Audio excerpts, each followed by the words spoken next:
The Chicago Bears do it once again. Extend the win streak to 4 games and a home victory, 26-14 over the New Orleans Saints. First time we beat them since 2008. We're gonna break down the entire game and a lot more right after this.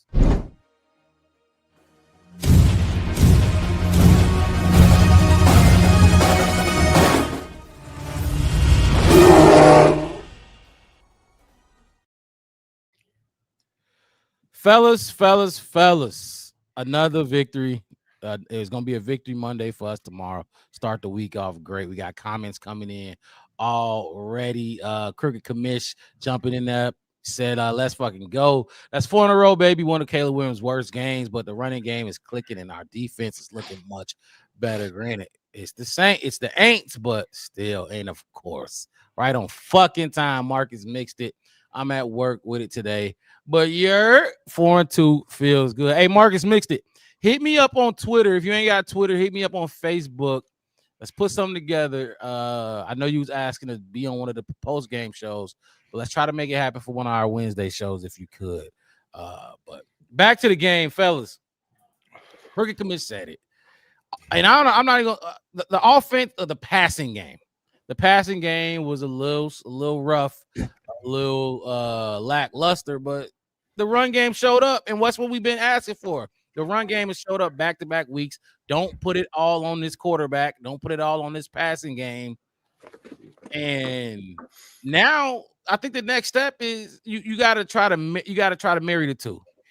You had the passing game going on the first 4 weeks or whatever it was, 3 weeks. And then the last 2 games, the running game been going. Now, the passing game wasn't that bad. I think Caleb had 250-some yards last week. He was 14th in passing yards coming into this game. But you got to get them clicking on the same page. And I think that's the best part about what we've been seeing. It's still a lot. We started the game with a fumble snap, which the commentators tried to put it all on Caleb again.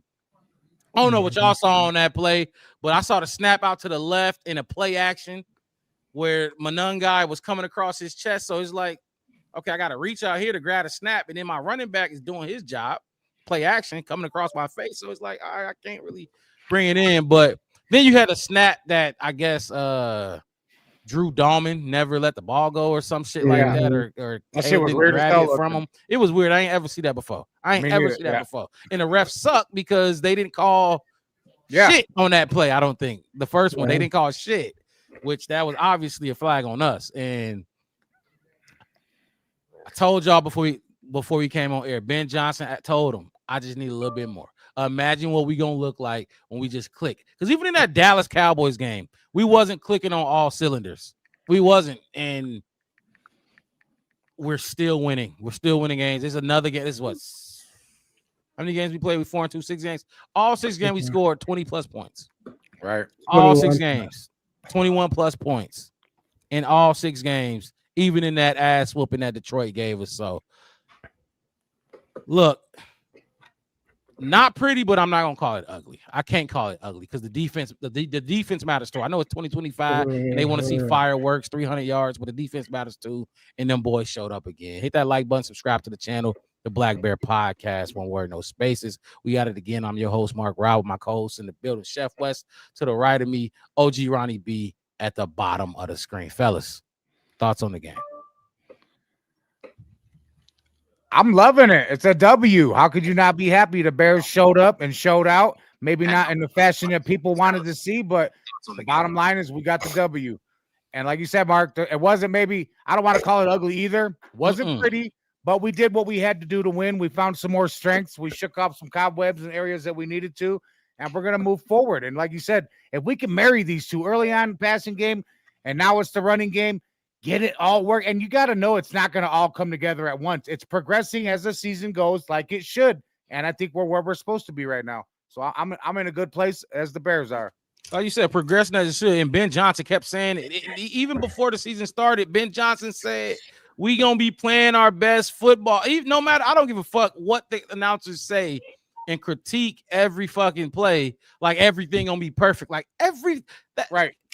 Everything don't need to be critiqued. I get it. Do your job. But December, that's when we're gonna start playing our best football. And that's when we really gonna need that run game when it's cold as hell at Soldier Field and that ground is frozen, and that every pass Caleb throws gonna fucking hurt your hands. We gonna need that run game. We gonna need that run. Snow on the ground. We gonna need that run game.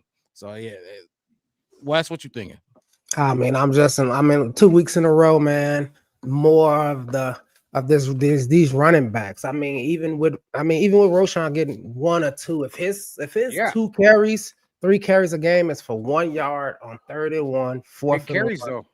Second, just to get to that first down, big carries. Yeah. Watching Cal Monunga, I feel like he's like, okay, I feel like I figured out the NFL right now. I know you guys are talking about the passing. I mean, we probably gonna dive in that, but what those receivers and tight ends was doing out there in the blocking game was just awesome. Blocking up on the second and third level, getting that extra. I mean, it was holes, every 6, 7, 10 yards out there, man. So just watching that run, like you said before, Mark, you've been saying it since the off season is for Ben Johnson's offense to work, we have to be able to run the ball.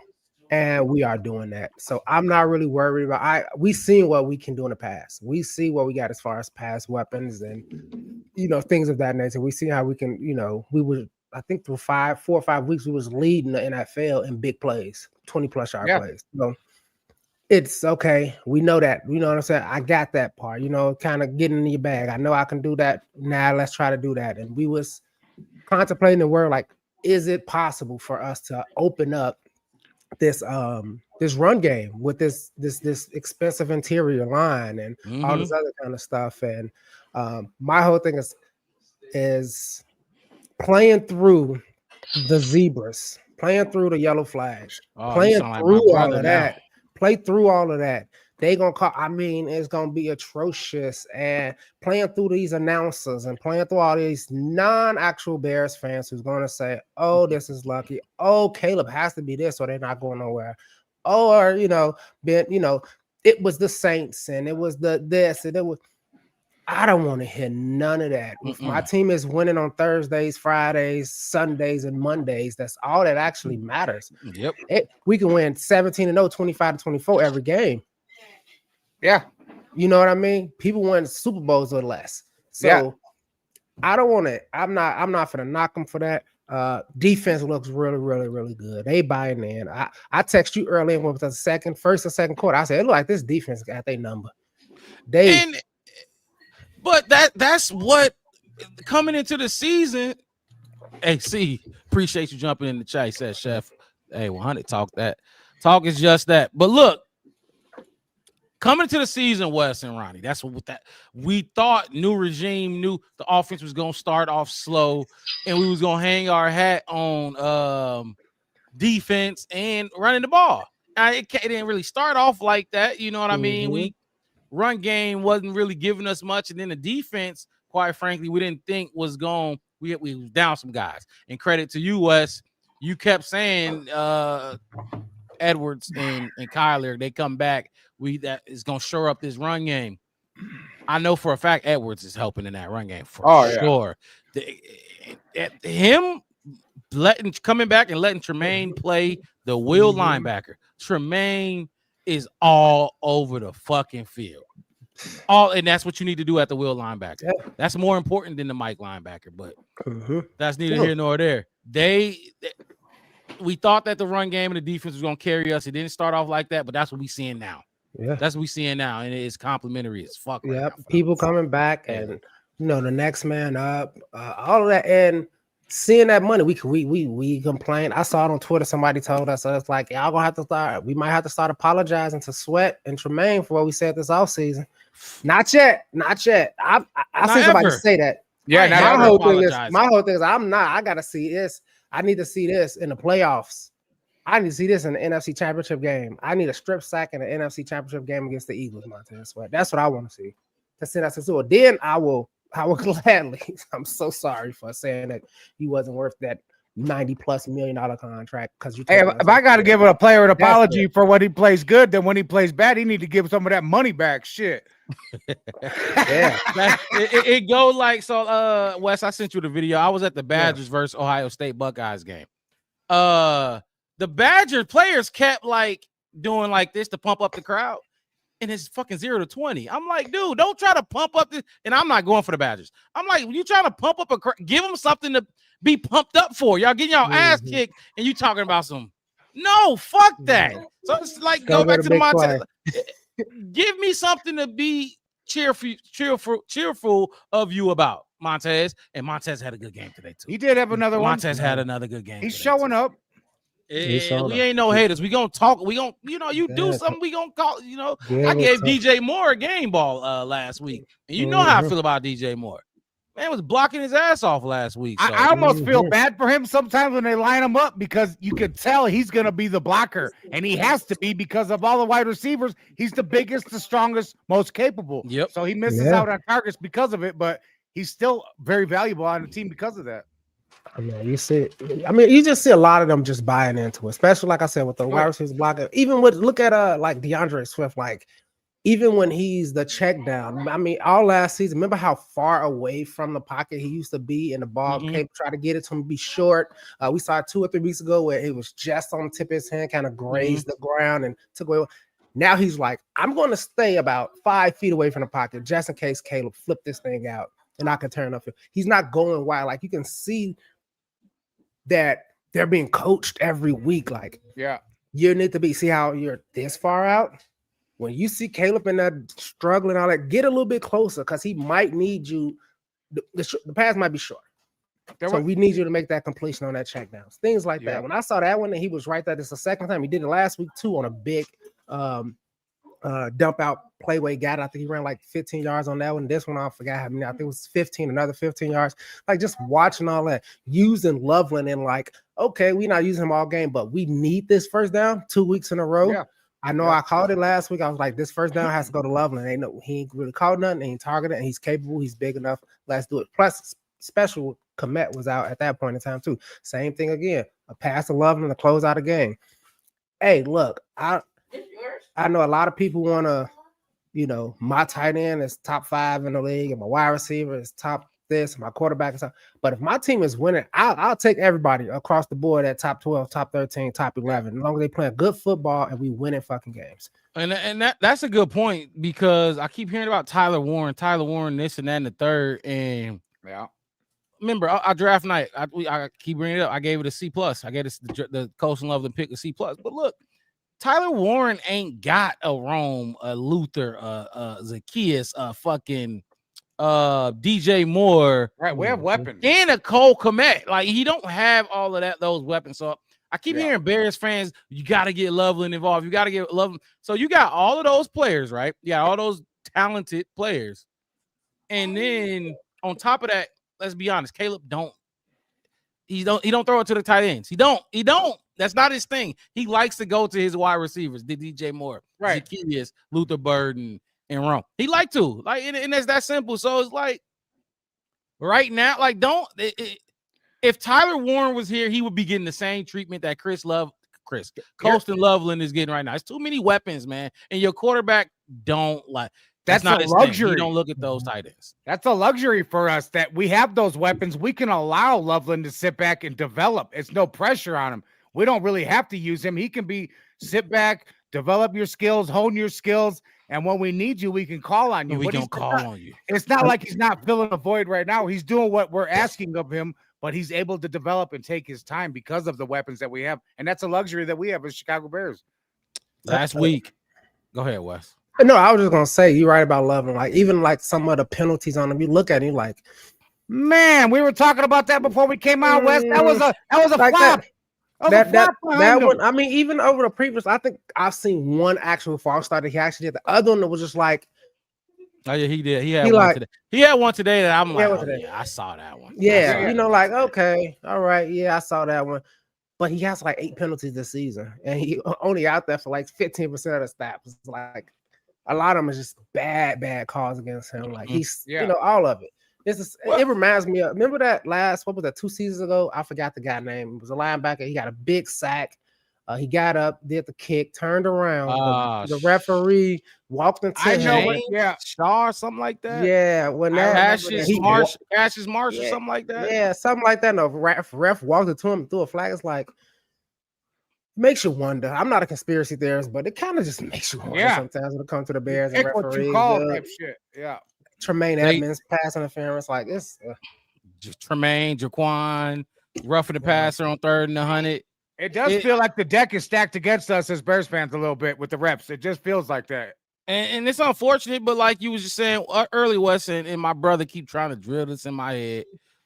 You got to play through it, and that's fine. Like, okay, Ben Johnson and the players, you better not dwell on no flag. No. But me at home watching, absolutely I can. I can cuss out every fucking ref. And I got you. I'll do it for you. Y'all just keep playing. We got this. You know what I mean? We gonna get on Twitter. Let's get on Twitter. We made the whole Troy Aikman thing viral. Everybody First Take was talking about it. Good Morning Football. First Things First was talking about it. The whole Troy Aikman shit. That's because that's what we did as a Bears community. And now that I'm on the Troy Aikman thing, I think people get the wrong idea because I've been seeing a lot of people like back Troy Aikman. Analysts, you know, who in the same profession as him, rightfully so. But they keep saying like, I didn't hear him say anything wrong. I thought the criticism was fair of Caleb Williams. That's fucking fine.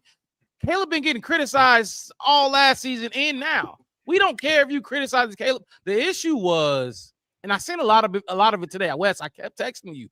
All I want to hear them say is that one line. But the issue was, okay, if you're going to critique quarterbacks, Troy Aikman, because you're a Hall of Fame quarterback, critique them both. Spread it all around. Spread that shit around because don't act like Caleb's the only one playing bad. Caleb didn't throw an interception in the red zone. Yeah. Lose a game-clinching fumble. And remember, he fumbled before that, and it just bounced back in his hand. Bounced back in his hand. That was three, you know what I mean? So that was 3 turnovers. 3, what they say, turnover bull or whatever that stat people like to say. Turnover worthy plays. Turnover worthy plays. He had 3 of them. But you ain't gonna call him that. He losing to the Cowboys right now. That's the issue. That was my whole thing. And I feel like everybody was missing. They was focusing on exactly what Troy said. And yeah, he was like, you could. But my thing was spread that shit around, motherfucker. Like, don't try to focus on Caleb. And it was happening today too. It was happening today too. I kept saying, Wes, for me to say they not biased, say this one line for me. When he throws his first pick, or because he fumbled first, right? It was a fumble first. When he fumbled, okay, you ain't got to say first interception, second interception. By that third motherfucking interception, I was waiting to hear, and this is why Caleb took the job at Oklahoma. Look, I thought they were gonna start a chase like they did in Oklahoma when he threw that pick and everybody was chanting, "We want Caleb." I thought I sent it in the group chat, Jeremy. You that start the "We want Caleb" chant and let the whole people "We want Caleb" all 4th quarter. That's all. Every time he snapped the ball, Soldier Field should be like, "We want Caleb" every single time he snapped the ball. It was disgusting to me because, like, dude, the man got 15 turnovers, and y'all keep talking about, well, they're here, they're right here, ready to make a run and take the lead. What was it, week 2 when they was putting? I think Spencer had a good week 2, and Caleb, we played the Lions and got just demolished. And I seen a post on Twitter said, "Can we start talking about it in week 2?" And y'all had Caleb versus Spencer like side by side. Remember, it was on Twitter. I should have. I didn't save it because I didn't. Nonsense. It's nonsense. But yeah, my whole thing with Troy Aikman is the whole, well, they got lucky. Well, that's a part of the game too. Like the ball bouncing your way. A punter gets lucky when that ball bounces and land. Like it's some luck to this game too. It's a whole lot of luck. Like I said, he fumbled again, and that bitch bounced right in his hand like he was dribbling the basketball. Yeah, the shape of a football don't do that. That's not like Torrey had a punt that just dropped and stopped right there. Yeah. I'm like, what the fuck? That football, that's luck. You ain't gonna say it. Yeah. You know what I mean? That's when you say, I'll take it. Yeah. And quite frankly, and I'm gonna just say this, and this ain't the truth, but it's better to be lucky than good. It's better to be lucky than good. I don't give a fuck. You can be as good as you want. If you ain't got no luck, you ain't gonna win shit. Yeah. And Jaden Daniels threw some open passes. Yeah. I ain't hear no luck. I ain't hear nothing about luck. But when Caleb dump off the Swift and he make 2 dudes miss, that's luck. That's luck. Oh yeah, lucky. Like they make excuses for other quarterbacks and other teams, but never want to look at Caleb like he's the second-year quarterback. Like he's still young None too, of the motherfucker. Bears. He's None still of the fucking Bears. gonna make mistakes. He's young as hell. But you want to highlight the other quarterbacks that are young because of their offenses and what they're doing. What about our guy? It's like AC Adams said Troy Aikman been talking slick about the Bears for years. So basically, he's like Joe Buck for the Cubs. You just want to talk shit about him because you don't like him. Yeah, because you don't like him. Dumbass out of here. This ain't the 90s. You had your moment. It's over with, Troy. Right. Just say what it is, man. Yeah. But like I'm looking at, like, you're looking at these teams, like I'm looking at the scores right up here right now. I'm saying like the Packers is tied with the Cardinals with a backup quarterback.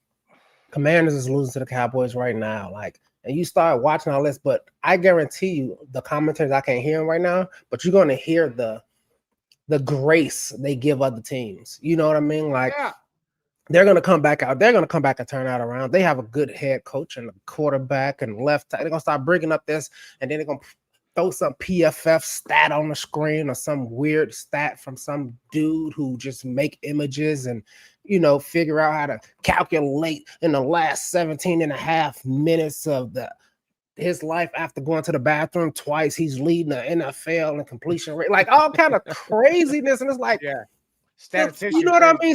Are we going to, okay, let's adjust Troy Aikman stats to combat this time frame and this, like, why would you? What? Yeah, it's the same game. Shit. It's the same game it was since forever. Still the same game. You still, since the Ford Pass was created, it's the same game.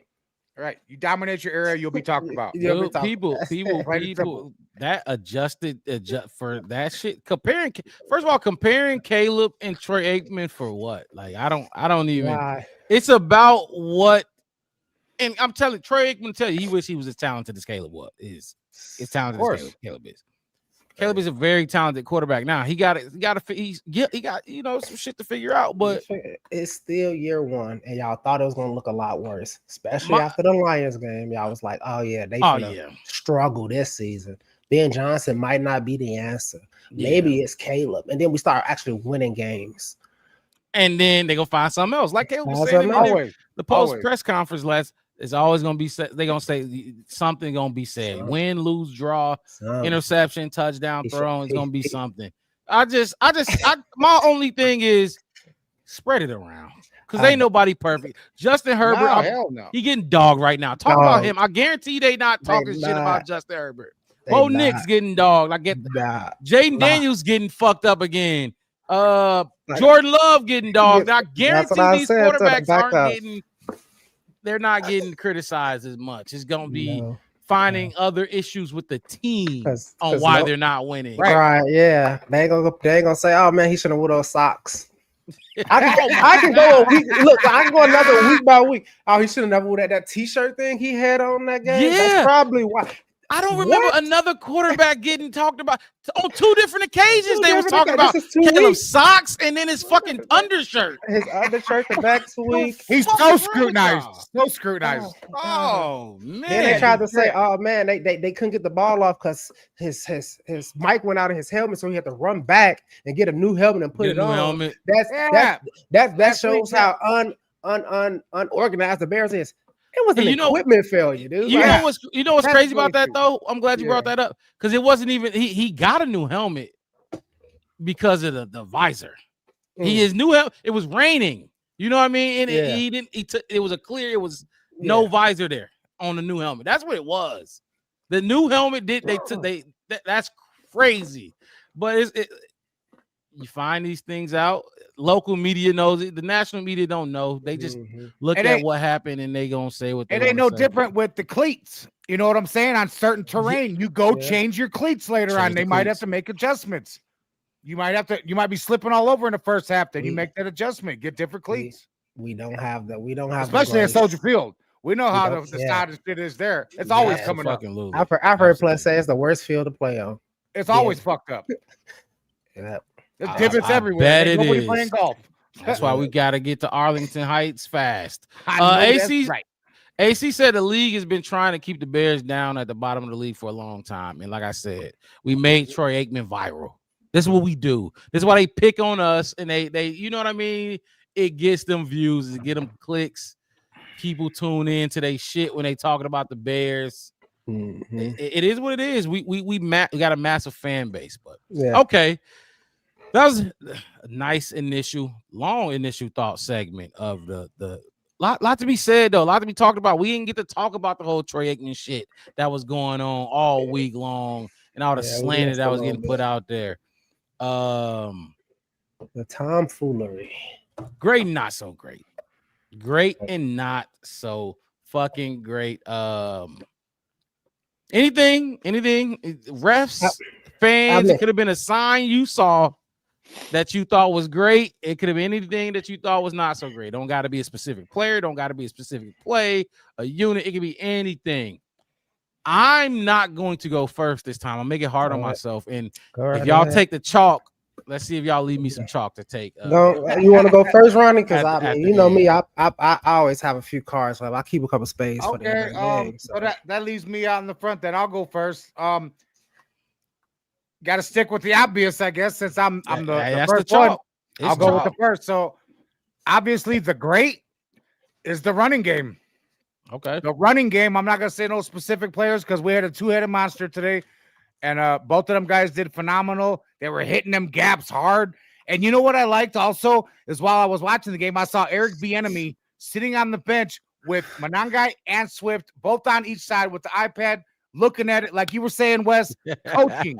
They were coaching, and he's going in, and you could tell both of them runners, whether they were catching it, rushing it, whatever they were doing, they were cutting hard. They were hitting them holes hard. They were running hard. And, man, you got to just love the rushing game from the Chicago Bears today. So that's my great. So to just to piggyback, or not piggyback, but just to add some more to the 6.5 yards per carry for DeAndre Swift and 6.2 yards per carry for Monangai. 24 was his long. 23 was DeAndre Swift long. 19 carries, 124 for Swift. You can see him at the bottom of the screen. Monangai 13 carries, 81 yards. We've been screaming big plays, man. We've been screaming for that kid, and we ain't even get into the receptions that Swift had. I mean, it's 200 plus. And they both had a touchdown too. And they both had. Swift just looks totally different these last few weeks. He is hitting them holes so hard. He is cutting hard. Man, he looks really good. He looks like the guy that we wanted him to be. And I'm glad we haven't pulled the trigger on a move yet because he might be our guy. And it's not just like outside. No, it's in between the tackles too for him. He's a little dude. And I'm telling you, and Ben Johnson said it. I focus more on the run game.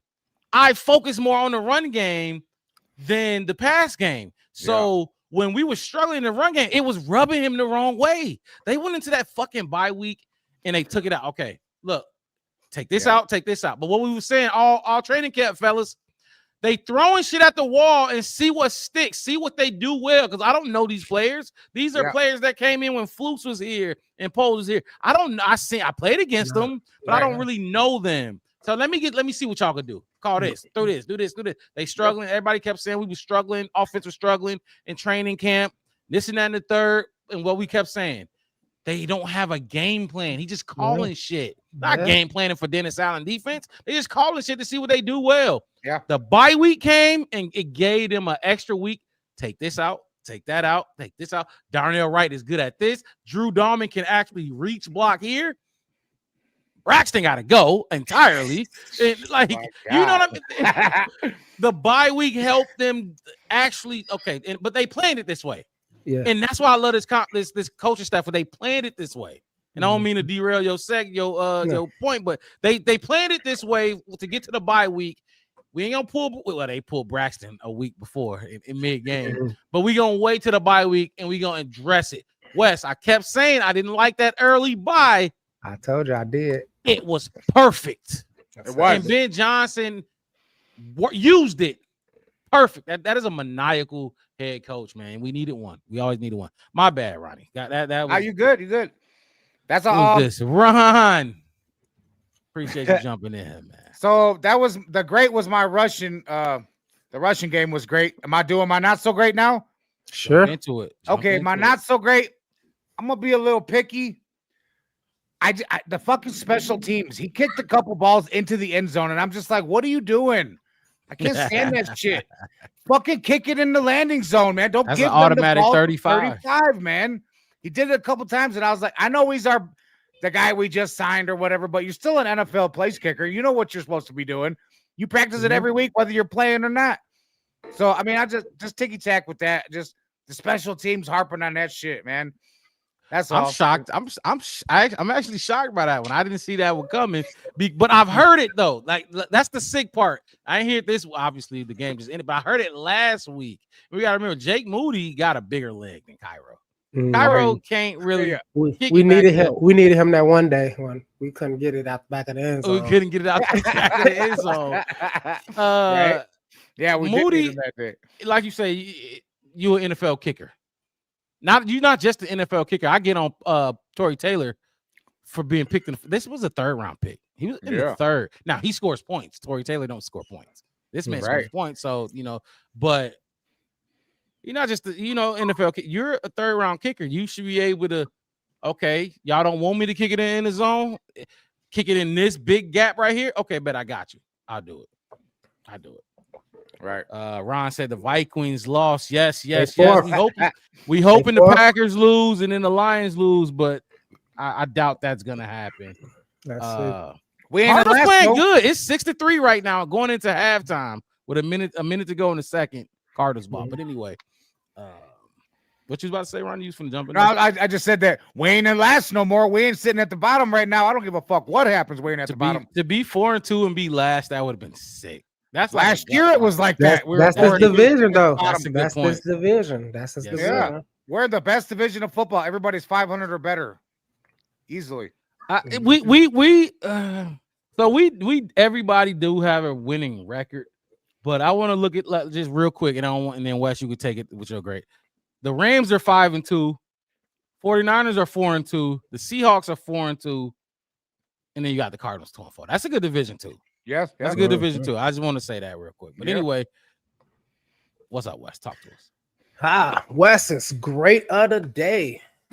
I'ma go ahead. I'ma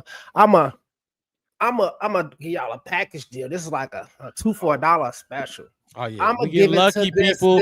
We lucky. This front 8.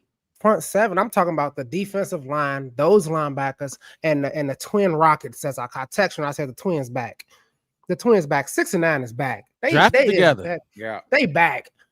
And look at the difference with TJ back in there, with Brisker back in there, with Gordon back in there. You got Dom Robb coming out. I'm seeing his name flashing across the screen. Dom Robb getting out. You got Javon Dexter, fumble recovery. We got Montez Sweat doing. I wish I could have got a Dio tackle for loss, but I know he was in there too. I seen 55 in there getting double teamed, and he ain't really even did nothing all game. And that opens it up for the other guys. And you got, I said, Dom Robb has been playing. He been playing. That's what I said. You got him. You got TJ. You got.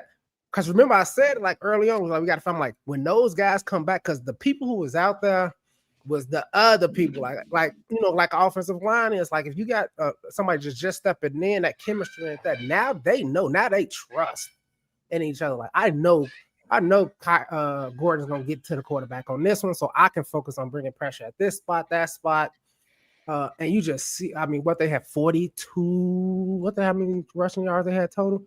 I know. Who? Them? Yeah, 42 total rushing Go ahead, yards. keep going. I'll get your numbers for you. I think it was 42 total rushing yards, something like that. Yeah, it was very low. We were just talking about it. Yeah. 44 total rushing yards for the game. Total. Like I said, total. And then we had 220 plus on the opposite side of that. That right there, that's how you build off. That right there in itself will win games in the NFL. You said the front 7. I don't want to, but you said that's what you giving your grade to. My grade to. Dude, the run defense was last in the league. Fuck the run offense. We weren't good there either. Mm-hmm. But our run defense was last in the league. We held Alvin Kamara 11 carries, 28 yards, 2.5 per carry. And it's not a one-off. It happened last week to the number 1 rushing team. Keep going. That's what I'm saying. That's my point of like those guys, they down in that. And then when that's how you get people off the field. That's how you get the chance to get those 3 and outs. And like I said early on, and before we was talking, like a lot of those, the movement of the ball in that first half, the Saints got was on penalties, on stuff. We like, come on, man, let them play. Yes. Come on, let them play, because they would have been out. They would have been out. They wouldn't have had time for those big plays if you would let them play football. Yeah, absolutely. I'm right there. And I said this like my 3rd week in a row. I'm calling all refs, all officials, send this all the way up to the top and tell them the Bears is going to give you a chance to throw flags. That we are. We're going to get you. You're going to be able to throw some flags. Average 9 a game. I think we had. You're going to get your plus today. You're going to get your TV time, Mr. Referee. You're going to get the people going to hear your voice. They're going to hear your voice. I like that. You're going to get your TV. Your kid's going to be able to see you, dog. It's going to be all right. You're going to get your shine. Don't just keep throwing. You know what I mean? Like, I think it was like the first 17 minutes of playing time, they had like 1 total yard of offense.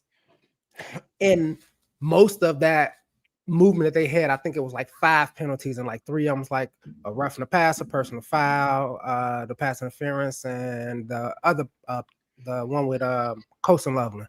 That's how they got down, and that's how they got in the scoring range. And that's when it's like I was saying, I felt like that's when they kind of like let up, like, because eventually they're gonna keep throwing flags at us, and you know what I mean, they're gonna get down the field anyway. Let's try to ease off, and the Saints took advantage of it 2, 3, 4 times, but that was it. According to this defense, they were on it. They was locked in, man, and I got to give it to them. And speaking of flags, I think I texted you. I said, or maybe it may have been my brother. I'll be sending y'all. I'll be you and him. Yeah. When is we gonna get a PI? Yeah. Are we ever gonna get a PI? We have dogs. We got the guy. They giving PIs to no namers. Like, people ain't even putting no work in, and y'all giving them bones. Can we get a PI? Blanketing us on a lot of these passes, and like I said, they still need to catch them. But tugging and shit, man. Shoulder back. Man, give us the play last week. They call. Yeah. And this is why I was another reason I was upset that I couldn't do the Wednesday show. Because I had plays. You know, I'm picking the little 5 plays like I've been doing lately. One of them was the Rome, the miss to Rome on the early first drive last week, the underthrow. Yeah.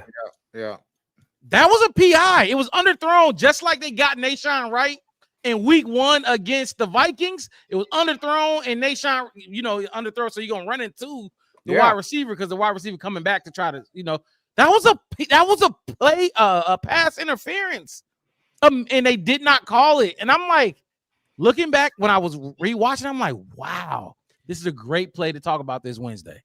And I had it, I should, but yeah. But when we gonna get one? I don't think, like, not a holding, not an illegal contact. I need a fucking PI spot foul. Come on. They don't, like I said, they don't want to do it to us, because they know the momentum. They see the way this team built, and they, like I said, they want to see our downfall. They want Ben Johnson to be Aaron Glenn. They want Caleb to be Justin Fields. I'm gonna say it. Y'all want us to look like that. That's what y'all want us to look. Y'all want us to look like infants, when we kind of like toddlers, pre-adolescents at this point. But we getting our big boy voice. We getting hair on our chin and a little. We're on a potty train, man. We're on a potty train right now. We're growing up. We start looking, and you like, hold on, my son or my daughter, they might. You hit all them. You keep hitting free throws. They getting that base and that a pop. Oh, dang. Right. Yeah, you went to sleep and woke up a man. That's what this happening with this team in the NFL. Yeah, overnight. Don't want it to happen. Yeah. They don't want it to happen. They don't want to give Chicago it again.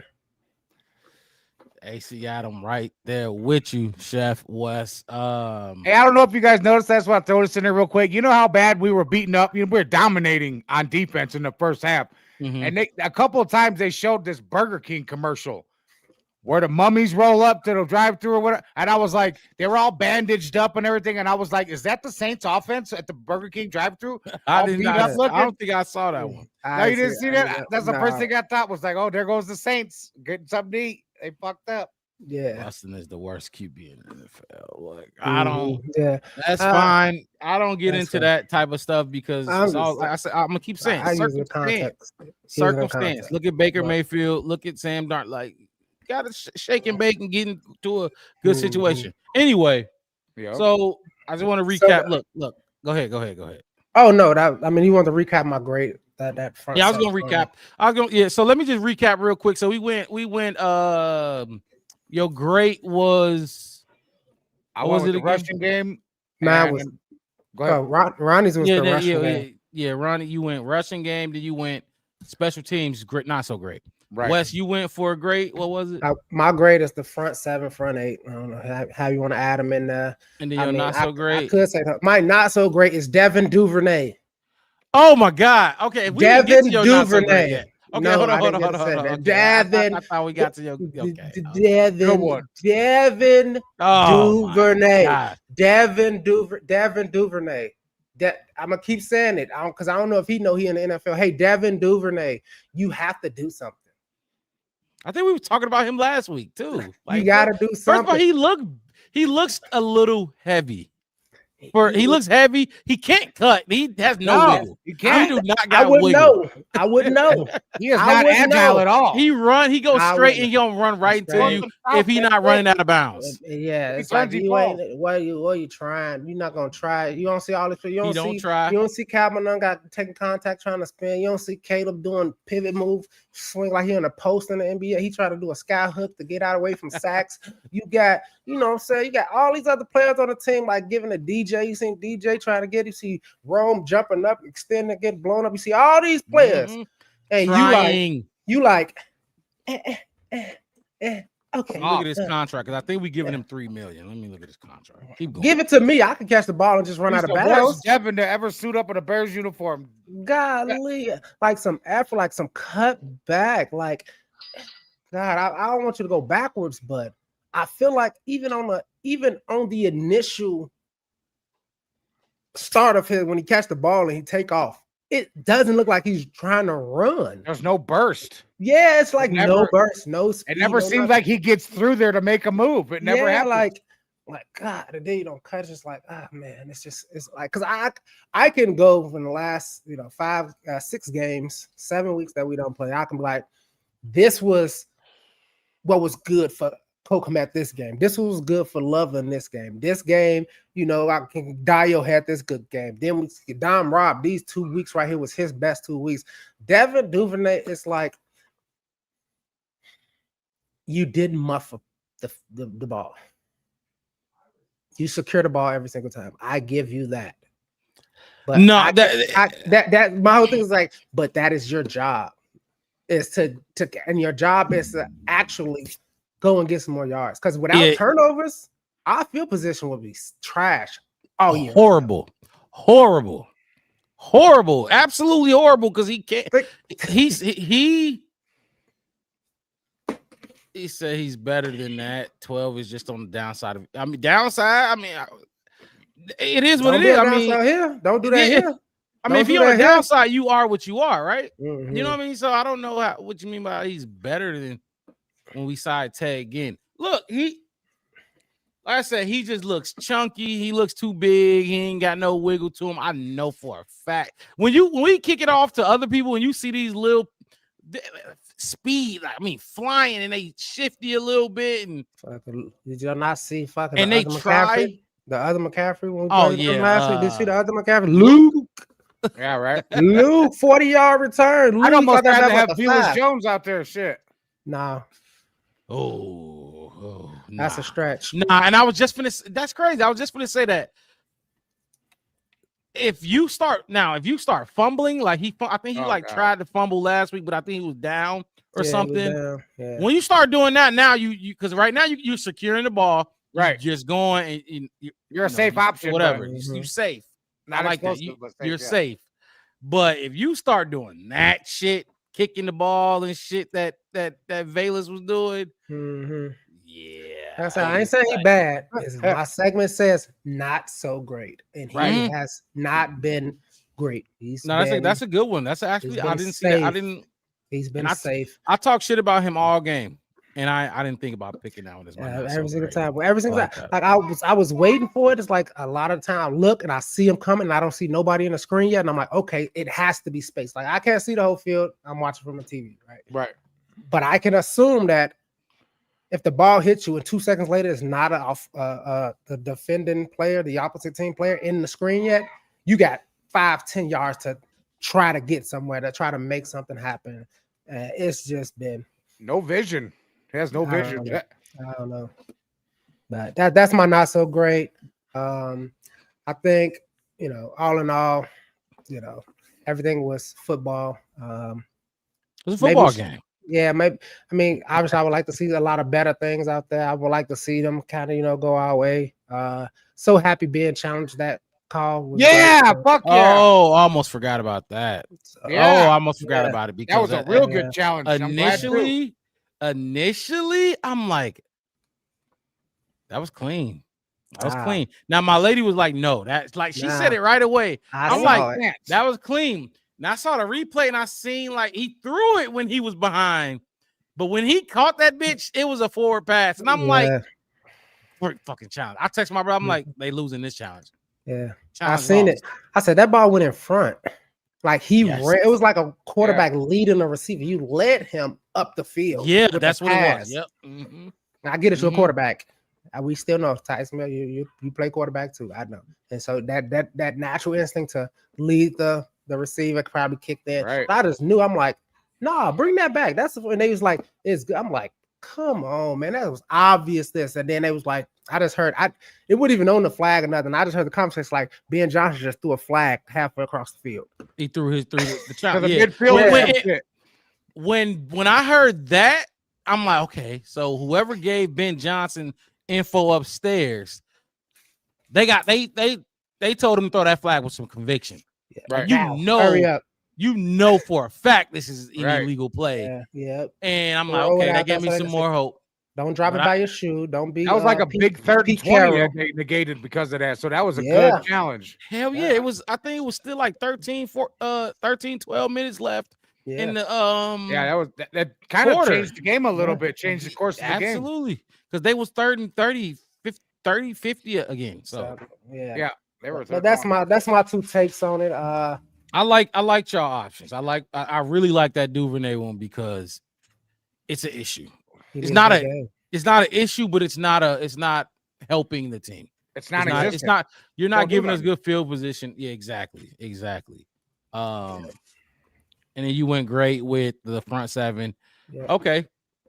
My great is gonna be, and like y'all took the chalk, but I got a player.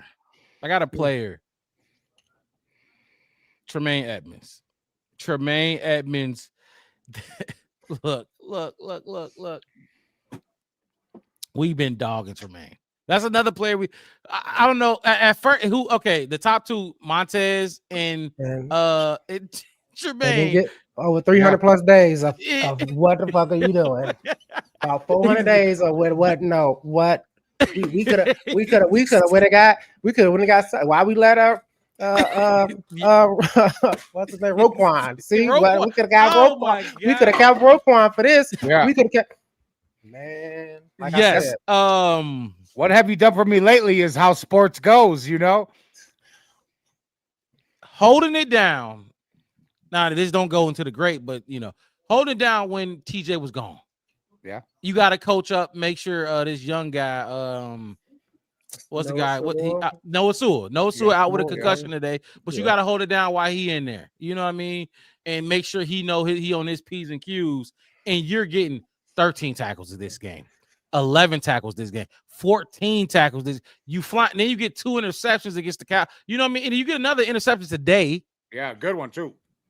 They moved. He was middle linebacker all last year, and I don't know if Matt Eberflus just had him playing out of position. Buffalo Bills had him out of position, but they moved him to that fucking will linebacker. And in a 3-4 in a 4-3, that will is very important. Bears fans look at a 4-3 and we look at Brian Urlacher. Brian Urlacher is a unicorn.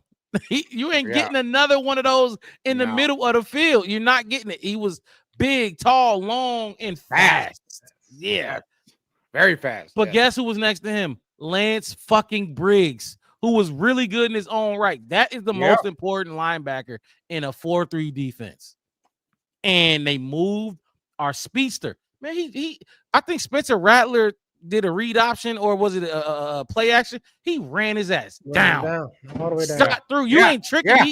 Usually when you do a lineman or something, they get you. Okay, now you lost them. Yeah. Hell no, he shot out of a cannon. Snatched that. Tackled him. He dedicated to it. Dedicated. I got TJ back there. I know Gordon's back there. I know who ain't finna do nothing. You ain't going nowhere, mister. I'm with you all day. And think about it. That's what they did towards the end of the second half against Washington after Jaden Daniels got there. They started. Yeah. I'm going to wrap him up whether he get the ball or not. Yeah. Because this decision making, we finna kill the decision making. You know what? TJ said, hey, just you on inside and you just go to him. I got your 6. I got your keys. I got you, bro. I'm gonna come off you, and that's what they've been doing. And Tremaine was running him down last week. And Tremaine was running him down. They went. Tremaine led the team in tackles today. He only had 6, which tells you what the fuck was going on. It was 6, 6, 4, 4, 4. 2, like everybody was getting in. You know what I mean? Yeah. But the previous weeks, like I said, last week, I think TJ had like 11. Tremaine had like 13. Tremaine had a sack today. He had a interception today. Yeah. He locked somebody down towards the end of the game, and it was a pass interference call they gave him on the left side of the field. You remember what I'm talking about? No, he was face guarding. He was face guarding. Get your head turned around. That's not his job though. That's cornerback. He's not used to it, but he was there. You know, is what I'm covered. Tremaine Edmonds is flying to the football in ways that we were not seeing at first. At least I should say the first 2 weeks. Yeah, we weren't seeing it. And even Javonte Williams, when he came in, we beat their ass. But Javonte was running all over us. He was. That was an aggressive runner. Tremaine Edmonds is setting the tone for, and look, TJ Dog, and that's the good thing, because what were we saying? How long TJ been here? 2 years, 3 years? He was by far the best. He was our best linebacker. He was the best one. Like 160 plus tackles. Yeah, he's a tackle machine, but he's slow. Tremaine got speed, and we finally utilizing it. Shout out to Dennis Allen too. He get like my co-grade because shit. I mean, you lost Nashawn Wright. You lost who was Tyreek, JJ. No anybody else? No Noah Sewell. That Charles Jackson dude out there. That Charles Jackson. That's his name. Charles Jackson. We figured out who he is. 48. Yeah, we got a name, people. We've been saying who 48 is for the longest. Fuck is 48. But that's crazy. And I'm a detour a little bit from my grade. Ruben Hippolyte is inactive. That's like not special teams. You not a special teams ace or nothing. You definitely the fastest linebacker we got. You know what I mean? So, but he's young. He's young and he's small. Ben Johnson go off trust. I gotta trust you gonna do what you're supposed to do. Absolutely. You know what I will say about our defense though, real quick, is we might not be the most talented defense, but because of what's happening with our team with Dennis Allen, and it's the scheming and the discipline that is showing up. Maybe not all the talent all the time out there, but everybody's where they're supposed to be. Everybody's showing up and we're starting to look like a real team. Not just a bunch of talent, but people playing in a system and working together. And I'm loving that. That's a good point because, look, this is Tremaine's great, but like I said, co-great Dennis Allen. And Wes, you talked about them twins, the motherfucking twins. Look, when they rush 4, they rush the 4. It don't look the best. But if you rush either one of the twins and pair it up with them, you could take out one of the D linemen and replace him with the twin. Yeah. Because I know y'all saw 99 almost got a pick. He was out there reaching for a pick. Y'all saw that? Yeah. Javon. But they're quick. And they just I don't know. It seemed like they got They making tackles look. They making tackles and guards look like they going up against linebackers and defensive linemen. And it's like, oh, that's our corner. That's our nickel cornerback. Like that's our strong safety, swim moving.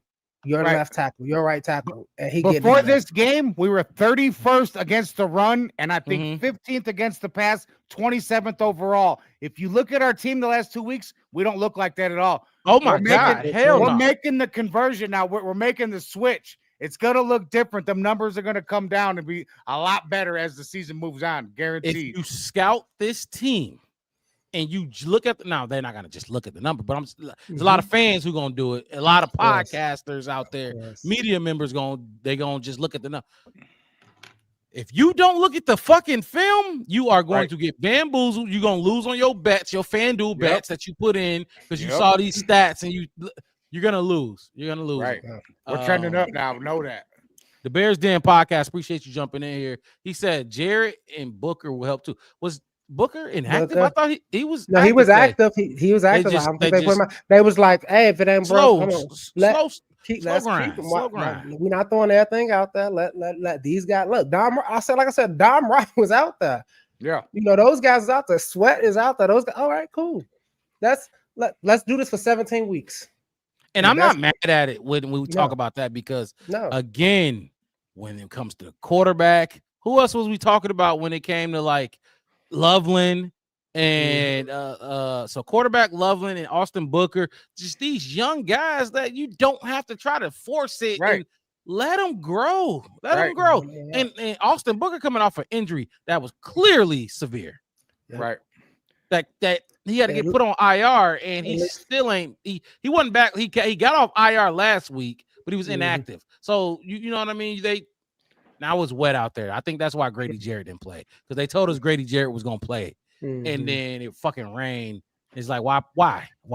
It's too risky. They could slip, and we're deep enough to not be desperate when we have to. So, and it's like I said, Dennis Allen, the additions. Like I said, I ain't wagging nobody on the defensive line right now. The last 15 days, I'm like, y'all been doing. I mean, they started off this year like remember we said it week 1 when they was coming, like they collapsed in the pocket. These guys is moving. The only thing was they just couldn't run nobody down because, like we said, TJ wasn't out there. Tremaine was kind of like trying to do it all on his own, and that's probably why the run game was looking so terrible, and he was getting picks because he was just covering the ball. Like wherever the football is, I'm just gonna kind of float around it and try to make a play so they don't score. But you're right.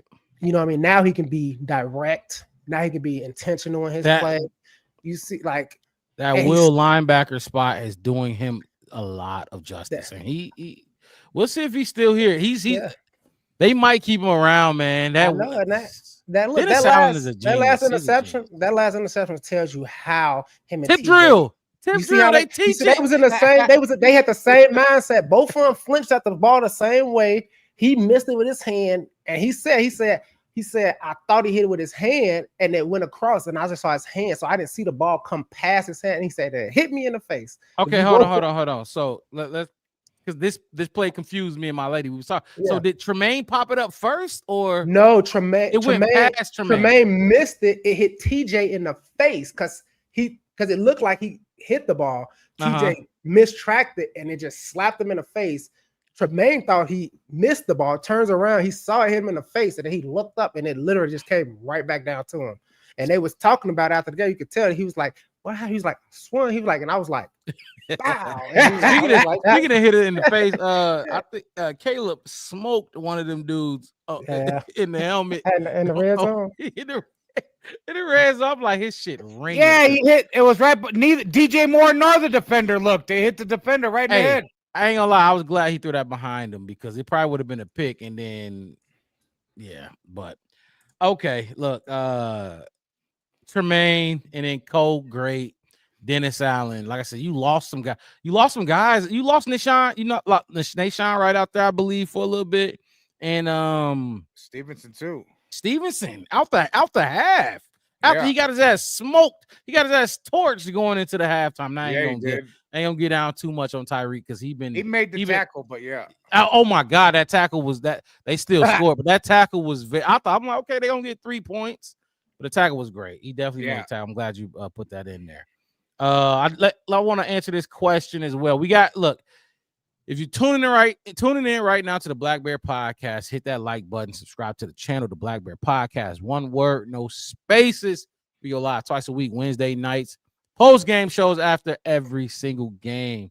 I'm your host, Mark Rao, my co-host in the building. Chef West to the right of me, OG Ronnie B at the bottom of your screen. You can find us on Facebook, YouTube, and Twitter. So my not so great, fellas. My not so great. And then we got Coach coming up. We got Caleb coming up. Swift is speaking. He spoke last week. We should have played him last week. But we didn't. But if we may get to him, and we're gonna play the locker room celebration because they get lit in the locker room. Hell yeah. My not so great, Destin.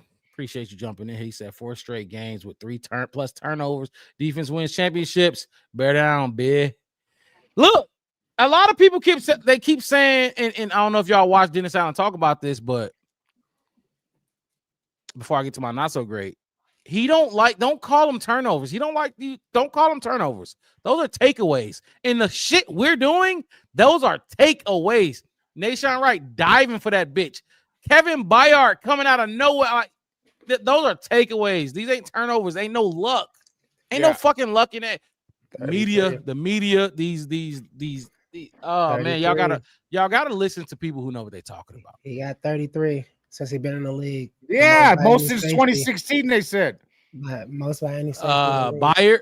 Yeah, yes, 33. Could have had 34. Yeah, he should have.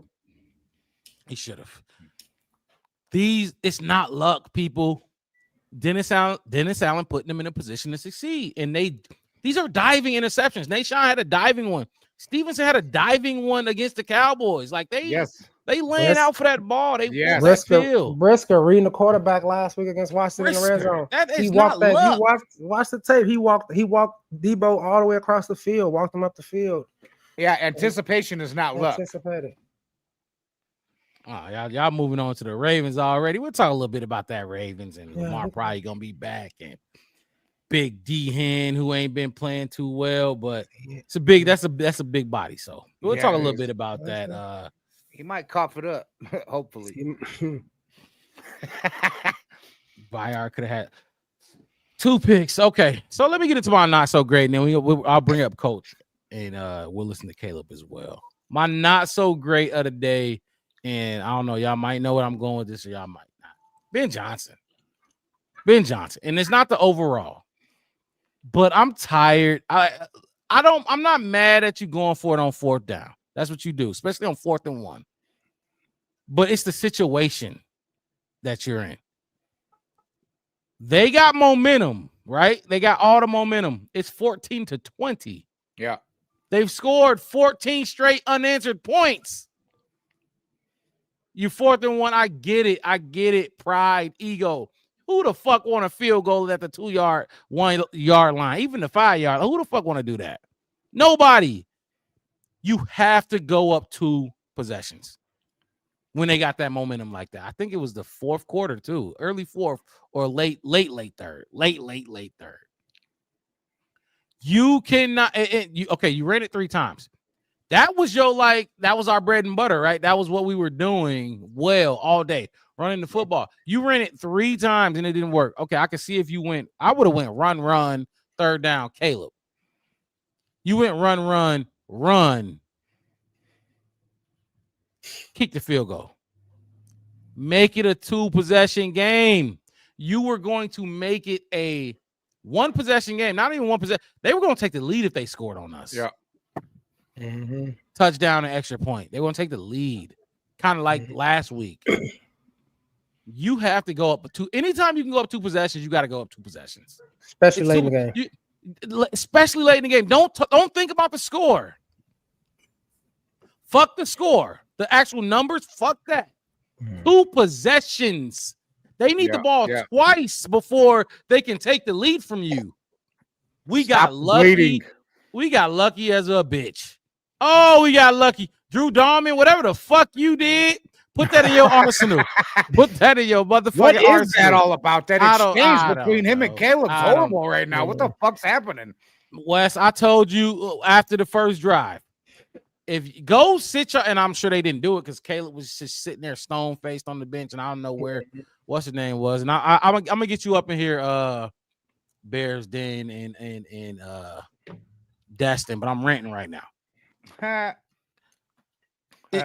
I said it. Go to the fucking sideline. Don't do nothing but work. And if you got to go over game plan, have a coach sitting right next to him as Caleb take snaps. Just keep taking them under center and snap shotguns. Just keep doing it. Keep working it. The QB center exchange, because y'all started off rough as fuck. Rough as fuck again. Not again. This is the worst start we had all season.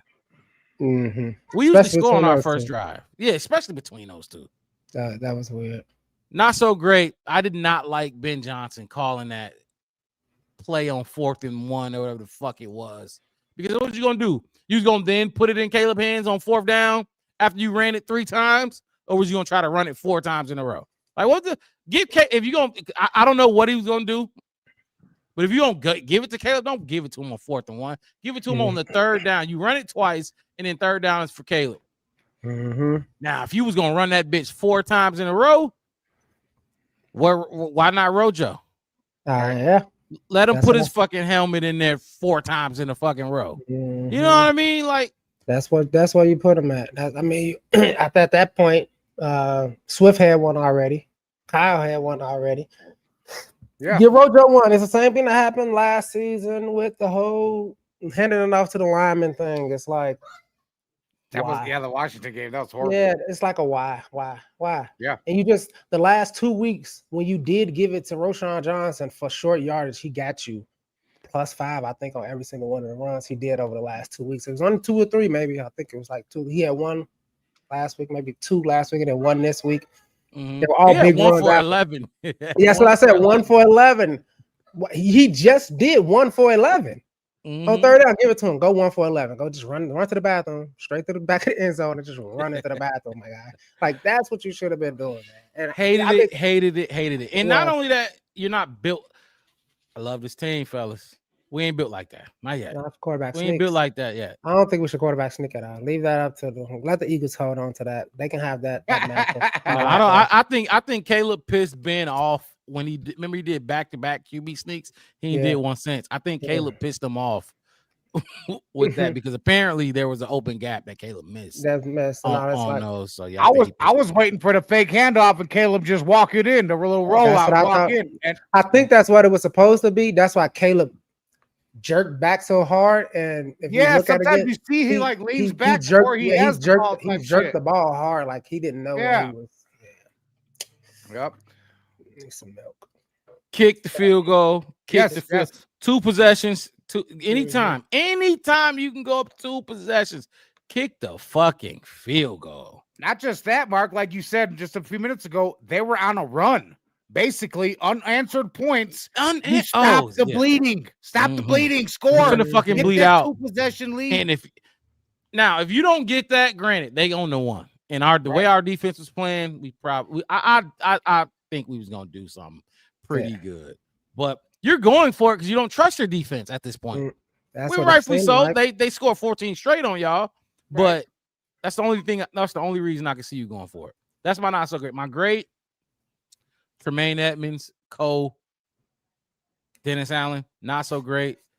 Ben Johnson not kicking the field goal right away. Now, we ended up getting it, people. We got it. We got our 3 points. But fuck that. Come on now. It's football at the end of the day. I know you want to be the genius draw up or whatever, but at the end of the day, football is complex and very simple. Yeah. He didn't want. Hey, look, I know you want the story. Defense saved the day. And you, Ben Johnson, I know how you got hold of right? You didn't want Dennis Allen to have all the praise, but you got to play. Like I said, some people having high days, some people not. Marcus Mixed It said, why none of y'all not so great pass blocking? Because the pass y'all want to take that away? I mean, I felt like the pass blocking was pretty good. It wasn't atrocious. I think Caleb had some open pockets. I mean, he had multiple, 5 or 6, basically scramble drills where no penalties was called. The ball got out, drop passes, Like I said, I felt like you were saying, Mark, a couple of those, they climbed on the back of us sometimes. So I don't know. What you mean it wasn't? If I don't think that okay. So you went. My not so great was the call, the 4th down call. You're not so, which we ended up getting 3. You're not so great was Wes. Devin Duvernay. And then Ronnie, your not so great was, what was it? The special teams kicking it in the end zone. Okay, so if I'm going, I mean, I don't. If you're gonna swap anybody's not so great out, and really, this is really, I mean, who cares? Because I didn't think the pass blocking was bad. No, you know I me. didn't think so either. I would definitely. Like I was telling you earlier, he had time to run. Last year when he scrambled like that, he took the sack. This year, he's able to throw it away. He gets rid of it. But even then, I thought he was scrambling just because 3 seconds came up. You know what I mean? Right. He goes in the panic mode a little bit. It was like, and I wouldn't even say panic, but it was like, okay, as your clock, 1, 2, your internal 3. Okay, it's time to move, because if you keep sitting there, you're gonna get hit. Yeah. You know what I mean? So if your O line is blocking for 3 seconds, that's good.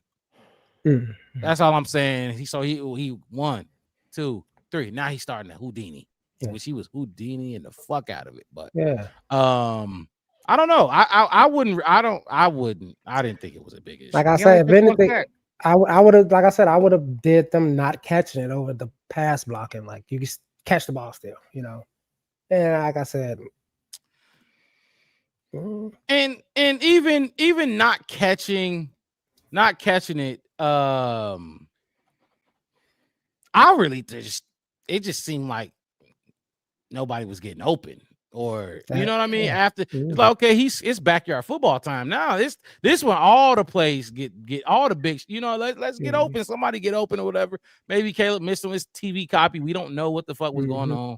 My brother texted me on one of those. He said, "Did Rome get free on that?" I think it was the one when Caleb went to the left and Rome was like, and I'm like, look, it's the TV copy. It looked like he did, but we'll see.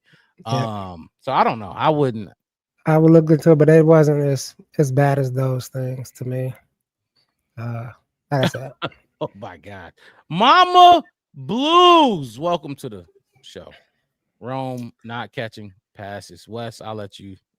I mean, like I said, it was a lot. Like, it goes all around. I mean, it was a lot of those. Like, just, you got to be more aggressive on the catch. I mean, I seen a lot of pulling of people when they was catching the ball. You know, not even going through their hands to knock the ball out. It was literally like you're pulling their shoulder or their arm. Can we get the flag? You know what I mean? But like I said, with me, still, you know what I'm saying? You know, shake them off. You know, get them off your shoulders. Be more aggressive, kind of things. Still catching, but I think, I mean, I could say, I think Rome had one. I think, who else? I know DJ had a couple. Rome had a couple too, where they was just like, DJ had a couple, like where they was on him, but you know, like he had one that went right past Buddy and he caught it right in the basket and turned upfield. Yeah, for sure. If I had to pick something offensively that definitely needs to be in the passing game, that needs to be preached in the film room, is still catch the fucking ball.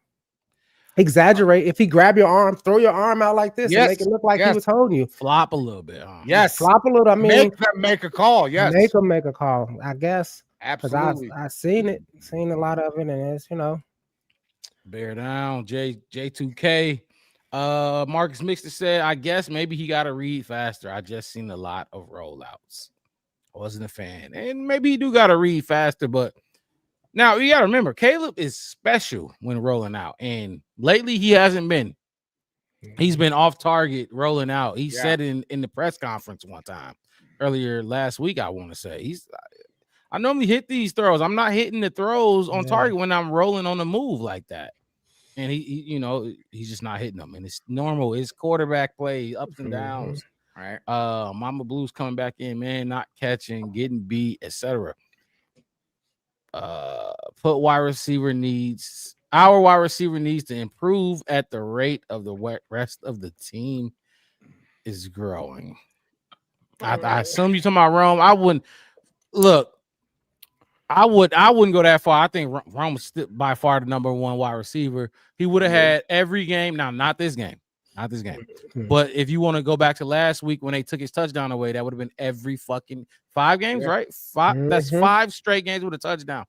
You first of all, you making a lot of people some money. You winning a lot of people some fantasy leagues or putting them in good position. This week it wasn't the pass game altogether was just bad. But hey, I wouldn't go that far. Refs hate us. Who else we got in here? Yeah. The reporters hate us too. Marcus Mixer said we not winning the ticky-tack shit. They've been calling at all. No, if we don't get ticky-tack, didn't Billings get held on one play and they didn't call it? Didn't call it. They called it on him, didn't call it on them. It's like it's the same. Like I said, and like some of these commentators will say, because I forgot who was calling the game today, but they said it's like Billings just got called for the same thing. And then the same thing happened to him. And I bet you he's over there like that. I guess, they ain't going to call it for me too, which happens. And like I said earlier in the show, they would have called Darnell right for a hold on that. So yeah, on that so quick. You know what I mean? So, but yeah, what you said earlier in the show? Like just play through all that. Play through the zebras, play through the flags. Try not to shoot ourselves in the foot. Like I said, play through them holding you on trying to catch the ball. Like, I mean, this year, a couple of those hits on DJ that kind of sat him down. I'm like, that was egregious, but we're not getting no personal foul calls.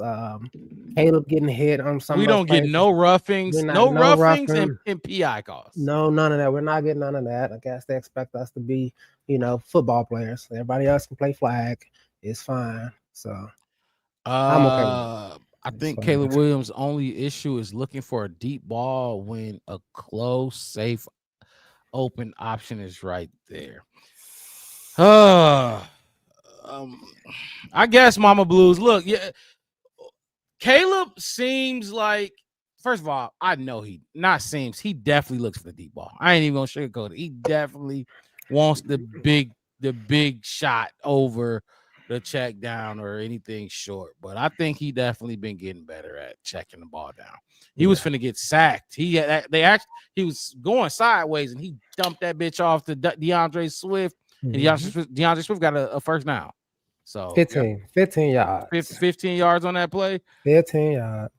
So that was nice. But yeah, no, I mean he definitely looking, on shot play. On shot plays, looking for the shot because they call shot plays. It's literally a shot play. And then on the check down, look for the check down. But okay. All right. Coming in with opinions. Ben Johnson spoke at the podium, and here he is. So in terms of injuries there, I think we had 2 guys that didn't make it out of that one. And that was Tyreek. He had a shoulder, and Cole had a back. So we'll see where they're at tomorrow.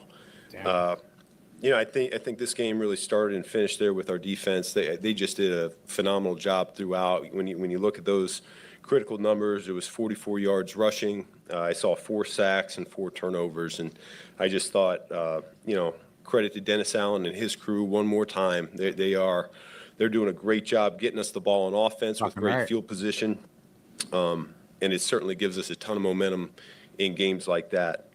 And so they just did an awesome job offensively. That by far the best defensive game of the season. I think both ball carriers ran physical, ran violent, but huge credit to our offensive line and the tight ends in that core blocking unit, because you could feel that line of scrimmage move at times, and our backs were finding the holes. So that was really the name of the game, Ronnie? There. A lot that we can clean up and we can improve. That's always a good thing. We'll coach these guys hard. And Bears win, the chains come out, man. You know that. After this. Get the new iPhone 17 Pro and a new iPad and Apple One, all on. Don't buy it, people. He said, "Don't buy it, people." Come out of the bye week with answers and found something there that's giving you some life. Yeah, no, I think we've been pretty consistent with that message that it was just going to take a little bit of time to get our O-line on the same page and feel good about their fits and their combinations, and I think that's starting to come together. You accumulate the reps over the course of camp, and through these first 5 games going into the 6th one here, and I think you really see it start to come to life a little bit. So credit to them.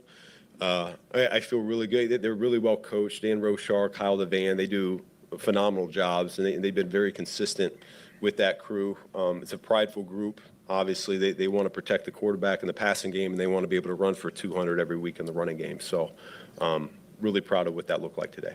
You had several red zone trips today that didn't result in touchdowns, but field goals. What do you think was the problem Got to get that touchdowns. prevented you all from getting those 7 points instead of the We'll have to take a look at it. I can't tell you off the top of my head. Coach, these turnovers is consistent. It's weekly now. It's not like just some once in a while type of thing. What do you most contribute to how the defense is taking the ball there? Yeah, I think, they come in bunches, and these guys, we got a method in place of how we want to practice it. Dennis does a great job with instilling that confidence in those guys, putting them in the right spot. When the ball touches their hands, they're coming down with it. We really don't have many drops on that side of the ball. They're very conscious of it when it's a running play to try to punch at that ball and get it out. And so, it's just really working for us right now, and really our team needs it. I mean, it's really been the foundation of this last 4-game stretch for us. And Deshaun's takeaway seemed to be the spark early for you. What did you see both on the interception and then the return that obviously gives? Which one? Deshaun's. Yeah. Oh, yeah. Yeah, it was a great catch. And then we've really been emphasizing, because we've been getting all these, is how do we turn these into whether it's in scoring range or getting in the end zone ourselves on defense. And so all of our guys are taking a ton of pride in getting connected after an interception like that and looking to make key blocks so that we can extend that. I thought Shawnee hopped on up and was really, I thought he was going to go down once or twice, and he just kept on going. So you might have to give him the ball a little bit on offense as well. And you talked about the discipline, the details, the things you want to clean up, and striking that balance of doing that, what's your message to the team afterwards in terms of looking ahead and getting those things right? Yeah, I think that's the benefit of when you win. You can usually coach a little bit harder, and so we're always truth tellers on Monday in particular. And when it's good, we'll tell them when it's good. When it's bad, we'll tell them what we got to clean up. And so there's a number of things there today that we can get better at. You see a little reversion, following up to that question, in terms of some of the sloppiness overall? Say it again. Some of the sloppiness, did you see a little bit of reverting back to some of the issues that you guys? No, I would say I was hopeful that Game 6 we would play cleaner football than that. Any sense of what happened on the 4th and goal? There was a missed exchange, but they didn't revert. They've been playing sloppy all season. False start, so moved us back and ended up kicking. Do you know what happened with Caleb and Drew there? No. Coach, it was just the 2 drives for the defense wrapped around halftime. They kind of let some things get away. How disappointing was that when you guys were dominating the game and looking to go into halftime up? Yeah, I mean, I put the before half on us offensively as much as is giving up that big play on defense. We had that 3 and out. We had control of. We had a 2-minute drive and we didn't capitalize before halftime, and we didn't do a good enough job. I think that's 2 weeks in a row there. We've had a 3 and out before halftime. Something that we practice, something that we really stress, and we're not getting the job done there. So we put the defense in a bad spot. I thought we limited their explosives throughout that day, except for the one before halftime that resulted in points for them. So, and then out of halftime, I thought we had some chances, and we just couldn't stop them. But beyond those 2 drives, I thought the defense played some of the best ball we played all year. You guys took the ball to start the game, so they got it back after the half. You guys been getting out pretty early in these first quarters, and the Saints were struggling defensively in the first quarter coming into this game. Was that kind of the thinking? It didn't really play out that way. Was that the thinking when you took the ball? No, it's weather related. It's a windy day, so I want to be able to control in the second half which way we're going. How do you view the overall trajectory offensively through 6 games now? Yeah, up and down. So that's what we've looked like.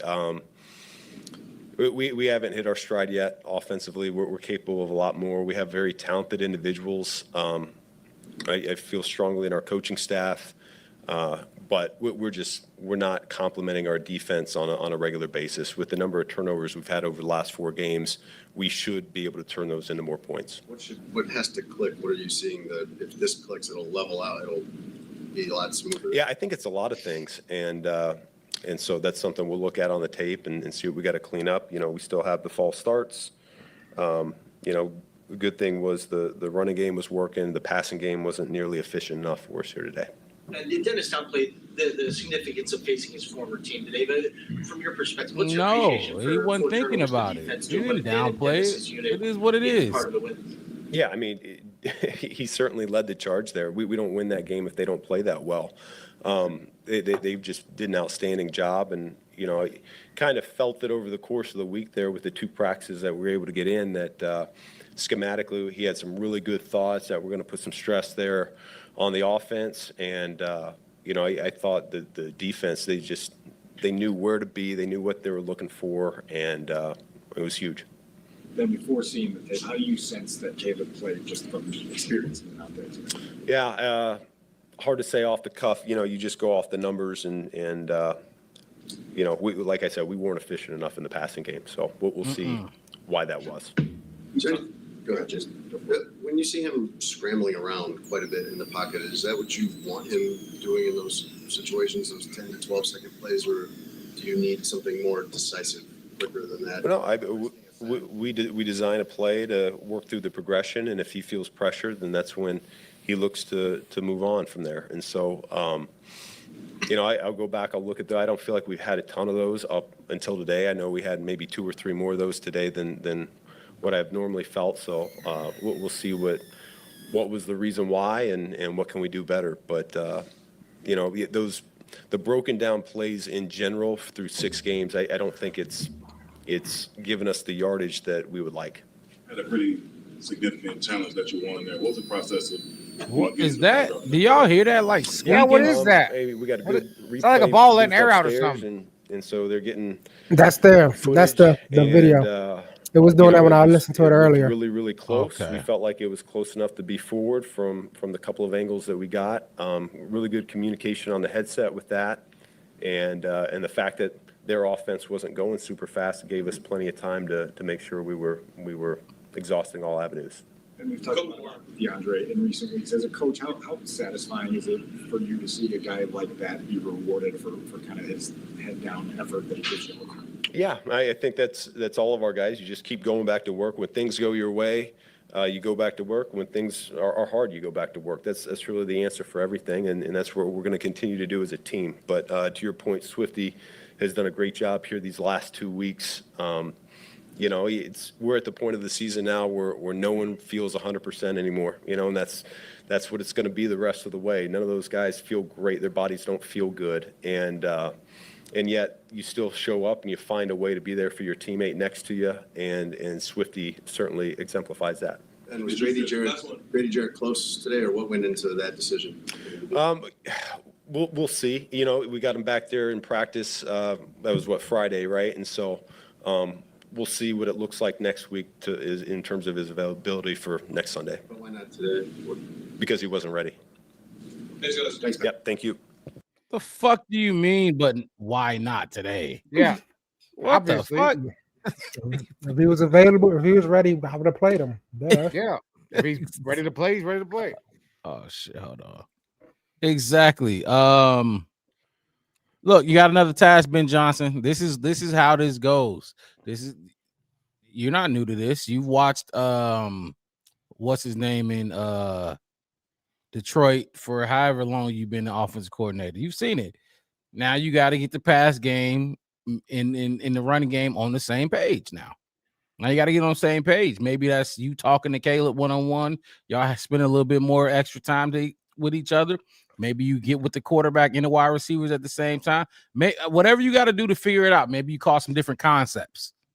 You know what I mean? But we needed to get them on the same page because Ravens next.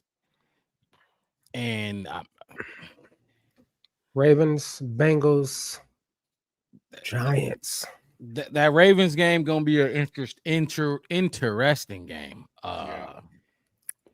I don't know. We'll talk about that a little bit more, but I like Ben Johnson. Don't sugarcoat shit. He don't sugarcoat it, man. They weren't good. They weren't good in the passing game. He gave the credit where it's due, and he actually. I'm glad he's like this because it's like I think Bears fans feel like it's still like in training camp is one thing. Is like, okay, everybody wants the offense to win in training camp. But when the season starts, you got to remember, this is all the same team. The defense is the Bears too. If the defense is excelling, that's the Bears too. Bears fans still like, oh, but the offense didn't do this or the pass game didn't. You know what I mean? It's like y'all just beat them by 2 scores or whatever it is. So Ben Johnson basically was just up there like, I'm glad. I'm happy I brought Dennis Allen in. Yeah. And when Ben Johnson was hired, what was the headlines, Wes? We was talking about it. Yeah. They was talking Ben Johnson is assembling a all-star staff. That was the headline. That was the headline. And you brought in a former head coach, defensive-minded, to run your defense. You didn't just you didn't try to promote some linebackers coach or DBs coach or none of that. You brought in a former defensive coordinator, promoted to head coach. Now you put him back in his spot, his comfort zone. He don't got to be head coach. Dennis Allen can focus solely on the defense, and we need that because we lost a lot of bodies out there. We lost some key bodies. How about that? Not a lot, but we lost some key bodies. Tyreek Stevenson, your number 2 corner. You didn't have him for the whole second half. That's big. That's huge. And you only gave him a touchdown. You get 1 touchdown in the first half, 1 touchdown in the second half. In the second half, you didn't have your number 1 corner for the game. That's huge for Dennis Allen. And I'm glad Ben Johnson, and of course he's gonna do this. He's gonna keep giving him praise. Yep. Keep on doing it.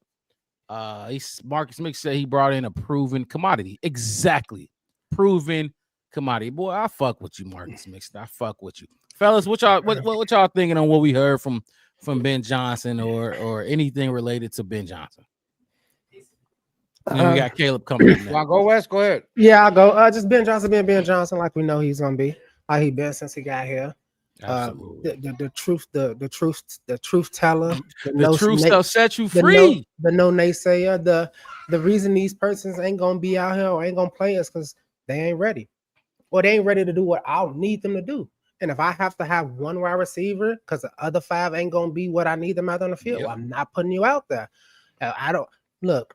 They said, I read something that was like, will Roschon Johnson get more touches? No, he will not. Well, why not? Because that's going to take away from Cal Monangai and Swift. Oh, don't you want to? What did I just say? He ain't gonna get the touches.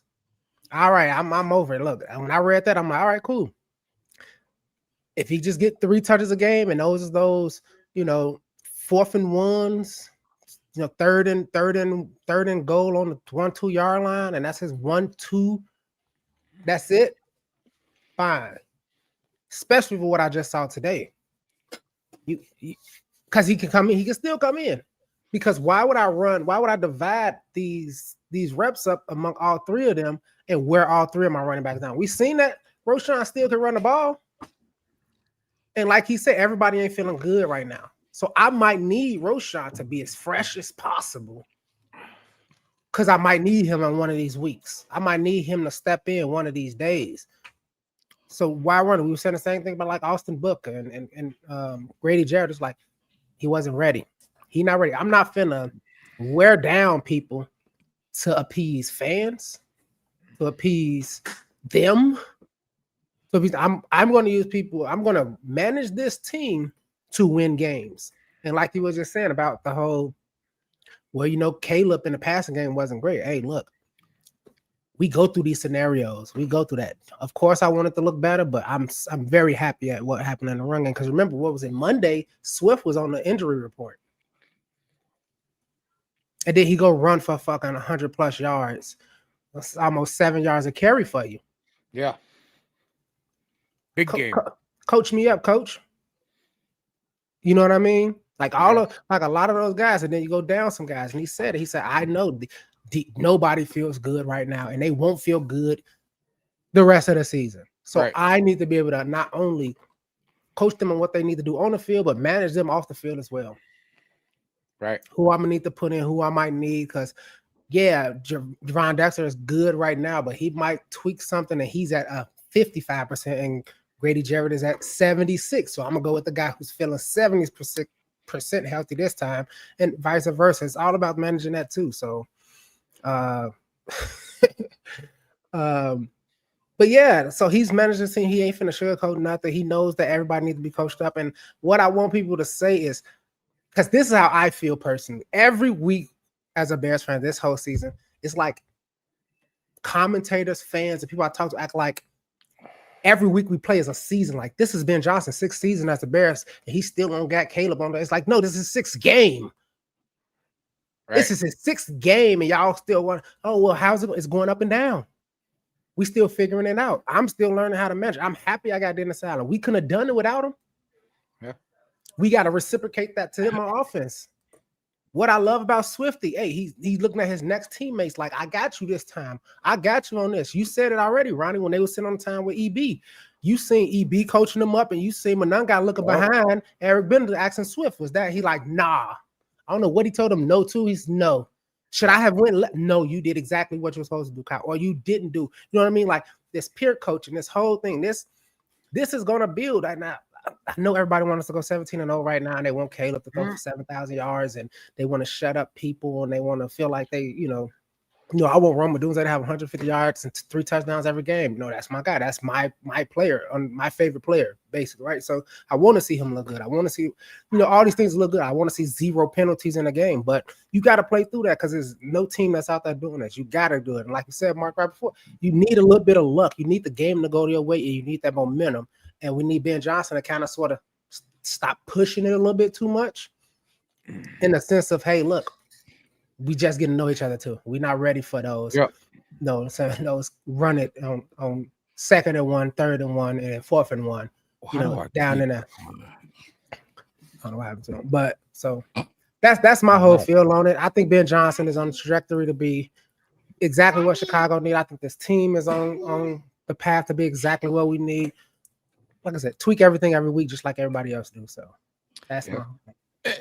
Look, and you make a good point because, I'll put this comment up here because he was right there. He said that might be the best point of this whole thing, Wes. We question starters thus far, but we've been talking about how good depth is since training camp. Now it's showing up, and I've been very, very, very critical of every guy on that D line, on that defense, on that front 7. And they showing out, man. Like you're not getting 100 sacks. How many sacks do we have tonight, fellas?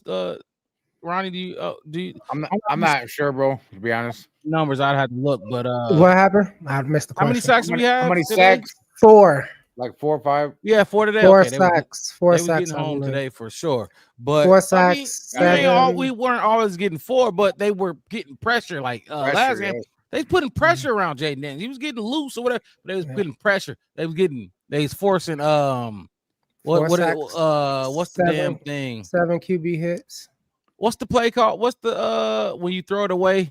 When you throw the ball away as a quarterback, I'm drawing a. Oh, you talking about when they and ain't nobody there, ain't no receiver in the area. What the fuck intentional grounding. Intentional ground. They was getting intentional grounding calls on Jaden. You weren't getting him down, you know what I mean? But you were making him, you were getting positive plays, positive outcomes. That's even better because you get loss of down on that one. Loss of down and the sack. Yes. Amazing coaching, man. Ben Johnson, they got them working. They got them working in that bye week. I ain't gonna lie, I'm shocked by the defense. I'm shocked by what I'm seeing from this defense, and mainly that front 7, because what I was seeing, I didn't think they was going to. Javon Dexter has been anchoring. You know what I mean? It's not all about penetration. You ain't always got to, especially from the D tackle spot. You're not even that's not your job to get the sacks. Now you can be that disruptive if you're that good, but that's Montez and Dio. Let them. You gotta clog that lane, clog that middle, clog that paint. You know what I mean? As soon as they hand that bitch off to Alvin Kamara or whoever we played last week, running back, Stonewall. No, a 4th down, they stood them up. Exactly, stood them up right there. Very short. Impressed, and this team don't impress me that often. I'm still not impressed by the offense. I ain't gonna lie. Offense ain't impressive. Now the run game is good. I'm not impressed by it though. I'm impressed by what I'm seeing from that D-line. Maybe that's my expectations. I expected us to come in to be able to run the football. I didn't think we was ever going to be able to stop the run, and we're stopping the run. And when I play the locker room celebration, which that's what I was working on while you was going west, you'll see that it's a huge thing. Ronnie, I don't know if you got to speak on Ben Johnson yet. No, I didn't. One of the things I was going to say about Ben Johnson is I don't always like what he does in the moment, but at the pressers and whatnot afterwards, I like the fact that he calls it for what it was. Even if he's to blame, he'll call it for what it was. Like Wes was saying, he speaks the truth. Transparency, no smoke, no sugar, no nothing. It is what it is. We fucked up is basically what he said. He put the onus on himself and the offense, and he gave credit where it was due to the defense and Dennis Allen. And you got to love that about this team. Accountability. Nobody's pointing fingers. Everybody says it was, even if it wasn't on you, you'll still take the accountability and say, yeah, I fucked up. Even if the receiver ran the wrong route. It's just that's Ben Johnson is what the Bears are becoming individuals, what he is as a coach, or personifying him as a coach. The team is taking over what he does as a coach. So yeah, I'm liking that. And he took and I'm glad he said the team. You said the team embodies what your heck. He took offense. So he said it, man. He said it. He took offense to the run game, struggling early on because he focused so much on it. So he felt like it was on him. He said it. I focus more on the run game than the pass game, and we're struggling. So I take offense to that. I mean, like, not what the reporters or fans or anybody, but like we should be better than this. If I'm putting all my energy into that, can y'all fellas still see me? Okay. Yeah, you good. Good. My connection is low right now, but I want to address this comment real quick. Whatever the fuck I want. Jump back in the chat. We seen him pop up last week. Appreciate you jumping in, joining us again. He said Caleb has to lead the league in tipped passes. Has to stop immediately. Well, I'm gonna say this one thing. Your quarterback ain't how tall? He's not 6'5", 6'6". He's not 6'1". one of those. He's a short quarterback. It ain't gonna stop. I hope you don't like. I don't get what, like, it's not gonna stop. It's not gonna stop. Now, the tip passes came on those damn screen passes today. Yeah. When Theo Benedict was letting Chase Young just fly up the field. And what I say, I said this against the Raiders. If a defensive lineman takes his hands off you, he disengages and goes up, you got to flatline his ass. And they were saying that on the broadcast. That's obvious though. Like, you can't let him disrupt your passing game in that way. Now, if he leads the game in tip passes, that's fine. I don't know about it has to stop immediately. But trust me, it's gonna happen. He's a short quarterback. He's a shorter quarterback, so it's gonna happen. I don't know what to tell you. Wes, you got thoughts on that?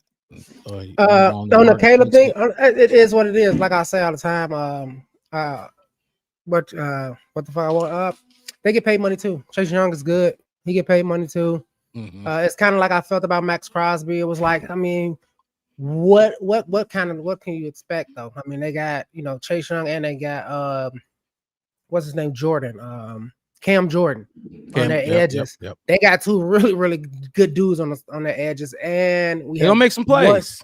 We had one sack, and neither one of them got it.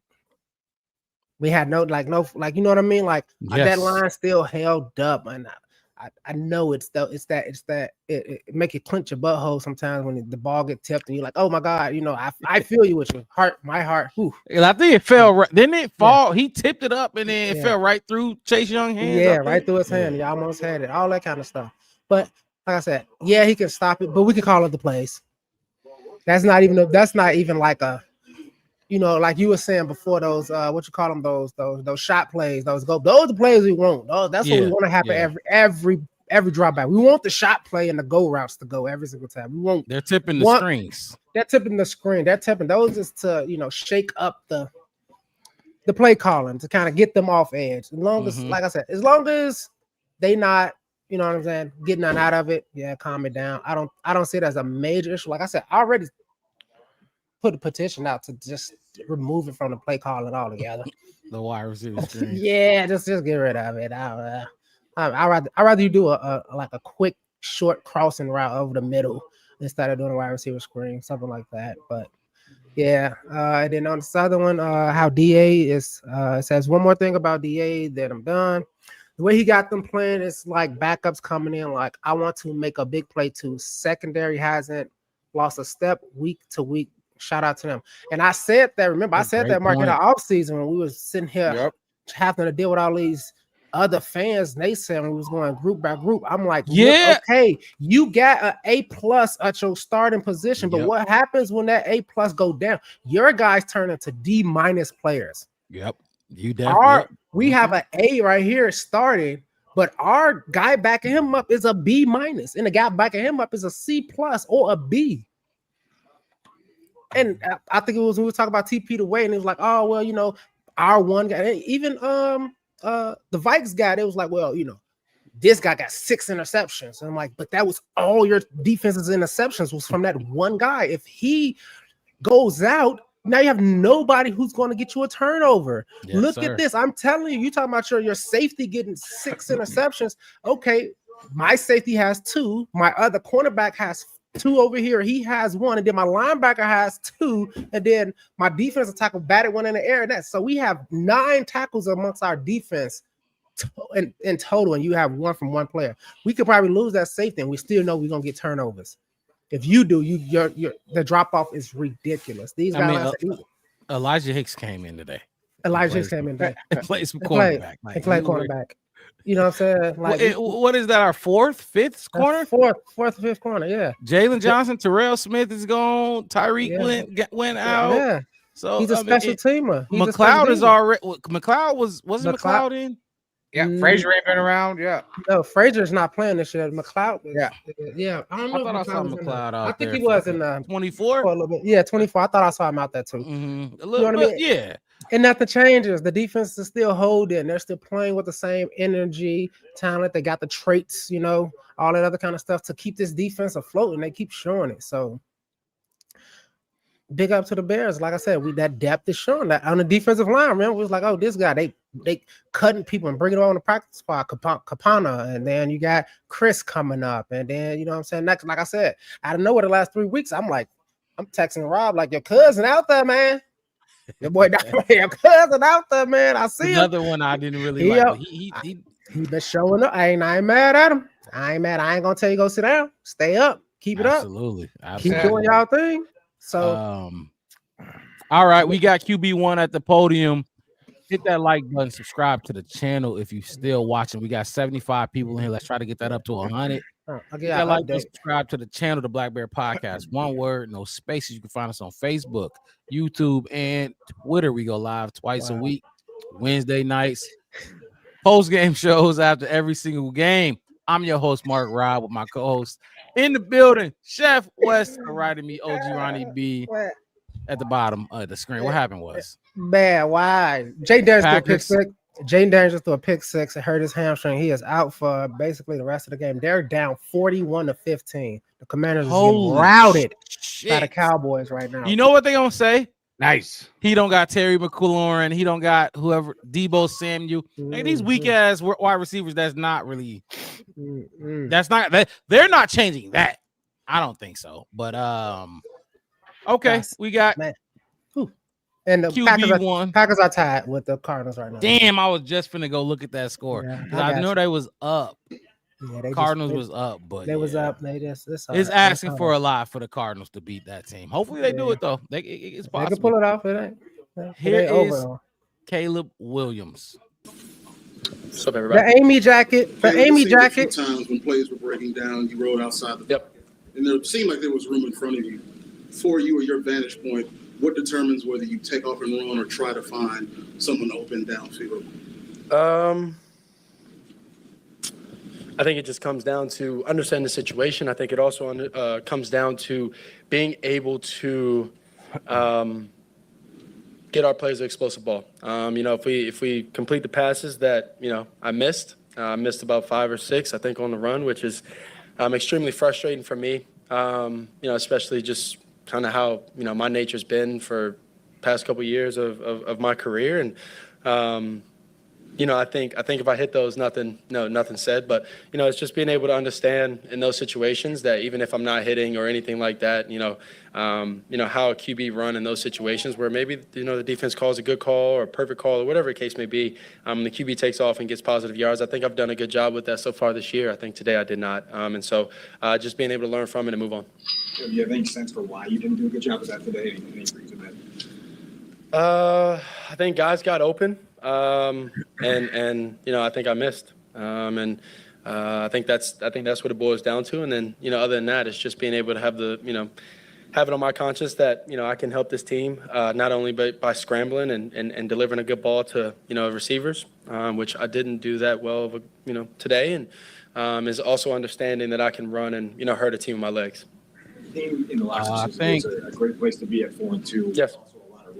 He was just saying that right there in the chat. Put those two things together and build a mindset up. Yeah, think about it. I threw an interception today, and defense had 4 turnovers, 4 sacks.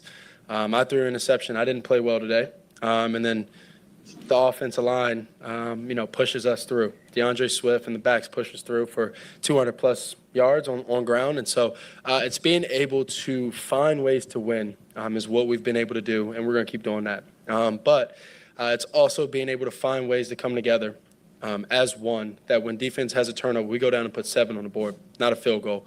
And that accounts for me. That accounts for all of us on offense. That accounts for just everything overall. And so it's just being able to execute the plays that are called. It's being able to, when you have those moments for explosive plays, we connect on them. I deliver a good ball, or offensive line does a good job and of blocking up, and the backs hitting the hole and having explosive plays. So I think overall there's a lot of growth that can be had, and it's insane to think that, and we're 4-2. About how much growth we have left, myself included, and like I said before, we want to hit the ground running at the right time, where we're all hitting on all cylinders. Defense is playing, great, and I want to, have them have their back, and just like they have ours, and we want to keep that rolling. How frustrating is it to see the pre-snap penalties and there's some center snap exchange problems? Drew took blame for that. Yep. Tough to see that kind of return today. Yeah.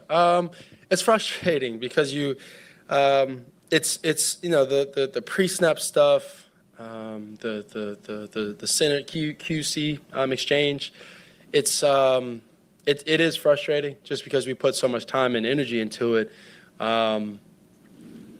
But I wouldn't say I put that on Drew or anybody. I can take that blame just because it comes down to cadence. It comes down to everybody being on one page and having everybody calm and understanding. We're going to go execute this play, and we just need to snap the ball at the right time and be able to hit plays at the right time, execute the plays, and that comes down to communication. That comes down to knowing what we have to do. That comes down to the cadence at the end of the day. And so I can always help in those situations, and we'll be better with that coming forth. How do you handle the progress being kind of up and down? Mm-hmm. Like it to be linear and just progressively steps forward. How do you deal with step forward, step back? Yep. Game like today. Yeah. You're saying for myself or offense? What are you saying? Either one. Which one do you want to answer? I'll go for myself. Days like today, I would say are needed. Just in the sense of it gives you a little bit more to be able to look back on something and figure out what. And so that's important. And so you have these moments, and then you get later in the season, and you may start to have one of these moments. And hated the question. You get to go back to he thinks progress is linear. You're gonna have up and downs. What you need to figure out early. You're not gonna be good every so week. now, what the fuck? we're late in the season. It's like, okay, I remember what it was. I remember, how can I fix it? It's more of a solution-based, thing instead of it being like, what's the issue? And so right now we're gonna go back. I'm gonna go look at the film. I'm gonna figure out, and I am gonna figure this out. especially with, some of these explosive plays, some of these, mainly talking about the on-the-run stuff. And I haven't been efficient with those. I haven't been hitting them, and it's frustrating. And so I'm gonna, we're gonna figure this out. I'm gonna figure it out. And that's what he does. when we start hitting on those cylinders, where we start having some of these explosive plays, especially when the play breaks, and it turns into our second play. It's going to be, real devastating to the other side. So we're going to figure it out. I'm going to figure it out. And then other than that, it just comes down to the basics: feet, eyes, delivering a good ball to the guys. And then it comes down to, like I said before, communication and make sure everybody's on the same page. And, we're rolling off the ball. Caleb, in your life, high school, college, pros, have you ever had a game like this where you weren't particularly prolific and the team still won? Yeah. I can't necessarily off the top of my head name the game, but there's been games where I may not have had my best game, and maybe ran the ball. I think there was a game where we ran the ball for around 200 yards, and I had 100-something yards passing, and maybe one touchdown, and you're just as excited.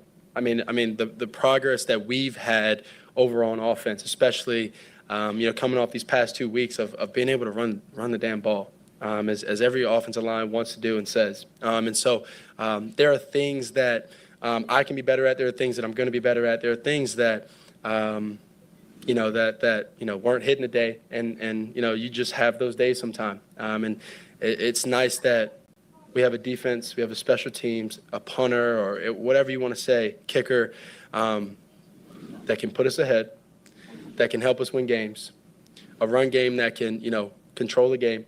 And so, we get this figured out on my side. We'll be putting up a lot of points to be very dangerous. Caleb, back up to the loss in Detroit. You set an optimistic tone saying that we got 15 games left, and sensibly, you won 4 straight sits. What's the feeling for you now at 4-2 and looking ahead to what can come here? Yeah, belief. Still, it's confidence. It's belief. It's living in the know, the known. The feeling of myself this year, in the sense of when we have games, when we're going through the game plan, when we get to the end of the week, it's more of a feeling of we know we're going to win. And that's not always going to be the case, but the feeling of it is different than maybe or we got to go out here and play a perfect game or anything like that. It's living in the known of the feeling of we're going to come out here and win the game. And obviously a lot of things have to go right, and we got to execute, and we got to, communication, all these different things. Defense has played well, offense has played well, special teams, all 3 sides of the ball. But living in the known is kind of where we're at. Even when we were 0-2, we were still living in the known that we're going to, fight back, and, we're going to be 2-2, and then we'll go 3-2, and then we'll be 4-2. And so it's living in the known. We have to, do things throughout the week, hard work, stand late, do all the right things. But living in the known is where we're living, and we got to stay there. We got to keep being consistent. We got to hold each other accountable. We got to do the right things to be able to stay consistent and be the team we want to be. What's your interpretation of how the running game has gotten unlocked the way it has the last 2 weeks? Yeah, I think it's come down to one mentality. I think the other one is the way the coaches have been able to help us on the offense and things like that, of shifts and motions and things like that. When you start shifting in motion, and you have crisscross when the ball is snapped, also it affects defenses, and it puts people out of place so that it can help with double teams or triple teams, or getting up to the second level. And when you start getting up to the second level, like I said last week, and we got the backs that we have and things like that, you start seeing big creases and real explosive positive runs, and that only helps us. We got to keep that rolling, and we got to get the other half going again. Last one 4-2 compared to last year's 4-2. Yeah. I think. What you got? How you gonna answer this question? Similar in a way, obviously. Just because you're 4-2 and you got things rolling, but I think at this moment, I think what I said recently or just a minute ago is the living in the known of if we do the right things throughout the week, if we practice the right ways, if we if we do enough studying, if we watch enough film, if we do all the right things, we got the coaches, we got the players, we got the belief in each other, coaches, everybody inside that building, that we will come out with a win, and I think that's the difference.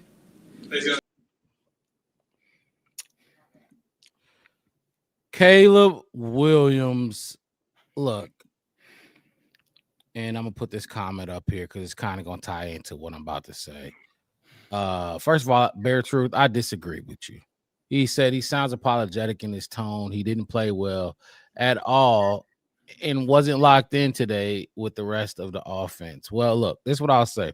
I don't think he sounded apologetic. What I heard up there was a leader, a growing leader, taking accountability for his you ain't taking accountability for the team because you excelled as a team. You won. You beat a team by 2 scores. You're taking accountability for your individual performance and what y'all could have been and the vision that Ben Johnson. Like it's like that thing where you and your homie or you and whoever somebody you got a connection with, you close with, y'all can look at each other and y'all have a conversation in a room full of people and y'all both saw the same thing. We both know. You look at me, I look at you, and we both know, yeah, I fucked up there. And I see your look, I fucked up there. You know what I mean? Wes, this kind of go back to in the off-season when we was talking about, and I said I didn't think Caleb was the leader, but I said he's gonna get there. Growth. He is growing, he's still learning this offense and how to lead this team in the personnel that he's working with. I didn't think he was there. He's growing. I still don't think he's there. But from what I just heard, he's getting close. He is damn close to it. And that's a mix of what Ben is asking him. I'm telling you, I guarantee Ben is asking him to become more of that leader role. He's a captain. Now he's a quarterback, that's usually, but he's a captain. You know what I mean? So I wouldn't say apologetic, Bear Truth. He definitely was being accountable. Maybe you're used to him being more confident and just like boom, boom, boom, because he don't have games like this. That's another thing. Like this is different. His tone is different because this performance is different. But guess what? Even when he was having those other games where his tone was more confident or less apologetic, he was still getting criticized. So now he actually has a game lesser than what at least I was in my sense used to. It's apologetic, but I wouldn't go that far. I wouldn't go that far. I love what I heard from QB1. You can be better. I wouldn't, like I said, you weren't terrible. The pick was stupid to me. I thought the pick was stupid. If you're gonna throw the pick, take a shot deep, and it's gonna be like a punt anyway.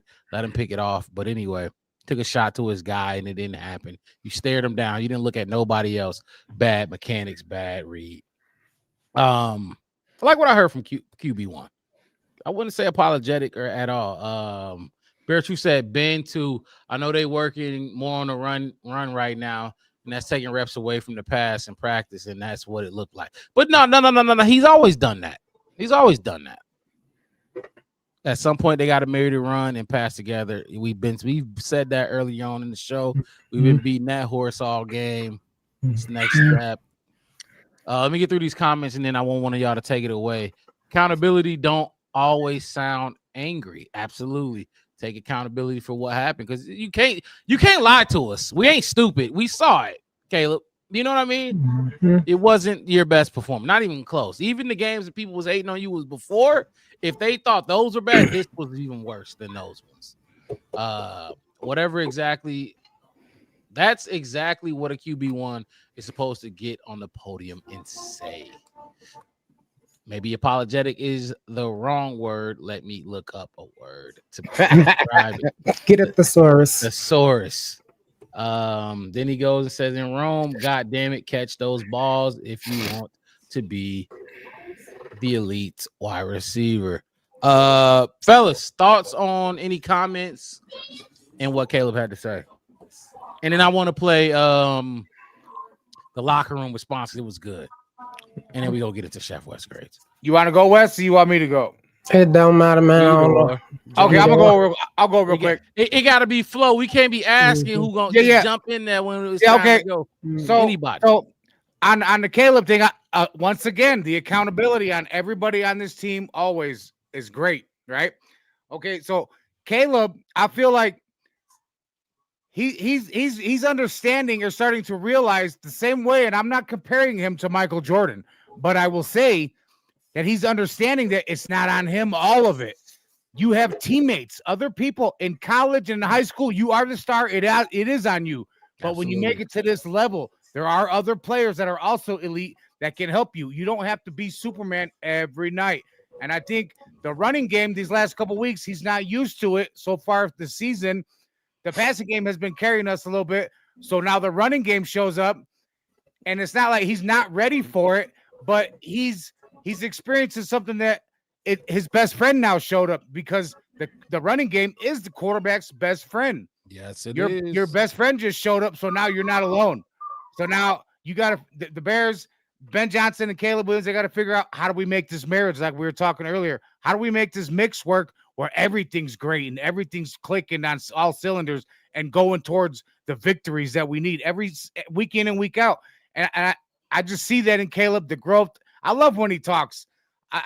There's no way I can feel bad about him being at the helm, because he says the right things and he's doing what Ben's asking. It's all in the system, and it's going to come, and it's going to get sharper and better as time goes. That's all. It's going to happen up and down. Yeah, we've had our ups. This was a down. Trust me, coaster. It's gonna be exactly. It's gonna be some more ups, man. It's gonna be some more ups. Talk to us, Wes. I saw relief. I saw relief. You know, I like the Amy jacket. If y'all don't know the story behind the Amy jacket, I'm happy he got that and put it on.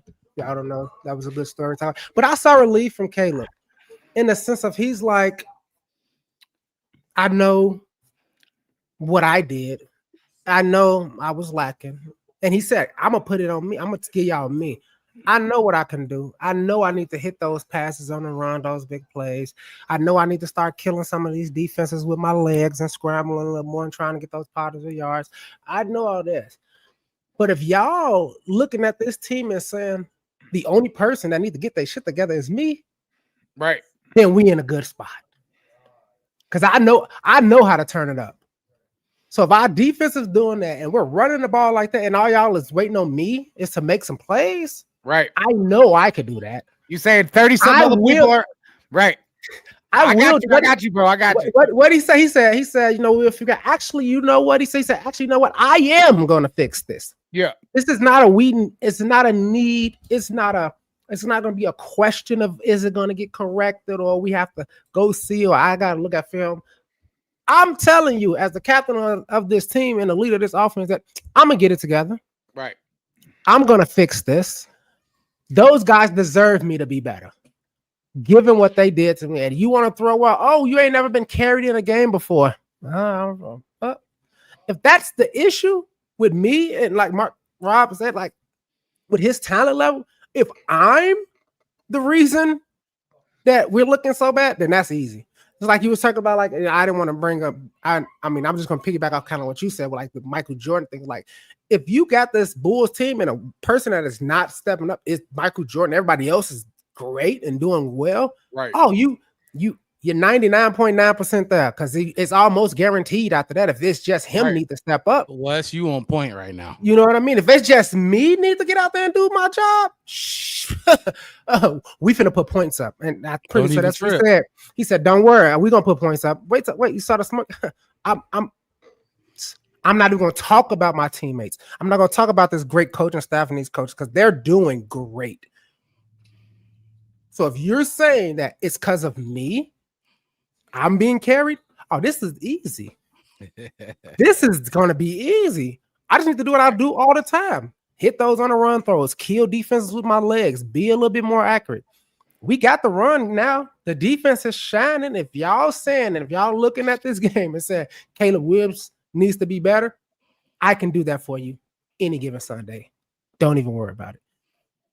So I really liked how he told us, and he again, this is the second time it's the on the run for him, the throws on the run that make him who he is. All right. He don't care about whatever Troy Aikman was talking about he need to get better at. Why do I keep doing that? or whatever. If you ain't saying to him in his mind, if you ain't saying, God damn, Caleb, he usually hit those throws on the run. If you ain't saying that, he don't think it's a problem. He don't care what you talk about. And clearly Ben Johnson don't think it's a problem either.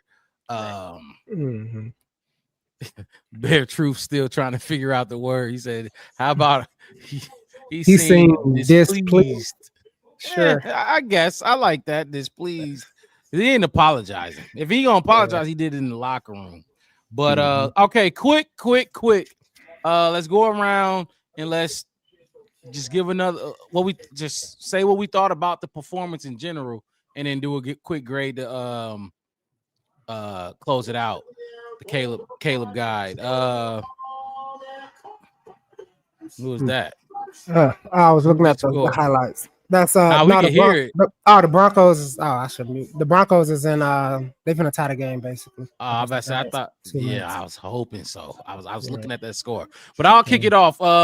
Look, rocky performance. The numbers going across the bottom of the screen: 15 for 26, 172 yards, 1 interception. It wasn't clean. It wasn't clean. The interception was bad. But even without the interception, like if he had those numbers without the interception, it still wouldn't have been, it was weird. But he made plays. This was the ultimate game manager game. Yeah, I think people was trying to say last week, but he had 250 something yards with 2 touchdowns last week. This was a game manager game. This was like, okay, come in and don't fuck it up. Make some throws here and there, but don't fuck it up. Now the interception was bad. I didn't like that at all. I didn't like that. You stared him down. On third, it was 3rd and long, and he wanted to get all of it back with his guy wrong, but hit him early. You threw it late anyway. But we saw the throws. He was hitting. He hit Colston. He hit DJ on some out routes. He even hit Rome on some good plays, and he checked it down. It wasn't, like I said, it wasn't ugly by any means. We know he can do better. We all know he can do better. We've seen him do better. My grade for Caleb Williams is going to be C-. What y'all got? Who want to go next? I got That's what I like. I got it because I got for the mic. Snatch the mic.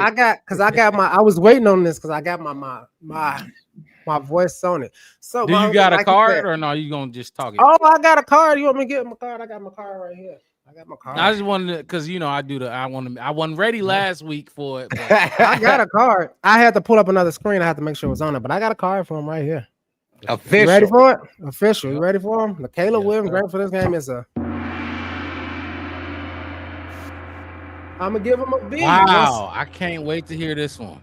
Once again, because I'm not. My grades are transitional. It's what's different from the last time and how did you grow on the field and all that kind of stuff. This is not just for this week kind of grade, because then you can get an F and then an A and then an F and an A. It's what I seen different. Like you said, you kind of put it out there like the game management thing. But what Caleb Williams did do that we forget is that one of his passes to DJ Moore went for 26 yards. One of his passes for Rome went for 20 yards. One of his passes to Luther Burden, the only one Luther Burden, was 22 yards. Pass to Cole Kmet was 16 yards. The one to Swift was 14 yards. And one that went to Loveland, which I don't know why they don't got it. Oh, there it is. That was the out route, wasn't it? Yeah, the out route. He had 3 catches. Two of them was all for first downs on 3rd down. On top of that, he still kept a lot of drives going, even though he was having a bad day.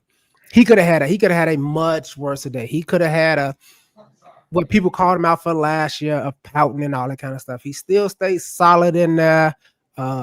He still kept things going, even after like the stumble, and even when bad stuff was happening, those 2 exchanges was wrong. Like he fell on the ball, didn't try to do way too much. You forget that one handoff to Swift that he literally stretched across the field to hold it out there long enough for him to get it could have been a fumble. He can come get it. Yeah. So he held that ball like far out there. That could have been a fumble. Like just looking at all the little things, and I'm giving him because he's getting better and better and better at running this team no matter what's going on. He's not shaky. Like we haven't talked about his his like even like a lot of his mechanics, footwork, all the kinds of can be better.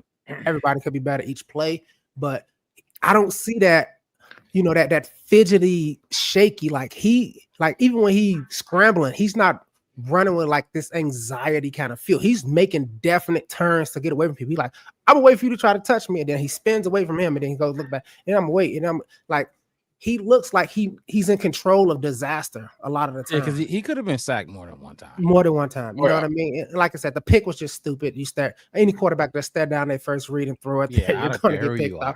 That is gonna happen. I don't care. Tom Brady do that kind of stuff. But I'm giving him a B because he's looked better in the chaos. He looked better in the chaos. He didn't, like you said, he didn't lose the game. Remember when we was trying to figure out if we should keep Justin Fields back in the day, and it was like the key word is he the reason we win it, or is he not the reason we lose? I still think Caleb is still the reason that this team has a great attitude. They've been led. I said it even in the offseason, he was like, well, Caleb is not right. I said he has to be the leader from day one, even if he's not ready. He's gonna have to grow into the role. He's gonna have to grow into it. He's growing into it. He's leading this team. He's growing into it. You know what I mean? He's up there. He's up. He's the captain of this team. He steers this ship, and he said it like he said. If I'm the only reason that y'all think this team is not going to make it far, don't worry. We are in good hands, like Allstate. Bet. That's what he's. Yeah. That's why he get a B from me. Wow. You got to be good in disaster because it's not going to always be pretty. They get like I said, and I know a lot of people. Yes, everybody else could do better. Wide receivers can catch. We can get better blocking. We can get. A lot of things can be better. Ben Johnson can be better, but like I said, if Caleb is the worst thing right now in this team, then we've done. Oh, the Broncos is finna win. Oh wow! Please win this game. They scored. Huh? Yep. Packers just took the lead. Oh man, 150 Say to that go. shit. Fuck. Man, I was watching this shit. A minute 50 to go. 27-23. Arizona ball. First and 10. So we'll see what they do. B is. Hey, look. I know a lot of people ain't gonna like it. I wasn't gonna go B. We all over the place. We stretched all over the algorithm. He went. Bear Truth went D plus. Chef helped me change my mind. He also at first he went D. Yeah. You went D and said collective effort, pass game from Ben to Caleb Williams to everyone else a C minus. He went D plus. If that's a D plus, okay. Hard to get an A in your class. Yeah. But that's how people look at Caleb. They look at Caleb as they still look at him as you should be different from everyone else. You need 353 touchdowns, no sacks. Day in and day out. And we talked about this earlier, Ronnie. The only issue okay, he could have been better. But what really pisses me off, and it don't really piss me off, but it pissed me off, it just sets him back for his 4,000. Yeah. This was a setback. From that. Yeah, it was a little bit. That's all. I think he needed to average like 230, whatever. But guess what? He might have a explode for 320 to make up for it later on down the road. Hey, we'll take team achievements over personal achievements any day. Absolutely. You know what I'm saying? I'm sure Caleb would too. Go ahead, Ronnie. Jump in there. Yep. Okay. If I'm gonna grade Caleb, I was leaning C plus, but I'm gonna go ahead and do the B minus. And the reason is because like you said, minus. Okay. B minus. The reason, Mark, like you were saying, he did his best. I don't know who heard of this guy. He did his best Trent Dilfer impersonation today.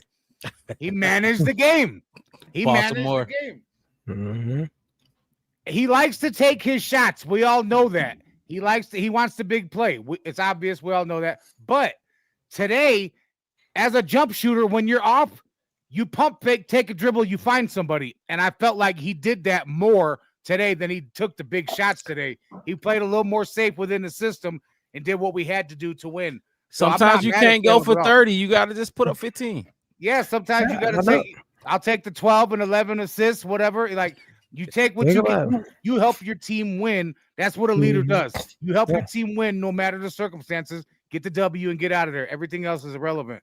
Because I'm just saying, everybody they in my DMs, people him like Rome got to catch the ball. If Rome catch 3 of those passes, if DJ catch 2 of those that was dropped when he scrambled, we looking at a whole totally different. Even with still interception, yeah, you're still looking at more yards and all that kinds. So you got to look at looking at the back down things. You blaming him for people playing good defense when they get paid $1 million to play good defense. Right, that's fine. You know what I mean? But I didn't see too many balls going to dirt. Like I see the stuff we complained about last week. I didn't see a lot of it from Caleb this week. The game just wasn't that for him today. Right. That's it. I didn't see like you can't. He's inaccurate. I seen like 2 inaccurate passes, maybe 3 total. He hit the dude in the face. One of them he kind of threw out of bounds, and that was it. The other one was the defender batted out. Hey, he's playing defense. That's what he get paid for. It's Chase Young. It's such and such. That's what he get paid for. It hit Rome in the hands. It hit the receiver in the chest. They was right there. They could have possibly even caught it. Is that really on Caleb? He was scrambling. So my whole thing is if those guys made a extraordinary play, you'll be looking at Caleb like even though he didn't get a touchdown, he still threw an interception. He still had 285 yards, 1 sack. You know what I mean? Like the only thing that y'all bring it down is the fact that he didn't have the yards. But how many negative yards? He didn't have many negative yards. Like I said, the interception, we'll keep that up there. Right. You see what I'm saying?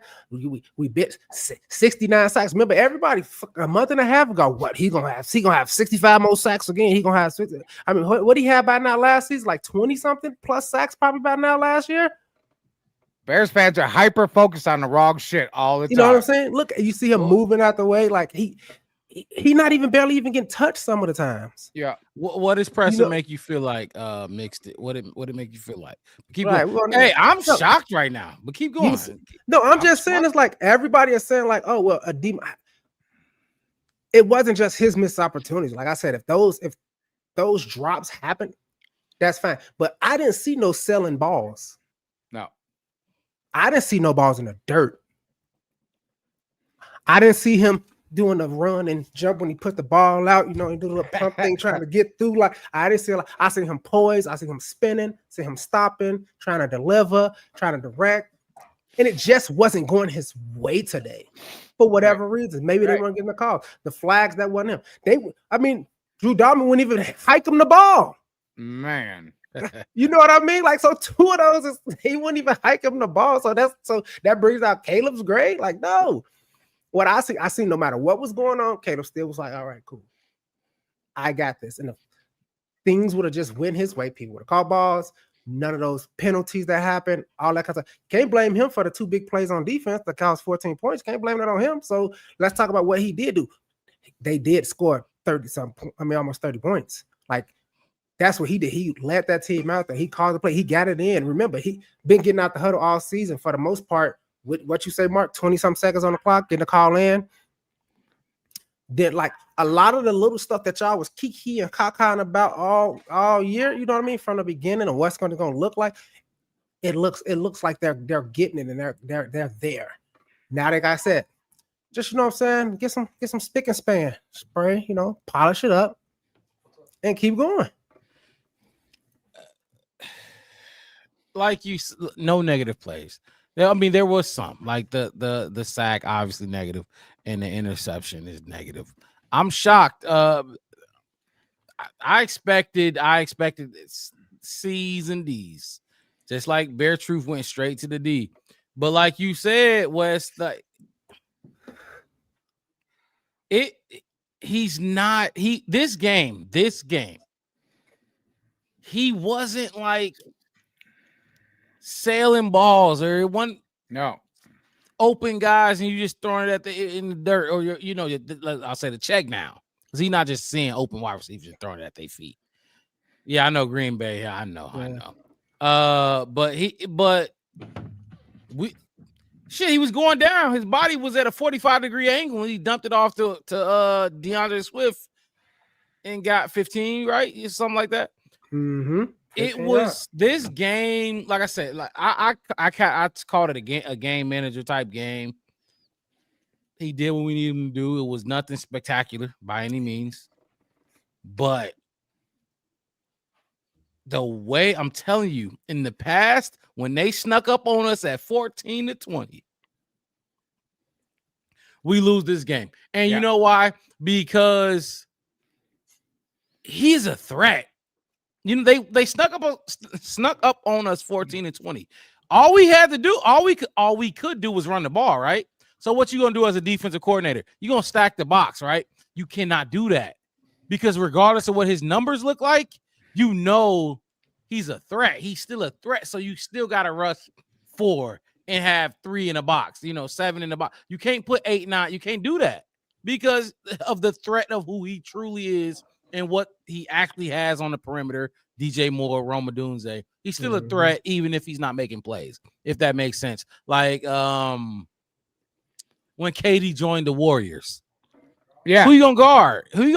You can't double nobody now. You can't double nobody. And when I say double, you can't stack the box. That's the same thing as doubling Steph. You can't double Steph because KD is there. Right. You know what I mean? You can't stack the box on DeAndre Swift and Kyle Monangai because Caleb and those wide receivers are really good. Like you can't do that. You know what I mean? You got to account for them, and that's exactly what happened. And he played. He didn't hurt us. He could like last season. He could have ran back. Remember his first. By this time last week, he done took 4 snaps by now that he ran 35 yards in the wrong direction and got sacked. And now we're 3rd and 42. Yep. You see what I'm saying? I don't think we had nothing this season longer than like maybe 3rd and 25, other than something that called like a penalty calls it back. But it's not like I said, if you watching what he's doing, give him what he's doing, man. What he doing? He's taking the game for what it is. He's not making it no harder on his coach on this, because if he would have did that, took some more sacks, tried to be the hero and tried to, you know what I mean? Like he's scrambling, like, all right, fuck, I'll throw it away. If those is 3rd and 15s, you're not running the ball. And that because at times he was scrambling.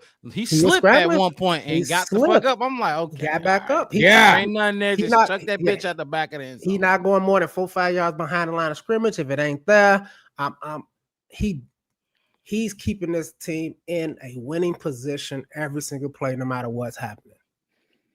And if he's on cooking, is he, like you said, Ronnie, about basketball, if you know what I'm saying, if you cold, you got to figure out other ways. Like I said, he wasn't hot. He tried to get hot.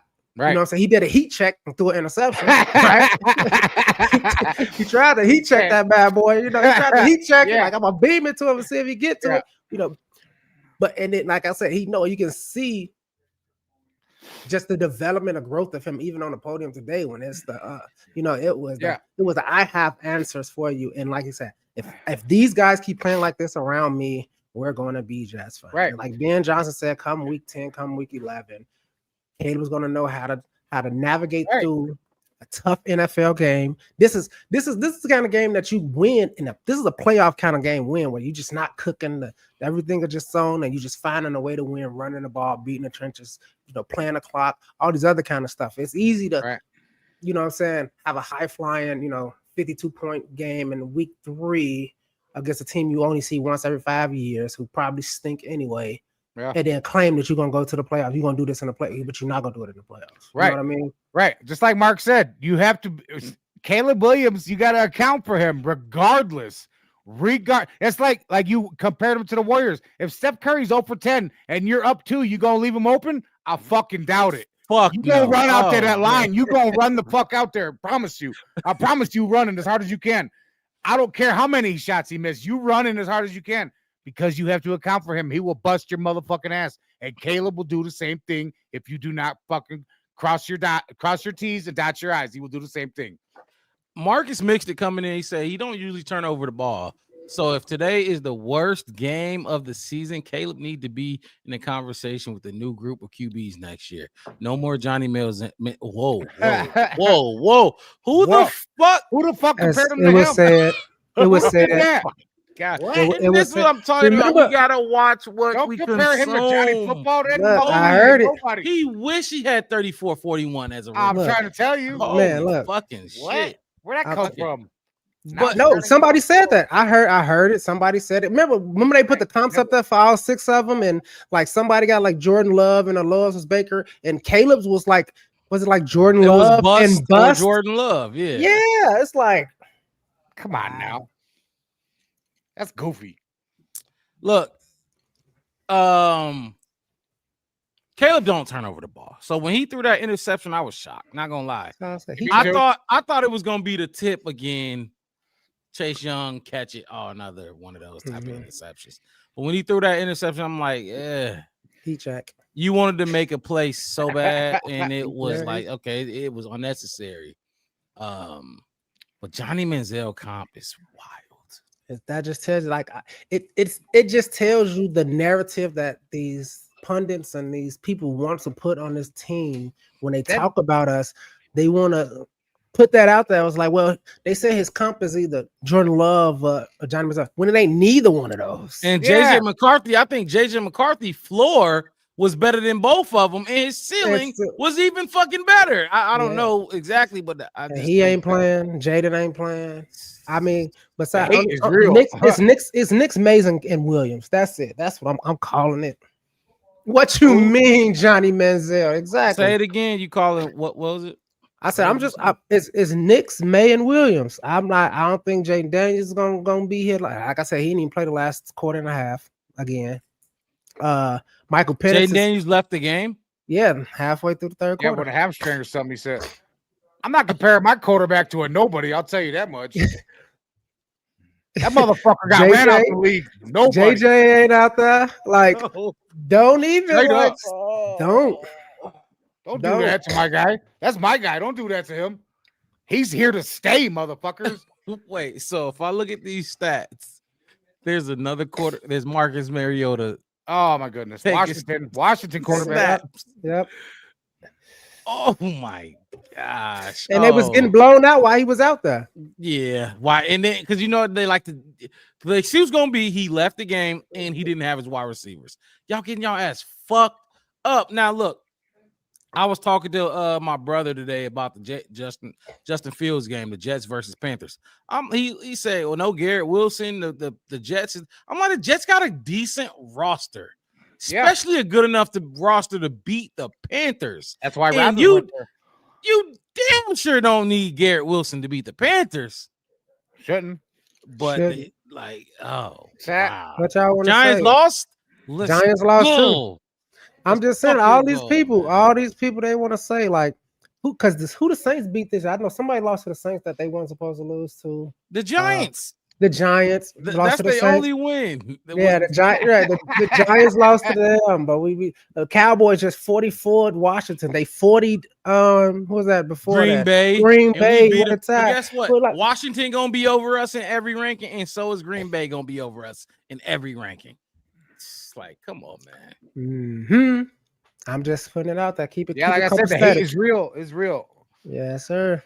Oh man, hey, that's some good. Y'all was making some great points, some good points. I love the chat. I love exactly every point y'all fellas was making too, because you have to dive into it, because when you watch these national media and even some of the local media, they're not going to take things into context for real. It's not going to be broken down in the right way. Everybody about to classify this game. Now I gave them a C-. But everybody, it's gonna be D's from most of the people. This is a D game for some reason. But you don't have a D game and still win by that many points. I don't care what you talk. And the defense don't have no points. It'd be one thing if your defense got 3 interceptions and 3 touchdowns on them motherfuckers. Y'all getting interceptions, and I think one of them put us in the red zone. Or just outside the red zone. Yeah, just outside. I think it was the one Nashawn Wright ran back 25 yards maybe or something like that. That was it. Other than that, they drove down. Yeah, you're not scoring points off these. They put themselves in scoring position and they scored. Field goals, touchdowns, a combination of both. You're not playing you're not having a D game and winning handedly, like decidedly. And my whole thing of this is like, it wasn't like Caleb was making negative things happen. Exactly. You know what I mean? It just wasn't clicking. It's a big difference between not clicking and negative things happening. Like Spencer Wright, he threw 3 interceptions. Oh my goodness! Let's sit in the locker room. I was ready. I'm just saying, it's like all that stuff about Caleb that last year, the scrambling, the holding on the ball too long. Is he holding on the ball too long? I don't think so. Is he getting sacked a lot? I don't think so. It just didn't click. You have a not clicking game. It can happen. Marcus Mixed it said, hold on, let me get you. My bad. Yeah, no. He said losing grade points from people just because he the QB, just like the center. Double pump, the snap, fumble goes to Caleb. Yeah. I said that. I said like also said it, mm-hmm. It's not Fields, it's Aaron Glenn. That shit look like Eberflus all over again. Y'all, it's so bad. Yes, you sound like my brother, but I'm like I said, look. Last game, he had 9 completions for 45 total yards and 9 sacks. I get it. But 45, I'm gonna throw 10 interceptions before I lead a game with 45 yards. Them speed limit numbers. You throw for speed limit number. Now the game was close. In a school zone, you going slower in a school zone. You do a school zone speed, dog. That's not even a highway. That's crazy. That's in a school zone. That's crazy. But nah, a lot going on over there. Ready for this locker room, Ronnie? Where you at? We finna play this locker room. Caleb said, Caleb be. Oh no, kind of Caleb. I already put that up there. All right. Locker room. Here we go. That's right. 4 in a row. That's right. Hey, what do you say?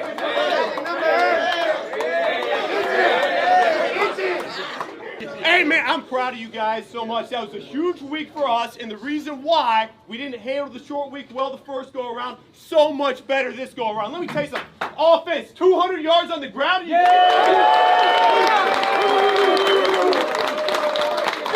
another 4 turnovers.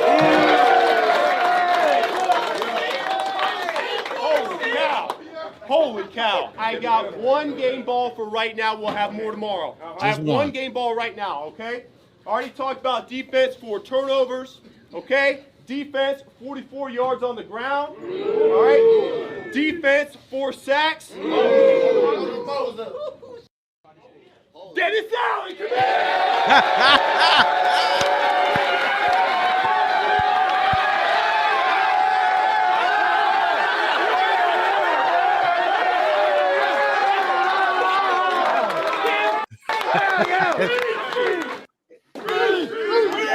This is my favorite game ball. Hey, listen.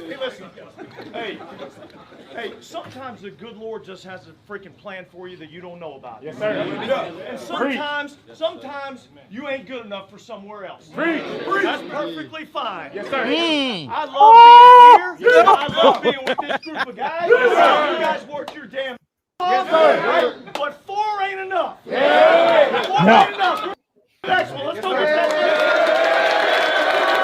Yeah! Good, better, bad. Never let it rest. Good gets better. Better gets better. Bears on 3. 1, 2, 3. Oh, love it. Oh, hey, look. Hey, yo. What? Divine. Hey. He said divine intervention. He said they said I wasn't good enough. Right. They said I wasn't good enough. Slipped it in there. Yeah, you know how God works. Look how the Lord works. Look how he do it to him. Yeah, sometimes you ain't what you supposed to be. But look at the Lord. Look at God. Look what he do. Oh man. I know. We needed an organ in there. Yeah. We could have done it in this house of God. Yeah. That's what I'm talking about. DA, baby. Favorite game ball of the season so far. He has been doing a hell of a job. Yeah. And when I first watched it, I don't know if y'all saw that already, if that was y'all first time watching it. First time. I didn't see it coming. He said Dennis Allen, and I immediately oh yeah. Culture. The culture is right. The culture is perfect. The culture is exactly where it need to be. Yes. 1 and only 1 game ball. Because remember, I told you I gave my grade to Tremaine Edmonds. Every other game, he was 11, 13, 14, 15. He had 6 today. The defense was great as a whole, as a collective. You lost Tyreek for the whole second half. Like, you already down Jalen Johnson. Dennis Allen's game ball. I lost my shit. No, you got McLeod. You got Nashawn Wright, who you picked up 2 days before the season started. You picked him up, what was it, 2 weeks before the season started? Hey, Come on in here. Come. I'm gonna show you guys. The 48 was his player on the Saints. Yeah. We need help. Yeah. Yeah.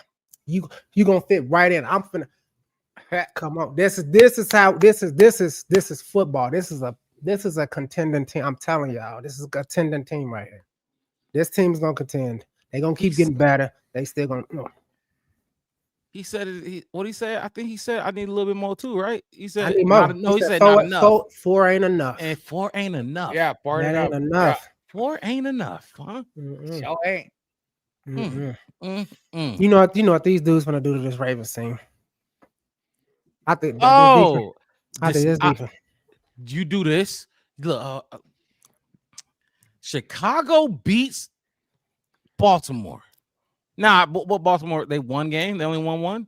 They only won one. Last time I heard it was like 1-4 or something. That's like probably the most. They probably won one game. And if we want to talk about Madden or rankings, everyone, Madden will still had a rating at like a 95.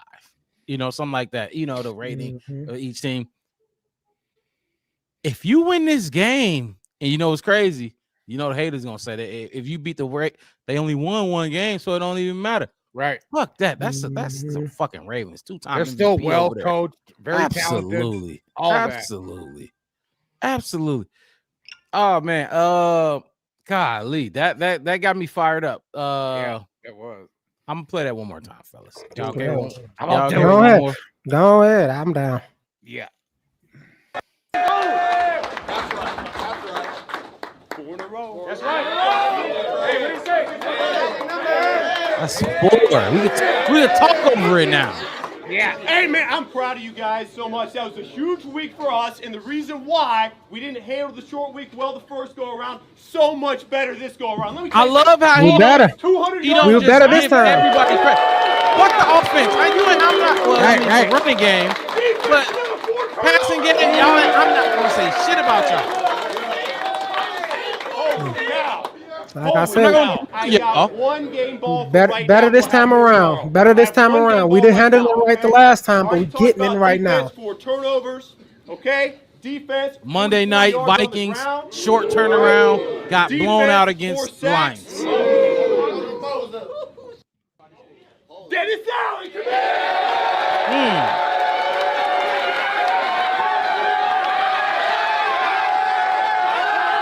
Players love him. They love him. Wes, I don't think we might have watched 1 or 2. I don't think we watched this many post-game locker room celebrations last year. I don't think they was recording them. I don't think they were. For what? Right, it might not have been. Not entertaining. That's perfectly fine. Yes, sir. You had I love being with this group of guys. You guys work your damn. Yes, sir. But 4 ain't enough. 4 ain't enough. Look at Ryan Poles. Look at Ryan Poles.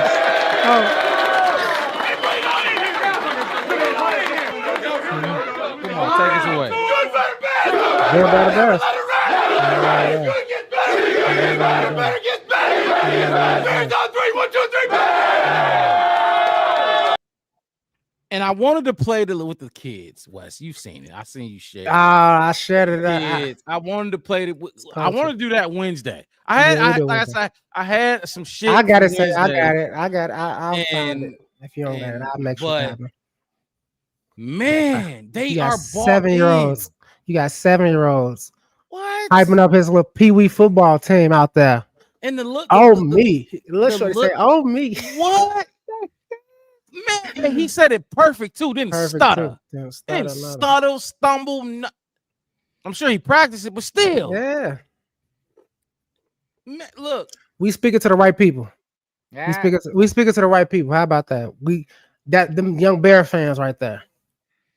The youngins. Probably future Chicago Bears one day. Who knows? But you never know. Usually, all we see when you see videos of young Bears fans online, you see them crying. They be crying because some lost, some crazy. And you know, the kids, they don't understand but they just feel like you're supposed to win. Like you love this team, so you always supposed to win. But no, absolutely not. I don't got children, but I joke around. Obviously, you know, when it happens, that shit ain't fun. You know, you Bear fan. But I always joke around. I'm not putting my kids through this. I'm not. But I joke. It's like I said. Once fuck that. When you gonna do it? It's 17, motherfucker. This is what we do in this house. But you can hear in what you said, because we were just talking about how many times we did played the post game locker room last year. Boring. And that's fine. If it works, I'm sure fucking Bill Belichick went in the locker room and that bitch yelling good, better, best, and talking about scratching himself like he, crack. I need a little bit more. I'm sure he wasn't doing that. Yeah, I'm sure he wasn't doing that. But what we had last year, remember what was the clip going around? Matt Eberflus said, "When you're right, you're right, right, right." So he said like he just saying shit, dumb shit. I love it. I love it. I love it. We've played every one so far. I don't know if I don't remember the first 2 games. Maybe if y'all can jog my memory, I don't know. But I don't remember the first 2 games. But these last 4, you can put a montage. We might have one at the end of the season. It's boom, boom, boom, boom, boom. And they bought in. Like they screaming just as loud as him. Just as loud as this crazy ass. We needed somebody maniacal, and we got somebody maniacal. Look at Dennis Allen. He hopped in that circle. He hopped in the middle of that as soon as he got the ball. All the defensive players wrapped around him. Like, the offensive players like, go ahead, y'all enjoy this day. Y'all got this. It's y'all guy. Y'all. I mean, we together, but y'all go ahead, jump together. I know, right? Yeah. Like Dennis Allen said, man, it's like this is different for everybody. And I keep telling people this. I was telling my people them yesterday. It was like, man, maybe we should get to this, and maybe we should get it. No, I'm looking at it and I'm like, hold on. Let's just. You talking about trades and all this, and let's just see what we got here. Yeah. Hold on. Let's see what we can do. What we got. Trade deadline is far off. Keep it in the back of your mind. But like I said, I'm looking at this front 7 and I'm looking at these guys, and we still missing stuff. This ain't even our depth chart in its totality right now. And to your point, I don't think. Yes, absolutely. It feels so good, and it feels different from last year because I don't think the bottom will fall out. And I want that. So before we get into Chef West grades, I want to ask y'all a couple questions. But so do y'all feel like? And I want to hear what answer from both of y'all. Put Ben Johnson on that coaching staff last year, right? As the head coach last year, right? You can mix and match whoever you want to mix and match. Everybody else. Fail Mary happens. Now you're 4-3. Do you think there's a 10-game losing streak in there? Nope. If you want to start with the Fail Mary, do you think the Bears lose that game? I don't think we lose the Fail Mary. I about to say we had it. We basically had it won with Eberflus. So I don't think that happened. I don't think. No, I mean you get what I'm trying to get at, right? Just thoughts on the 10-game losing streak. What's like with Ben Johnson? Because the way it looks is like all last season, all we kept trying to get right was Caleb Williams in the passing game. That's what it felt like. Because it's like we kind of really abandoned the offensive line altogether. Yeah. It's like we just said, you know what, this is never going to work. Let's not even focus on it. Let's not even trying to coach. We don't care who out there. We had, I mean, then we had Bill Murray out there. We had an actor out there. We had, just Danny DeVito, Bill Murray, Eddie Murphy. They was, and Dan Aykroyd and starring in shitty O-line of Matt Eberflus production. Like that's what it was. It was like that kind of thing. They just gave up and just say, hey, look, Caleb's dynamic enough. Let him run around and do it and do all this kind of stuff. Ben Johnson is more of, no, I am here to slow it down, stop the bleeding, and focus on where we can get better. And even now, like you even said, Mark, like, well, a lot of this cleaning up stuff was happening before, but remember how Ben was in the off season, the first few weeks, he like, I need this to get better. Now he's not saying that I need it to get better. He's like, it's still here. It's still doing it, but I know that they can be better. I know I've seen them do it. I've seen that they're capable. It's like watching somebody like do multiplication and then they do it, and the next time you're like, well, you got that one right last time. It's the same from last time, and they just keep getting on it until they just start acing it. he's in his mind. I feel like he's like, we're exactly developing where I need us to be developing, especially the last 2 weeks of this run game getting how it is. I think he's super, super satisfied with this offense in the simple fact of my run game is coming to life. My quarterback is not killing us and having like negative plays. Like I said, that interception is going to happen. They're going to happen, whether it was batted up in the air or Caleb Williams tried some shit he wasn't supposed to do. Whatever. I can deal with that kind of stuff. Yeah, he's confident enough to know maybe you ain't gonna see. Well, you're probably not gonna see it again for the next 2 or 3 games. When he throws his next interception, probably the next 2 years. Who knows? He's with that kind of thing. But he's seeing like buying in, like we said the last 2 weeks. Look at these offensive linemen out there blocking with no penalties. They're blocking for Caleb to run the ball in for touchdowns. They're blocking for DeAndre Swift and Monangai to get up there. They're crack blocking the edge. DJ and Rome and Luther. They're letting Darnell Wright pull out. He bailing completely out. And it's a defensive lineman going up against your wide receivers, and they are handling business, causing big holes on people with no penalties. Like he's looking at like, okay, the stuff that don't go on the stat sheets and the stuff that most people won't see unless you actually watch the game or you go back and look at the all 22s and all this other kind of stuff. You're not gonna see that, and that's how you're gonna win. Because guess who don't see that too? Most people who don't watch everybody film all the time. They can't watch every single snap to prepare for us. So when that defensive end think he's going to come off the edge and Luther Burden and DJ Moore double team crack him, you know what I mean? He gonna be like, we didn't study that one. You know what I'm saying? Like, and then big runs coming up. I'm talking about that's what I'm saying. And then you still got those guys that can still turn up field or even fake like they're gonna block. Like, oh yeah, Luther Burden likes to block. He faked like he's gonna block, peel off, and go take a big. It's like the development of all of this is building confidence in this team. And like we said before, we said it this offseason. Welcome to the brand new Chicago Bears team, the brand new organization. These are real wins. Because last year, remember the first 6 games we had was the weakest teams, and we still dropped 2 of those.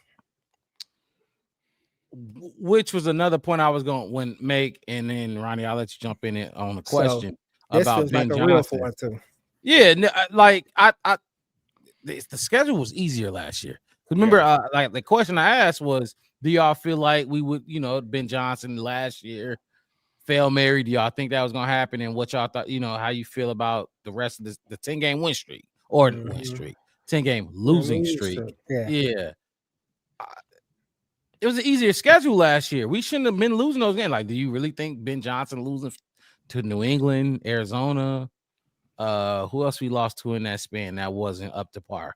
A bunch of teams, but Ronnie, what's your thoughts on that? If Ben Johnson was a part of our staff last year, and it doesn't matter if he had people with him or if he was a lone head coach or offensive coordinator. Yeah, and I'm talking about head coach. Right. That's what I'm saying. Either way, any position, I don't feel like 10 games in a row with him being part of our staff, that's not even possible. I just don't see how a person with his mentality, his level of genius on the football field would have allowed something like that to happen. He would have made adjustments somewhere along the way. Absolutely. Well, of course, the 10 games, no, that would have never happened with him under his tutelage anywhere in that system. But he's going to be a phenomenal head coach. You just got to see it for what it is. We are making strides every week. People can keep bitching and stuff all they want as we make our strides. And at the end, if you're bitching right now, then move the fuck on and leave us alone, because we're going to be there one day. I really feel like that. Well, and if you look on Twitter right now, I like to look on Twitter just in case we get some crazy news, like, somebody heard or whatever. So I'll update it on a live on air. But they're bitching. They not bitching, but it's okay. Well, let's be honest. It's all about Caleb. They're not talking about the team. Nothing matters about the team.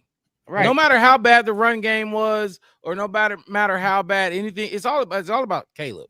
You know what I mean? And it was kind of like this with Justin too. You had the majority of the fan base who was not majority, but a lot of the fan base was like, okay, Justin is in this and that and the third. He got flus for one, and then the O-line. Look, I don't give a fuck what nobody say. That O-line sucked. I called it out. If you got Braxton as the left tackle, you're wrong right there. Fuck getting to the other 4 guys, the center. Start at Braxton Jones, and that should tell you exactly what you got there. Ben Johnson yanked him out right away. What's up, Wes? You want to jump in? No, I'm just saying because you was talking about the losing streak last year. We would have never went 9-6 against Geno Smith and the Seahawks. That wouldn't have happened. Oh, we would have probably never had no game like 3 points. He would have put out. Yeah, we scored 3. He would have put a whole second string out there instead. Like if we're gonna look this bad. Are you serious? Bring me all the backups out here. Absolutely. Come on. Y'all wanted Bajent? Y'all wanted Bajent so fucking bad? Go ahead, Bajent. Come here, Evelyn. Come here. Karan. Hey, you. I'm a god. Yeah, you. Come on. Good fucking point. Come in here. Where's Cody Parkey? We need a kick. Come on, come bring me the worst. Because I'm not finna send my starters out there and make y'all don't want to look like that. Sit on the sideline then. I ain't having. You know what I mean? Like, I'm not having that. And the difference is even when Justin Fields had breakout games like the Commanders game and all that kind of stuff, everybody turned around and said, is this Justin Fields' turning point? Every good game he had, even the fans was like, man, can't nobody stop him.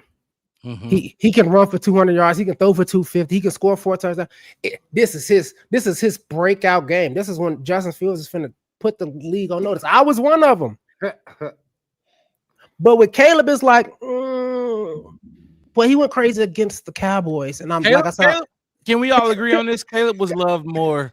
I mean, no, Justin was loved more in Chicago than Caleb. Yes, he was initially. Yes, he came at a point of where we were emaciated. Mitch was loved more than Caleb as well. Yeah. No. Yeah. I wouldn't say transitioning from Jay Cutler, and then you got the second overall. I don't want to say Mitch was more loved. Mitch had more hope for Mitch because we hoped that it wasn't dumb. We hope. I almost feel like Caleb catching the repercussions because of Mitch and Justin.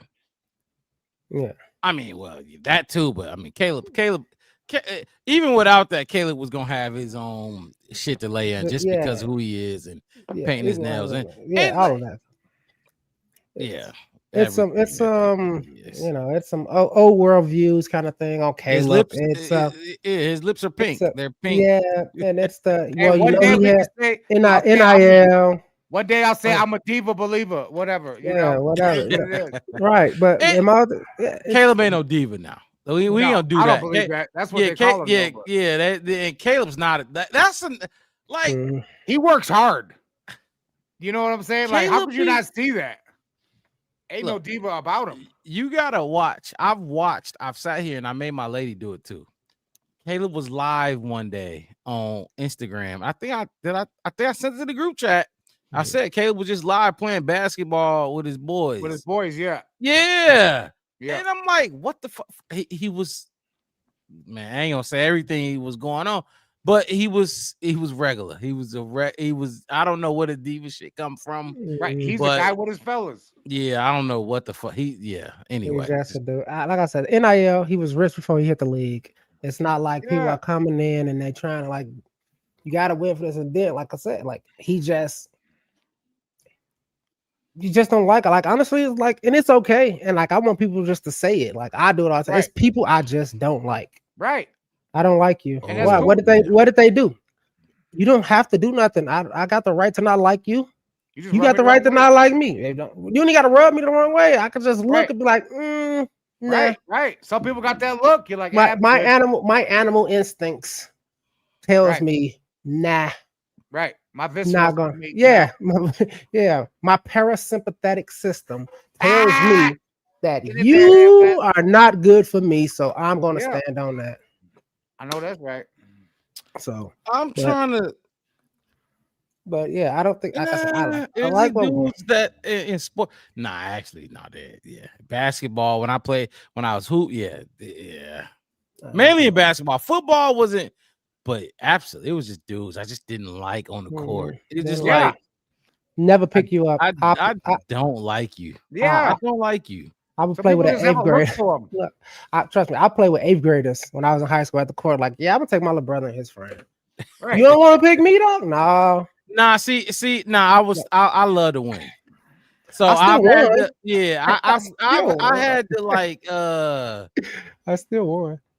Yeah, I'm gonna pick you up. I'm gonna pick you up. We gonna become, but we, it was like that with me. I got stories. Wes. I got stories. He said I got stories. Yeah, dude. J2K saying how y'all feeling about Balt? That's a loaded question. Yeah. Because we about to get into Chef Wes grades, but I don't know about Balt. I ain't gonna lie. That's my honest answer. I don't know about Balt. I really don't. I don't know if y'all want to comment on that real quick, but we can move right. I feel good. I mean, honestly, if you just want to give it short, I feel good about Baltimore. I feel like good going in there. And I said this to you, Mark. I've been saying it. I like the parity of the NFL right now. Ain't nobody safe. Ain't nobody safe. And I feel like we got a team to where it's like, kind of like what Caleb said. It just feels different right now. Every week feels like well, I saw who you lost to. I saw who you beat. I saw how we won, how we lost. Yeah, I can do this. I think I feel good about it. It's an away game against them, but like I said, their defense ain't been playing too good. The offense still got some stuff that we can look at. Yeah. I mean, it's not a long way. We that now. Well, I guess we'll get that tomorrow. We'll start thinking about it tomorrow. Right. Today we'll celebrate. Maybe a little bit more tomorrow. Yeah. I don't like I said, I feel good. I don't even want to begin to start thinking about what you know what I mean. But 24-hour rule, J2K, right. You should know that 24-hour rule. While we're still basking in the glory of the victory, and we kind of touched on this. You say if we win against Lamar, NFL on notice, 5-game win streak will be Sports Center all night. Is Sports Center even a thing anymore? Not for us. It still comes on TV. Don't nobody watch it. Don't nobody believe what they Scott say. Van Pelt, is it Scott Van Pelt and SVP? Yeah, but later they just watch his segment a little bit, but that's it. Like, I don't. Yeah. I mean, okay. Ronnie, if you want to talk about Balt real quick, if you can, we can move on. If you don't, I feel great about Baltimore. I feel like Wes, like you said, there's a lot of parity, and it's all about matchups now in today's league. And exploit those matchups, find them, exploit them, and you will have success. That's all sports. Comes down to matchups. Some teams beat better teams and lose to shittier teams. Find those matchups, exploit them, get that success. I feel good though. All right, let's get to Chef Wes grades because I'm shit. Okay, let's get to Chef Wes grades and give out some game balls. He asked, "Did y'all do game balls?" Nah, we still gotta do Chef Wes grades. We'll get them through. We do gotta we kind of move a little faster than normal. Yeah, we'll knock it out real fast. Just go rapid fire. Had something come up. Chef Wes grades, but hey, hold on. I love noon games. Wes, this is why I love noon games. It's not 3:00 in the morning. I love it. I fucking love it. Man, I still got a whole afternoon. The sun's still shining. The sun's still it is. Hey, and maybe if it was summertime, it's 7:10 here and it's dark as fuck. But Wes. Chef Wes, you know what? I'm gonna come up with an intro. Actually, since J2K is here with me, and everybody go find J2K on Twitter, YouTube as well, and Facebook too. For all your graphics on YouTube. Yeah. Talk to me, man. We might, Chef Wes grades. Come on, let's go. Yeah, we might need to get a Chef Wes grades intro made. J2K, just putting that out there. All right, let's do it. He said, "I can keep you out here for 4 hours." Hey, Marcus mixed it. Find me or Chef Wes on Twitter. Hefner West 87, the Black Bear Pod on Twitter. We got to get you on the show, man. We got to get you on here to talk some ball. All right, Chef Wes grades. Let's go. Special teams. Oh, yeah, gotta be this card right here. Throw a little monkey wrench in there. What we got? 3, 2, 1.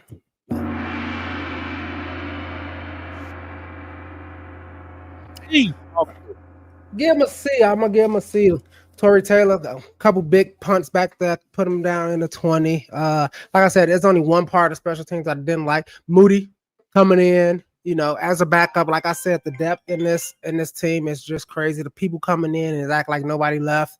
Where did Moody go? 4 for 4, 3 for 3, 4 for 4, 4 for 4, 4 for 4. And then Didn't extra miss a points. kick, and then extra points. Didn't miss a beat on it. Yeah, man. I mean, they even fielded they fielded a little bit better. Like I didn't see too many real big breakaways kind of with the Commanders because I felt like some of those Commanders returns was finna go to the house. I didn't have that feeling was today. Scary, wasn't it? Yeah, I didn't really have that feeling today. And they had some big hits. Was it Blackwell? Big hit towards the end of the game. I thought that was Roman Reigns. Yeah, I thought that was Batista. Yeah, him and Travis Hunter. That's why they on the roster. Give him a C. I already said Duvernay, whatever you want to call him, man. That's my. Just can't. I'm not really fucking with it. But anyway, other than that, man, look, great punch. They held their own. They was all right. They didn't hurt us at all. So good for them. Like I said, once you make all your field goals, you make all your extra points in this league right now, it ain't like they guaranteed no more. It ain't Madden. You ain't pressing X twice. For those who don't know, the Chef West grade. Chef West gives his grade, and the rest of the crew say whether we like his grade or not. If we don't like it, we'll say what we think he should have went. If we should have bumped it up or he should have went down a little bit. But either way it goes, what we say, the grades is final. What Chef West says goes. J2K said, heard, I'll reach out. Appreciate that, man. No pressure at all. Because Chef gonna rock out either way it goes. Okay, Marcus Mixley going with a C-. You went with a C, he going with a C-. Ronnie B, what you thinking? You like that C? Yeah, I like the C. That's about where I'm at with the C on the special teams. They had the coverage always, the returns. It's just it is what it is every game. I don't see much change. And I actually liked what Marcus Mixon said that he looking like T. Scott back there, and it's almost time to see Luther Burden. And I'm about right there with you. It's about time to switch it up if Duvernay don't start doing something soon. I agree with that. I don't know it's to me it seemed like they don't really want Luther running that. Right. Maybe they don't want the injury, but they got to try something. I hate it. I hate Duvernay back there. Like I said, he's fast. I feel like he ran track and you just get straight line speed. Absolutely, he'll take off. Right. But he seems a little big right now. A little bigger than he can't jump the hurdle. Playing. Yeah, he can't cut. He has no wiggle. Yeah. You went C, you right there with him. Yeah, I like to see too. I think Jake Moody's longest field goal today was 39. So it wasn't spectacular. No. But 39 is with the conditions that we had, and you 4 for 4 plus the extra points. That'll work. I like to see. Even if you wanted to go C+, I'll be cool with it because that's a great grade. All right, let's move on to the next one. Let's do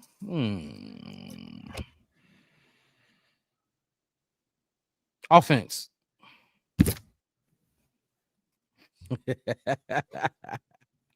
What we got? 2, 1. Oh, B. A B. Interesting. It's football, fellas. It's football, fellas. When they control that line and they moving them back and they pushing those guys back how they was doing it, you go for almost 250 yards on the ground with 2 touchdowns, and that's how you win that game. You know why you get a B for that? Because you keep that clock running. It keeps ticking.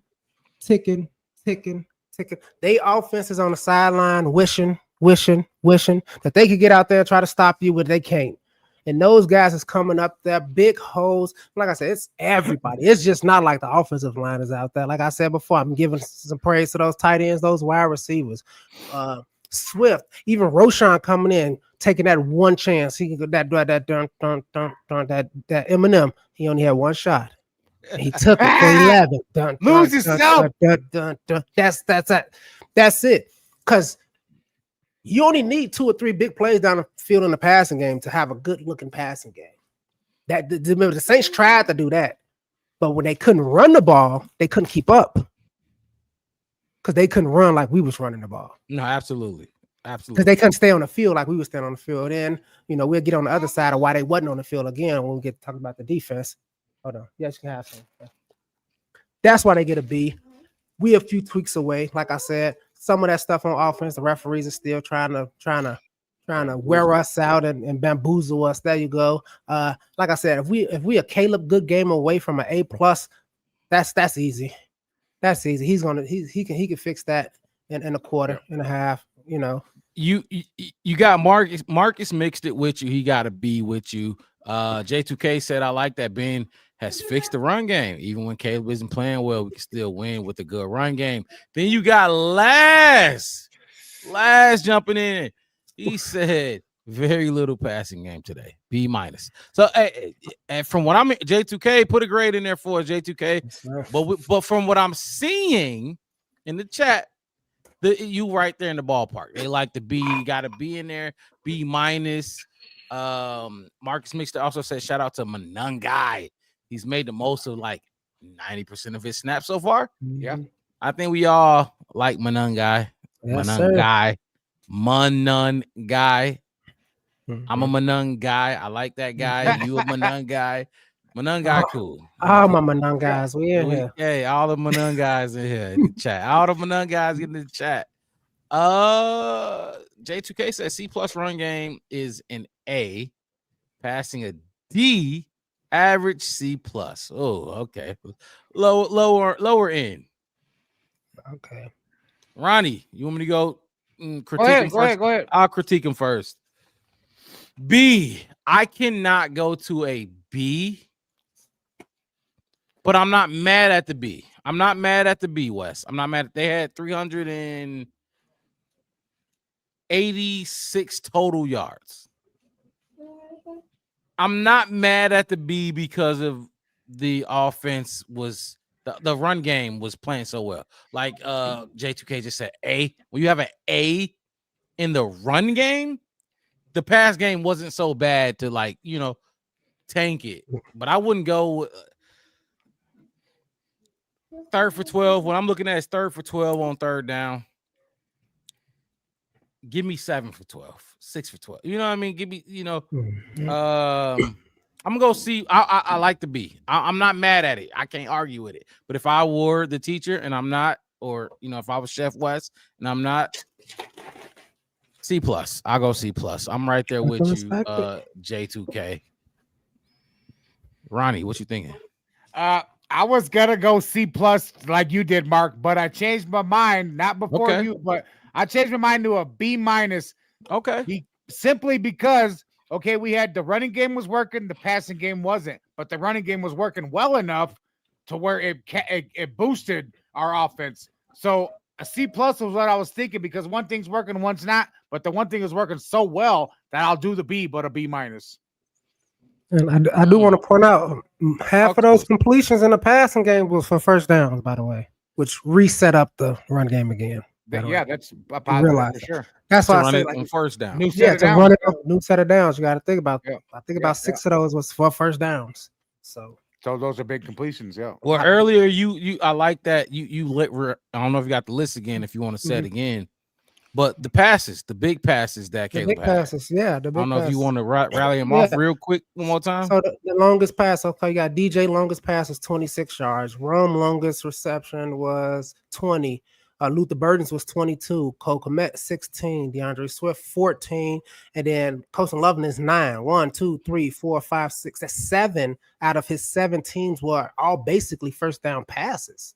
Okay. So, like I said, the pass game wasn't exciting. It wasn't great. And like I said, if some of those passes didn't get dropped or some of those kind of penalties didn't happen, you're looking at the totally different way. Like I said, it was just,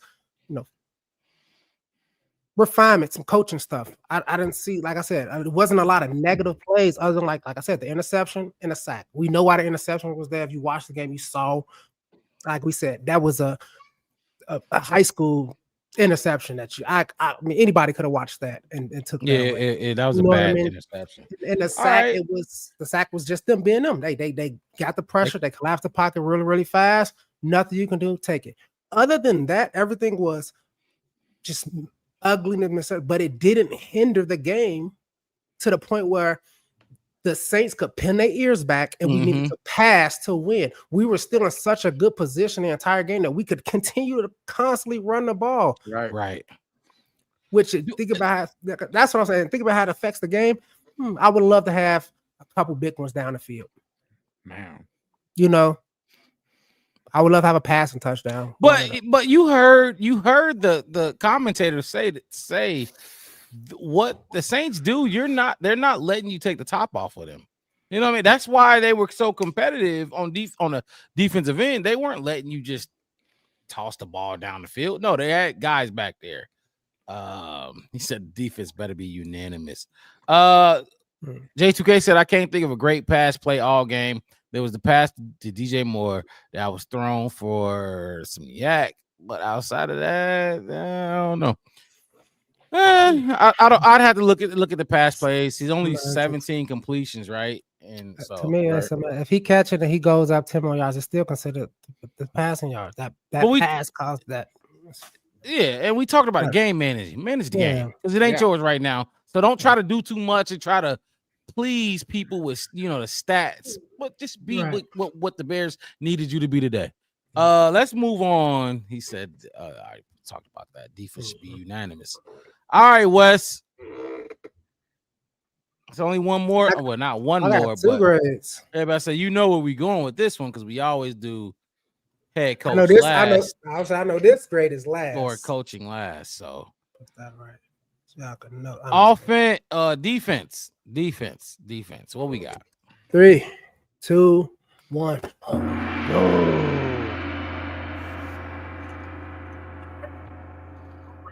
What a plus? Whoa, come back. I don't see the plus. I don't see the I wanted to give them a plus. Just the 14 points kind of made me feel like I shouldn't have gave them the plus. I was back and forth with it. I felt A would be most aggressive. Hey, look, I was gonna draw 2 arms with 2 claws and give them 2 pluses. I was gonna go crazy. I had this drawn out in the second quarter. I was already sold on the defense second quarter. When I text you, Mark, and I said, "Hey, this defense got this team number right now." You were at the podium in the second quarter already, Wes. Yeah, I was at the podium. Dennis Allen had a game ball halfway through the second quarter. Like, but A+. When you stop the run, how you stop the run, and like I said, the passing, what he had a total of, what's I say? I think it's 200 something yards. But those 2 big plays. But just to take Ben Johnson said it best. Y'all, we played it twice. 4 takeaways, 4 sacks, 8 hits on quarterbacks. How many bat down balls? I forgot. I want to throw that out there too. How many batted down balls the defense had? 9 bat downs. Damn, that's a lot. 7 tackles for loss. 7 hits on quarterback, 4 sacks. We had 9. Wait, 9 what? 9 pass defense? 9 pass defended. Knocked down. Okay, deflections. Deflection, pat down. That's 9. My bad. My brain went to. I heard batted downs. I was thinking 9. Get a batted for Caleb almost. No. This is defense. This is why they get the A. Yeah. Like I said, they hit the quarterback 7 times. Pass defended. I call them pat downs. It's all the same. You know what I mean? 9 of those. 7 tackles for loss. 7 tackles for loss. 4 sacks. And you already talked about how everybody had about 5 or 6 solo tackles. We ain't gonna talk about how many total tackles they had, where they was all in there getting it together. We talked about the like I said, the turnovers, like all of that, put it together, man. Like, who got the sacks today? All right, so Montez Sweat had 1 because he had the strip sack for sure. I'll get you that. I know that off the top of my head.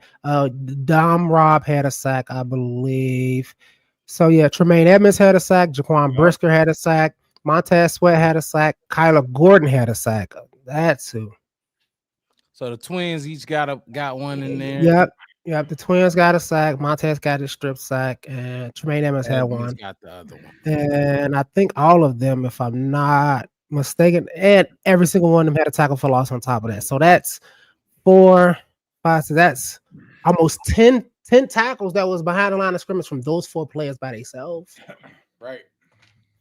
Talk about getting at it, and then like I said, you talk about the interceptions, the takeaways, all that other kind of stuff. Big A. I thought Dom Rob had a sack. Ain't not saying it's not showing it. Yeah, it's not showing it. I'm thinking that he did, but you know, they can course correct later on when they actually go through and look at everything. Right. It's fine. I'm not tripping.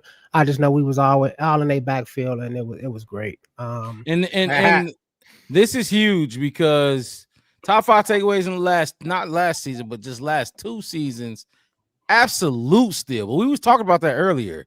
How you bring him, just hone it instead of trying to be a head coach, a CEO head coach, or whatever type of head coach. Hone in on your skill, on your specialty, and let it all hang out. And that's what he's been doing. A is an understatement. Ronnie, you want to go first? Yeah, I'll go ahead and jump in. I'm gonna do A- just because of the points and the little shit that happened at the end of the first half and the beginning of the second half.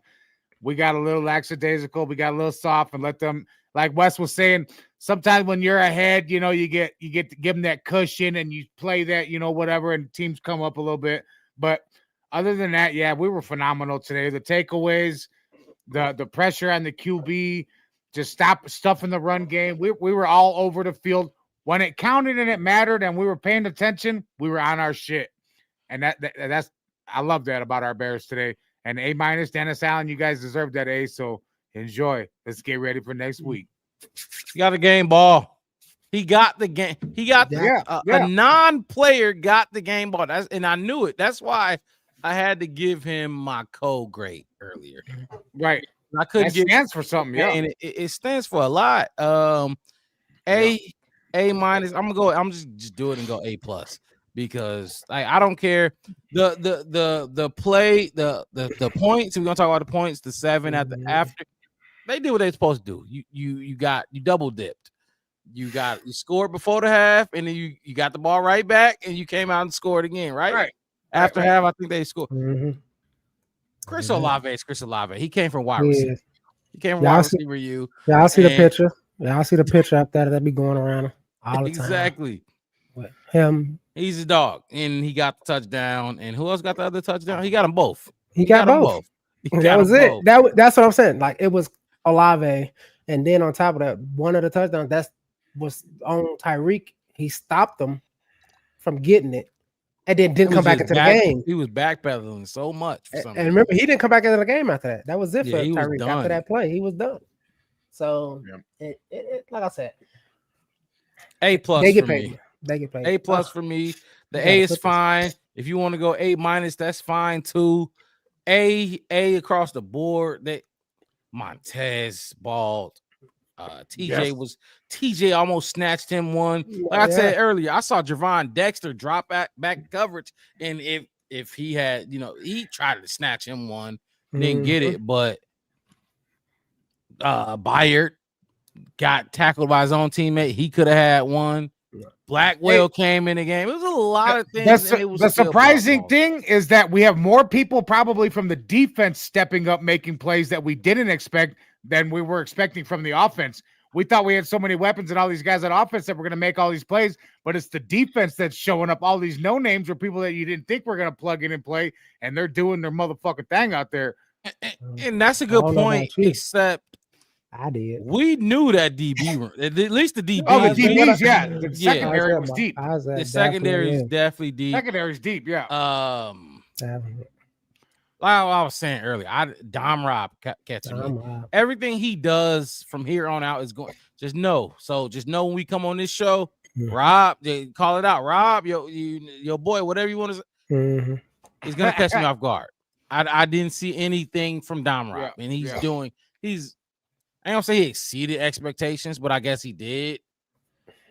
It's a lot of football to play, so it's kind of like when the Bears always get 3 takeaways in the first half, and then get scored on 2 or 3 times later. And I'm like, God damn, I love it, but God damn, like, I want to praise you, but it's 4 quarters. Don't give it all away in the first. You know what I mean? They was able to do their thing. Don't blow your wine right away, man. Yeah, I can't take nothing away from Sardaio drop into coverage, picked our cornerback right on the TD. What's he doing?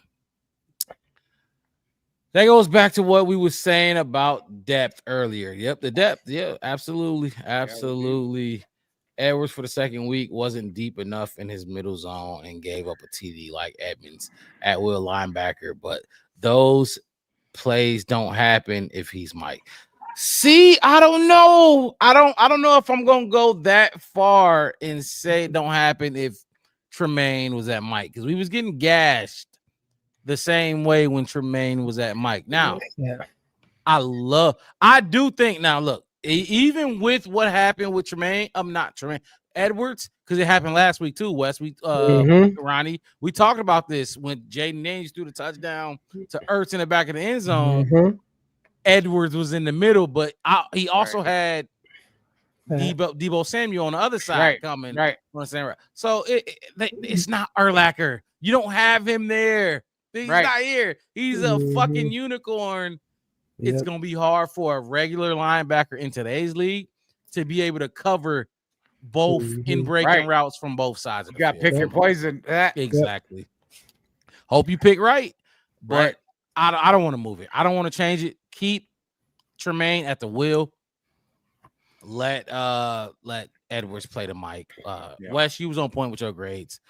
Grades was fantastic. Like I said, I gotta get the graphic. Hopefully J2K can help me with that. I'm asking him for a lot, but hey, look, man, it is what it is. Whether you could do it or not, it's fine. I can take no for an answer. Y'all to give out some game balls. Somebody I've been hearing that. Oh, you right. You are absolutely. Oh wait, we got head coach. You gotta show the grade. Let's rewind it. Let's rewind. Just remind me so we can. And I forgot about the coaches. This is the only one who got a game ball. One of them is the only one who got a game ball. Yeah. Coaches, what we got? I saw it already. We giving them. That's how you start. That's how you stay. That's how you finish. Sewell was out. Did we miss Sewell maybe a little bit? No, I don't think so. They play well. They was coached well. They was coached from jump. And coaching is not blowing. I had to tell somebody this. I was like, coaching is not blowing people out. If you're just like 98-3 in a team, it's probably not because your coaches is coaching y'all up. You just probably just way much better than these. You're fucking Division II college playing against a 7th grade team. That's what 98 does. That's some Division III. That's Ohio State against Cornell. Ohio State against the Badgers. Against the Badgers. I said the Badgers. Just outclassed. Hold on. So let me now. I don't want to derail you. No. So last 2 weeks, winning by 1 score, coaching. Yes. Okay. I think these last 3 wins, the 25-25, and this one right here was coach. That I would give people the Cowboys game like Cowboys. We just was better than the Cowboys on that day. We just was better than the Cowboys because everything just looked so easy. Whoever was out there, I don't know, because I don't know the extent of their personnel. Can't tell you who got cooked, what year, what school they went to, but they got cooked and they kept getting cooked. And give me that. I can get that. But the Ravens that was coaching, this is not working. That's not working. How can I fix it? Who can I go to? How can we finish? Because we're already here. We can't call timeout in the game and say, okay, look, let's play this again next Sunday. We need to fix some stuff. You know what I mean? We don't get no break in. You have to motivate them through every play, everything, whole coaching staff. That's what I'm talking about. Everybody, like what Ronnie was saying, we talk about watching Eric Bieniemy with the running backs and watching how they coaching each other up, and Ben Johnson just being Ben Johnson and just like, hey, look, I'm gonna stick to this. And like I said, watching them be disciplined on a lot of stuff, like the calls that we were getting against us that I felt like we actually did do was cause I didn't expect to see this game. I did not think that Drew Dalman would forget how to snap a ball. Yeah. Like I never seen a center don't snap the ball and just stand up with it. Right, snap it to himself. Yeah, I seen him just leave it down there, don't pick it up. Which Drew Dahlman did take accountability for that. Yeah, but Caleb also took it because like maybe Drew snapped it and he didn't feel like Caleb grabbed it to let it go. He like Caleb was doing this afterwards, like he hurt his hand, like he broke his finger, like it was hard or something. He jammed it or something. That's why when I seen it, Wes, I told you, it's both of y'all. Don't blame. Go both of y'all. Go practice. Go work on it. Yeah, exactly. Like, but that's what I'm saying. Exactly what you were saying. That's what's been happening. I mean, they didn't actually work on that specific thing you talk about. You can tell, like every time they come out, they like, all right, cool. I didn't see, and I haven't really seen too many like back-to-back series or in the game where I'm looking like we're never going to score again. Like I feel like this offense is never going to score again. Like we can't get out in the ring. I think we're more disappointed now when we don't make a play on offense, and particularly right now, because recency bias is everything. Right? Everybody would say the running game has been carrying us all season. So. Yeah. But especially right now, like there's not a pass completed, it's like we're devastated. You know what I mean? It's like I felt like it should have happened. Like we should have completed that. What the fuck happened? We want the bragging rights. I see it, and you text. People text us. Come to my. Look. I guarantee every week somebody texts me, and the only thing it says is Rome, and I'm like, I see it too. I wish he would have collected. I felt like he should have got it. Every time he drops one, you know I'm a everybody got it. Yeah, somebody, which I'm fine with because I feel the same way. But I'm not like we need to trade him. You think we can get him for AJ Brown? Like no. But I hear people saying that like, oh man, do you think we should draft a wide receiver in the first round again? We did. We did. We drafted one in the first round. Calm down. Yes, he needs to get better, but that's what I'm saying too. On top of that, y'all acting like he Larry Fitzgerald or Keenan Allen or somebody. This is not his 8th year in the league, and he's dropping passes. Be better. Be better. I expect him to be better. I want him to be better, but I'm not pulling my hair out. Not pulling my hair out because he's dropping. Be better, man. Wes. Oh my God. Get better. Get better. Oh my God.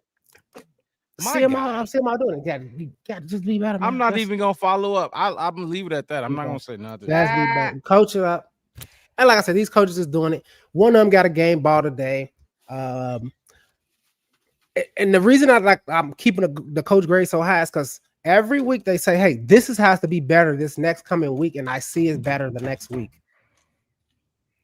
We need to crack open this run game. It's been better since they said during, Let me ask you this real quick. Do you know? And it's really yes or no. Do you see JT Barrett on the sideline and Caleb? You be seeing every time he popping the screen, right? He's shooting down. Remember the difference with Shane Waldron and who was the quarterback coach last year? Can't remember. Okay. Why am I drawing a blank? I know the quarterback coach. Who was it? Chat. Who was the quarterback coach? I don't know, but he won't sit next to Caleb during the games at all. No, I can kind of visualize him a little bit, but I can't think of his name. Because Thomas Brown was the passing game. Shane was the OC. All right, we'll move on. I don't remember who. Golly, I know I should. Was it was the Philly dude? Kerry Joseph. It was Kerry Joseph. Okay, it was Kerry Joseph. Kerry Joseph. Okay. Which I did. I see Caleb more with JT Barrett, and this is how it should be. JT Barrett and Caleb should be like this intertwined more than the play caller. Ben Johnson, like everybody wanted you and Caleb have to have this relationship, this and that and third. Yes, they do to a certain extent. But his best friend has to be JT Barrett. He shoot in every time. Every time you see Caleb sitting down, JT Barrett he's right there, and it ain't. And Caleb be mad sometimes, or he had, but he be, and then you see talking, talking. I don't care if you mad or not. I'm telling you everything, and I'm gonna show you this tablet, and I love it. I love his attention. His attention just focused on one person and one person only. He not smiling at him like Shane Waldron was after some bullshit happened. So no hands in pocket. So I get him that. Got some game balls. I'm guessing we agree. What was the grade again? The B plus. I gave him a B plus.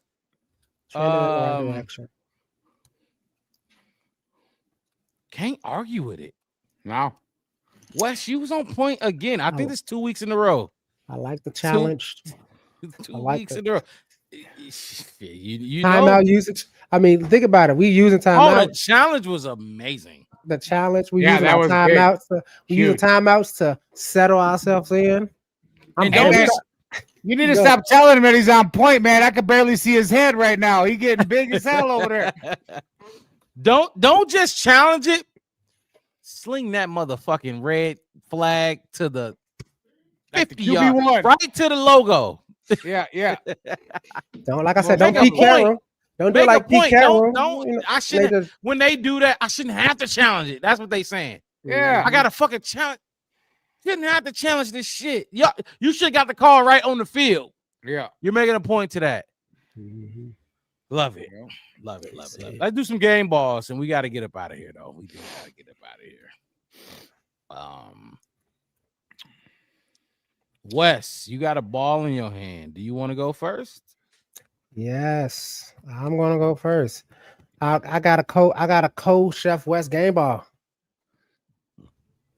My game ball goes to the Blitz Twins. Oh. It goes to Brisker. It goes to Kyler Gordon. It goes to being that both of them guys are literally like the defensive putty that's on there. They don't have a position. They just transform into whatever the play tell them to.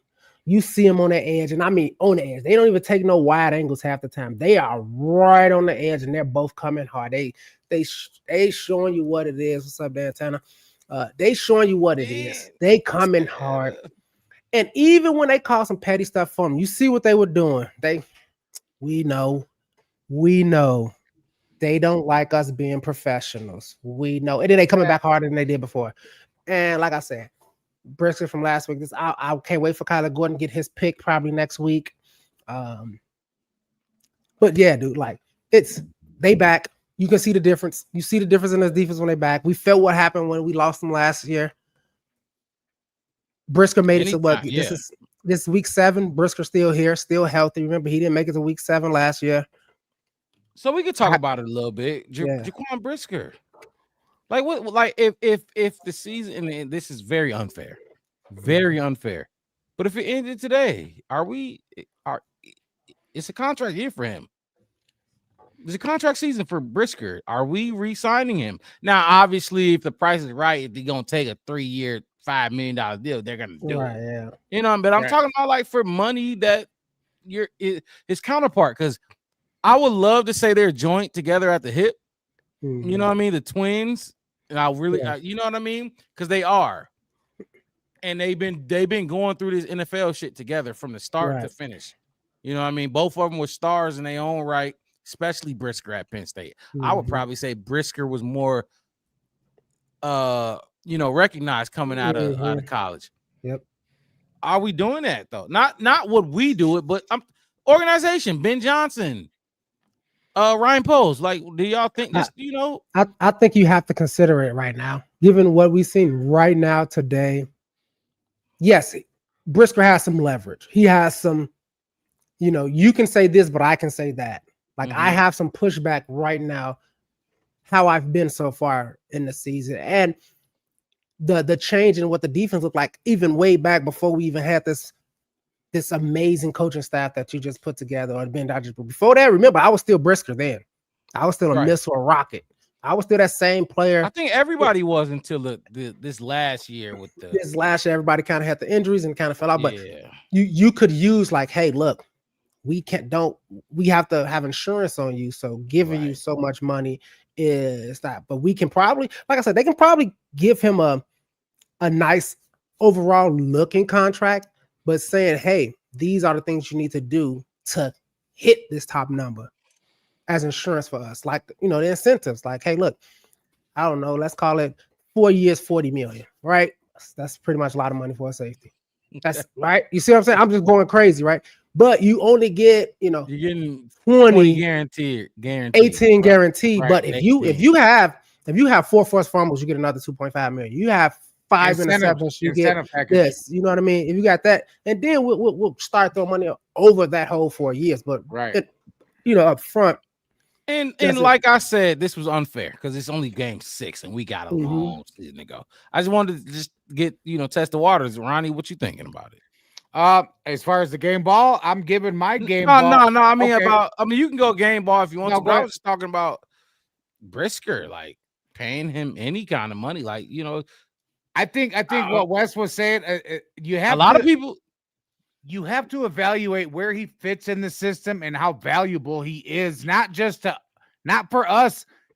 He might be valuable to somebody else, but where does he fit in for us? Is he worth it? And at this point, as the duo, if they play that well together, then I think you have to consider giving him a contract that will benefit him to keep him here.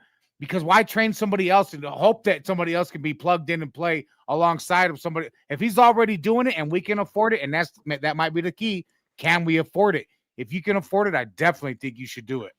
Good point, because we're not going to be able to afford too much. I think we'll be able to take care of our guys, but bringing in new people, I don't know. Right. I think Brisker embodies who we want to be. Right. Yeah, he is what we want in the Chicago Bears. Yeah. Mike Brown. Mike Brown. Oh, I ain't going that far, but that's who Brisker wants. Mark to be. Carrier. That's what I'm saying. That's who he inspires to be. Not if it's not personally, but if Brisker can stay healthy for the entire season, if Brisker can stay healthy, and if he misses time, it's not because of a concussion. He's on this team. He'll get a contract. He'll get the money that his counterpart got. He's looking at his guy that he got drafted with. I think it was Kyler first and then Brisker, right? Yep. His second round, both second round picks. He gonna look at his guy and look like, okay, they gave you. I want my money too. He's looking for his money too. If he can stay healthy and it's not a concussion, if he get hurt from a sprained ankle or fractured thumb or whatever. I think he's there, but if it's a concussion, I don't know. I don't think they give him big money. Like there's a difference in the two for sure. Yeah. For longevity reasons. I just wanted to get what y'all thought about that. But okay, so your game ball went to the Twins, right? Yep. I want me to go, Ronnie? I can go. Go if you want ahead. me to. Okay. Game ball for me. I'm not gonna take chalk here. I'm not taking chalk. Marcus already took chalk, so I feel like it was an easy one. That's not. I wouldn't call that chalk though. No, not really. Not really. Dennis Allen is chalk for me. Like DeAndre Swift is chalk. That right. I'm going Montez Sweat. I don't think that's chalk. What right? Or no, not really. No. Okay, I'm going Montez Sweat because he showed what Montez Sweat did was he showed up early and often. Yeah. Later on, he kind of tailed out and would make but he had his presence known all game. You felt him all game. It was a third down. I think the fourth down. It was the fourth down run. I don't know what quarter it was. Third quarter, maybe. But they ran the ball and the broadcast showed it. Yep. He went outside. Going right back in. Swoop right back inside and stuffed Alvin Kamara. Not to mention the punch out he had, like in the sack. He had a sack, right? That's a strip sack. That was all in the first quarter. All that was first quarter. Montez Sweat showed up in ways to give us the cushion that we had. Because we probably would have won this game. But without the early heroics, I guess if you want to call it heroics, second week.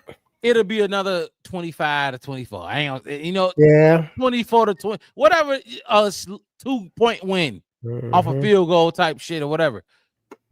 What happened early on in the first half, in the first quarter, I should say, gave us that cushion to give up us before half touchdown and immediately after the half touchdown, and then the offense finally, get up and wake the fuck up. But Montez Sweat showed up again, man. He showed up for me today more than he showed up last week. Yeah. Mm-hmm. But he had to punch out last week too. But he started it last week too, though. It was everything else when, standing dudes up when they try to block you, stand them up and play physical. I like what I saw from Montez Sweat today. Yeah, they stole a sack on him last week too. Remember they called the personal foul on him or something like that when they took his sack away. Or no, it was Jaden Daniels threw a bad ball and they called him for roughing the passer. It was fourth down and they gave him first down. Yeah, same difference. Same difference. It's like he's been there, man. He looked good, and like I said, he ain't been on the injury report all year. Knock on wood. He looked healthy. He looked like he ready to lead that defensive line. And man, look, if he, like I said, he keep coming out first, punching first, and everybody else keep following him. That's what $98 million to do, or 99, whatever you got. That's what he's supposed to do, is set the tone. Set the tone for the defense, stifle them early, and let's make it hard for them to come back.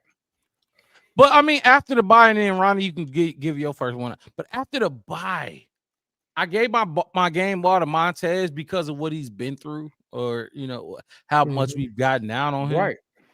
But they look juiced. Like even if they rush 4 without the twins, they look down. They weren't getting pressure without the twins. I had to look. I'm gonna look at the film again, but they weren't getting pressure without the twins. Even when they rushed 4, it still looked like it was more juice than what we've been seeing. Yeah. What you got, Ronnie? Who you got? My game ball, I'm gonna Marcus Mixon read my mind. I want to give my game ball to Kyle Monangai. I chose that hours ago before I even seen Marcus Mixon, so we on the same page with that. Look, the young man got his first touchdown in the NFL, and he had a breakout game for us as the Chicago Bears. So keep it going. 7th round pick, baby. Let's go. Kyle Monangai gets his first game ball with his first touchdown. Let's rock. The thing with that is this. The thing we've been asking, begging, pleading for a Kyle Monangai sighting. He was getting 2 carries here, 2 carries there, 3 carries. We seen it though. Rutgers, out of we knew. I'm gonna call him Rutgers. We knew Rutgers was gonna do his thing when he got a decent amount of volume to work. And Monangai had, what was it, 6.2 or was it 6.5? Yeah, 6.5, something like that. One of the two. And he picked up a block. I think he picked up a block that he picked up a block that he just like the linebacker or whoever the fuck it was. I'm sure it was a linebacker, a blitz on a blitz. It might have been in the, but they folded. They didn't even keep going. They went back. They went the other way. It went the other way. And they had no forward momentum after that. Dog. I don't want no problems. We saw this on tape, Wes, when we looked at the highlights. I put the highlight tape in. What you said? What you tell me? I'm shocked you didn't have no blocking, pass blocking, no pass block. Because I seen this. I went and searched. And I'm like, this dude. He look. He gonna tell you. He gonna like. You either gonna need new kidneys, a new liver, or you ain't gonna have kids. Because he blocking at the midsection. He's small. He's sturdy, and he's folding paper. That's how he doing people. He fold them into paper and they going the opposite way. Like I said, I mean, he blocked. This is what we're doing, and this is the future. And we've been waiting for him to get his chance to do it. Ben Johnson, like I said, I think Ben Johnson's philosophy is basically this: until I can actually trust you to do what I need you to do, I'm not putting you out there. I don't care if you are, the 10th overall pick. I don't care if we signed you as a free agent and you was the number 1 wide receiver in the league and you had the Triple Crown last year. All the stuff that we was talking, maybe we was talking about like the people who just bad. We ain't gonna say some of their names, but remember we had just bad people out there. And we're like, man, we need. I even given one. Me and you, Mark, we talked about it with Tyreek Stevenson after the Hail Mary. We was like, if that was me, I would bench him. And you said, like, for who? Who can we trust to step up for him? Right. Nobody. For Tyreek. For Tyreek last season, right? You know what I mean? And yes, that was a bad call on my part, but I was so emotional as a fan. No, but you keep winning. I didn't want one. You had the right mindset, though. You had the right mindset of who can we trust? Like we might can, but can we really trust them? Can we trust them to be in this type of like? Now we're looking at it like if this was last year with the same kind of defense we got, we were like, oh, Nashawn. We got McCloud. I would bench him and let Nashawn play the next game. Or I would bench him and let you know what I mean? Like Nation. I don't think he get enough credit because we see 26 so goddamn much, but he deserves all the credit in the fucking world for what he's doing right now. He came so late to the party and he acted like he was here last season. We start hearing in training camp, they was telling us 26 Nashawn Wright is filling in for Jalen Johnson. Not filling in, but Tyreek moving to number one. And he moving in where Tyreek, but it's stuck like that, man. It stayed that way up until now. It's been 4 months. Like 4 months. What I mean, since the start of the season, he got 3 interceptions. 1 is a pick 6. Like I said, you can still tell that he's kind of late to the figuring out what he should be and figuring out who his teammates is and who he can trust to go here. You see him jumping some passes and kind of doing some other stuff. But he's gonna.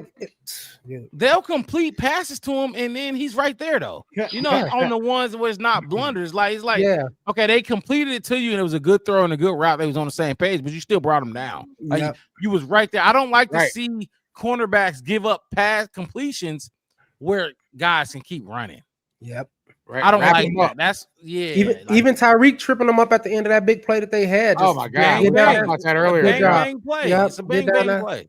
Time up.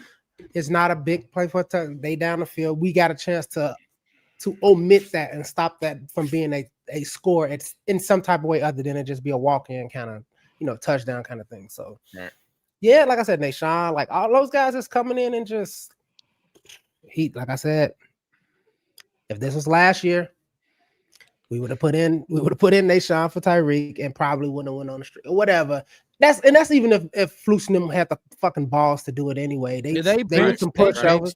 Tyreek for a series, a quarter. Series. Yeah, something like that against Arizona. Yeah, like a series. Like he didn't play the first series, so he didn't start. So okay. So whose game ball was that? Was it mine? That was Ronnie's. Mine I already gave out mine. He gave you Monanga. Went, yeah, and I went Monanga, and I went Montez. You went Montez, and you went the Twins. The Twins. Take it away, Wes. Man, one more. I got one more. I got one more game ball. You only got one more. I got one more that I want. It makes sense. It's 3 of us here. I mean, and you don't look. If you ain't got no more, you ain't got no more. I got one more. I gotta get with somebody who been keeping up with these guys. He been keeping up with these guys. He a captain, and he deserves to be. And you know who I'm talking about. I'm talking about Mr. Kevin Byard III. God! Oh yeah. Kevin Byard III. Oh yeah. I don't know why young guys out here. Keeping up with these young guys out here. You know what I'm saying? A decade in, ain't missed a step, ain't missed a beat. Been a leader, been the quietest leader we had when we was in the dark, and he was still out there playing through. Like, I don't think, did he miss a game yet? No, not that I know of. I don't think he missed a game. No. Like I said, more just still out there, just out there, leading up. He out there without Brisker out there. He's coaching up Jo, and Jo making plays. He out there. Like I said, I remember when we got him, and I looked at, I'm like, man, Kevin Byard is good. It's like, yeah, but he's kind of old. I'm like, that is true. Hopefully he don't. Hey, Kevin Byard is supposed to be a stopgap until they drafted another guy, but he might get re-signed too because he was a 2-year deal. He got 3 more years in him. Hey, we got a lot to talk about on Wednesday. Oh my God, 3 more years in him. They say, yeah, like I said, and think about it. Like in the last 2 years, I think he's dropped, or like Nashawn bumped them and all that kind of like he was on like just as many interceptions that, you know what I'm saying? Crooked commish said I'm back. You supposed to came in saucy. Don't come back saucy. We had game balls and you want to, and then real Bears fan. Hey, we ain't seen real. Hey, he came in. He came in last week. Remember, he came in. He said he came in and left. Yeah. I'm gonna say myself. So come in and left and left. I mean, not leave. Come in and left. That's what he did. Hey, fuck out of here. He just did it again. Defense saved the worst QB in NFL. Bye. Okay. Right, cool. Thanks for doing your rounds. Thanks for the insight. Yep. 4 backup plays today. 4 backup plays today. By the way. So who you going? So say it again. Keep going. Kevin Byard is my other game ball. That's a fucking good one. Leading the NFL right now in most interceptions since what they say 2016. Or since he how about that? Since he got in the league himself, he's leading the NFL in interceptions with 33. Should have been 34. He got what? 3 for us this season already, possibly, I think. He had some last year too. Yeah, I'm talking about this year so far. But he had like 3 last year too. He had 2 last game. No, he had 2 against the Raiders. Was that last game?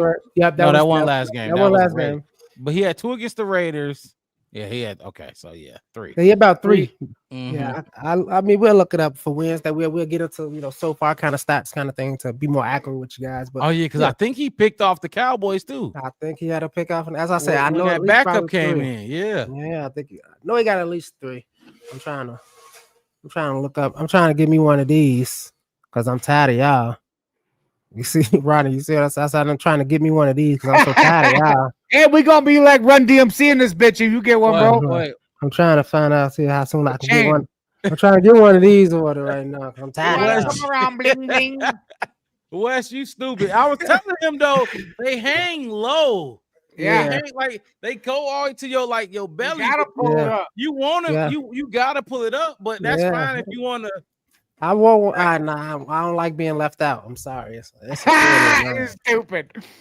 Let's get you one. Let's get you one. I'm gonna get one. We get you one for sure. White. But yeah, that's my 2 game balls right there. We need to put. Hold on. We need to put stipulations on it because we ain't finna just be spending money on the Bears. And now, hey. 4-game win streak. I'm not, spending. We can spend. Hey, what? Right. But Credit cards are out right now. I don't want to go too far until they show us we should go too far. Right. 4-game winning streak is only 20. You could only go 20. Ronnie already spent hundreds of dollars on the ticket this year, so he already in the hole. I better say he exhausted his limit. I'm in a deficit right now. He can't do nothing but watch from here on out. I'm telling you. Don't buy wings for the game. Don't do nothing. Just watch. I can't even have snacks during the game no more. Yeah, if you ain't got it in the kitchen, right. It ain't special. Just watch. Just watch. Nah, but who else got a game ball? That's my 2. I gave it to the secondary. I'm being superstitious right now. I'm wearing this from here on out. I'm wearing it from here on out. Hey, like I said I seen Buddy on Twitter, keep boiling water. Hey, I saw that. Hey, you say he was boiling water for the block.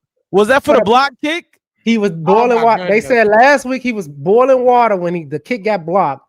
And he said, you know what? Since we finna kick it again, I'm finna boil some water to see if we make this kick. And he was boiling water while the kick went up and we won again. He was like, hey, boil some more water. Boil water. Put that water out, boy. Ronnie, you probably not wearing this during the game, right?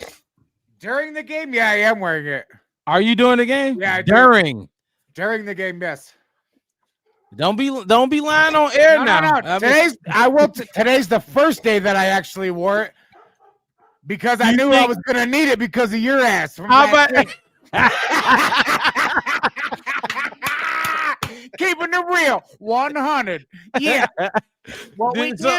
Do you think you're gonna like? Is it a thing? Like it is gonna become like a superstition? Yeah, because they won, I will keep doing it. Yes, I'm like that too. I think all sports fans are for the most part. You gotta find something, and usually for what how I don't know what Wes you good with the analogies, but for me this is the situation. Like with the Bears, I'm just finding shit, trying to find something that stick and make you know, because if you You're don't looking for a stick, totem. You looking for a totem, like a good luck totem, like a rabbit's foot. exactly. There you go. Like something to focus on, like 3rd and 1.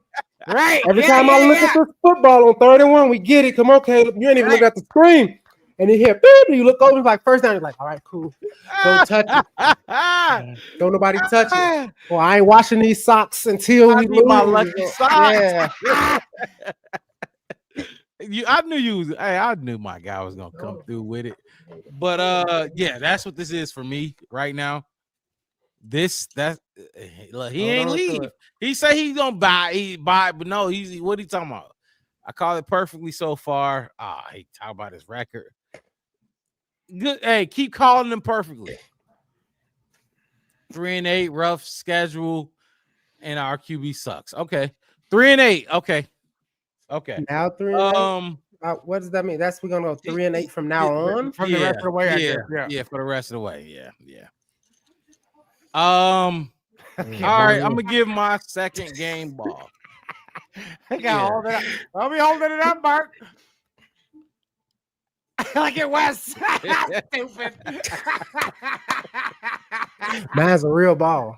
I love it. No, seriously. Nation Wright. I got to because I mean I could go DeAndre Swift. You went Kyle Manung guy, and then you went Wes Kevin and the twins, Kevin and the kids. I don't think we had what we lead the league in takeaways. And no Jalen Johnson is out there. Who would know Jalen Johnson without our Pro Bowl? Right. We would have. I'm telling you, none of us. We didn't see this coming. It was gonna be Jalen Johnson, Tyreek, and if not Jalen Johnson, Terrell Smith, we're gonna jump in. You know the same shit that we've had. Terrell Smith went down. Remember, he was out. It was, oh my God. Man, we start hearing about this Nation Wright dude, and he get picked on a lot. That is game plan. They're going to do it. I don't blame him for it. You should get fired if you don't pick on him. But he's not a liability. That's the thing. He is not a liability. Tyreek left the second half. You got Tyreek. I mean, you got Nation, Nick McLeod, who usually replaces Kyler. Nick McLeod. Yep. Nick McLeod moves to the outside, so now you bump up Nahshon Wright. Now, Nahshon, you're the number one cornerback. Nick McLeod is the number 2. Kyler is still in the slot. Like, come on, for a whole half. Add it. I'm gonna add to your Nahshon. Add to Nahshon. You remember that Nahshon Wright? He the one that got the fumble last week that bounced off of the running back. Remember, he jumped down on the ball and got the fumble for us to win the game. I'm glad you brought that up because all I heard was from the media was they fumbled the game away. Fuck that. First of all, they weren't getting that first down. They were not getting that first down, even if they didn't fumble it. I'll stand by it. I wish we went live. Live on Wednesday. I had the clips, Wes. I had a good show for us planned. Couldn't do it. Couldn't make it work. But anyway. Yeah. They were not getting that first down. I don't give a fuck what they weren't getting it. The proof was right there. Like they keep saying, oh yeah, if he didn't fumble this, they weren't getting that. They ran it out of shotgun. Come on now. The same shit that we complain about. Ran out the shotgun. Anyway, Nahshon Wright. Tackles for loss. He got fumble recoveries and interceptions. He got the only Yep, he got 2 tackles for loss. He got the only defensive touchdown this season so far. Let me get Crooked Commission here. He said this for sure wasn't Caleb Williams' best game. We said that earlier on in the show. But he didn't lose us the game. Running game dominate. Let the running game dominate along with the defense. Kyler Gordon got a sack. That's my second game ball. Nation Wright. Now, I think we taking him for granted right now. I really do. As a fan base, though, not like on the show, but it could be a lot worse, man. Yeah, we could have what's my name? Adrian. What's his name? What's my man name again? You know what I'm talking about, Mark. What's Adrian Colbert. We could have Adrian Colbert out there, y'all. Don't do that. Say don't do that.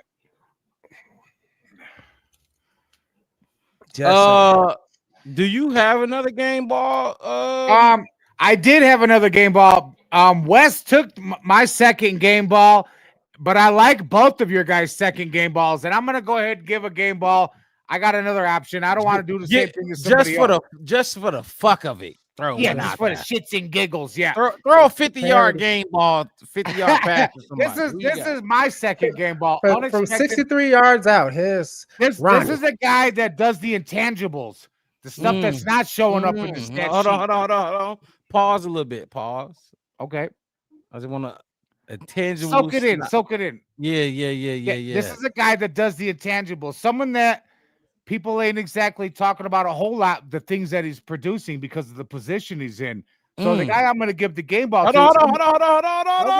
Okay. I'm going to throw some more hints out. I'm going to throw No. Wes, what you on to him or not? I think I'm on to him. Intangibles. Who you got? Wes, who you think? It's got to be 58. Nope. I thought okay, hold on. Let me take a shot. Intangibles, guys it ain't 58. Theo? No, it can't be Theo. Not today. No. They don't count. It's not an offensive lineman. Okay, we don't need the offense though. We don't need that much help. Oh wow, on the offense. You ain't going about a little bit. You're not going DJ. No, yeah, well. All right, well, I didn't guess twice already. Go ahead. Who you got? DJ Moore, guy that went to the hospital last week, guy that walked off the field last year. He's showing up, no stats, blocking. A lot of these run plays and passing plays that we're getting right now might not happen if DJ Moore and I out there leading the block. Absolutely not. And I was a guy. What was it? Week 1? Trade him. Yeah. Not really trade him, but if I said it, call me out on it. But like, we need him. I know I said we need him. I was on that a little bit too, just because if he could bring us something at the time, I felt that we really needed, but maybe we don't need it because I'm seeing that it's turning into fruition. All the players we have, people are starting to do what they need to do, and I don't know if we need to make a move. So as of right now, a couple weeks ago, maybe I say trade him, but now I say stand pat on everything. Oh, absolutely. No chance you trade him. I don't trade shit right now. But I switched my tune up a couple weeks ago, and I gave him a game ball last week. Yeah, he was blocking his ass off. Because he went to the hospital last week and still came out and doing the same shit, throwing his body in harm's way. We got almost 100 people in here. Hit that like button, subscribe to the channel, the Black Bear Podcast. If you watching on Twitter, Facebook, head over to YouTube, show some love. We're trying to grow the channel, get more people in here, push the conversation, and build. It don't take no time. It don't take no money. It don't cost nothing. Show some love, spread the love. Tell somebody who a Bears fan. If you're not a big Bears fan, if you know a major Bears fan who watch CHGO or who watch TTNL or who watch 670 to score, any of those, subpar. Exactly. Bring them over here so they can get involved and we can talk about it. We like to talk about everything with the fans. DJ Moore. Come where you appreciate it. You'll get a game ball.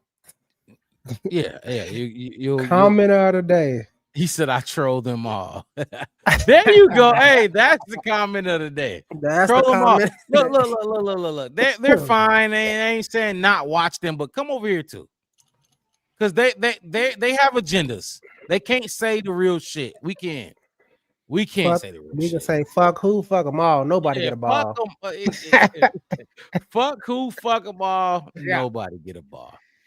Appreciate that, real Bears fan, because you being 100. Wes, I don't know if you busy right now. What you think about that DJ Moore joint real quick?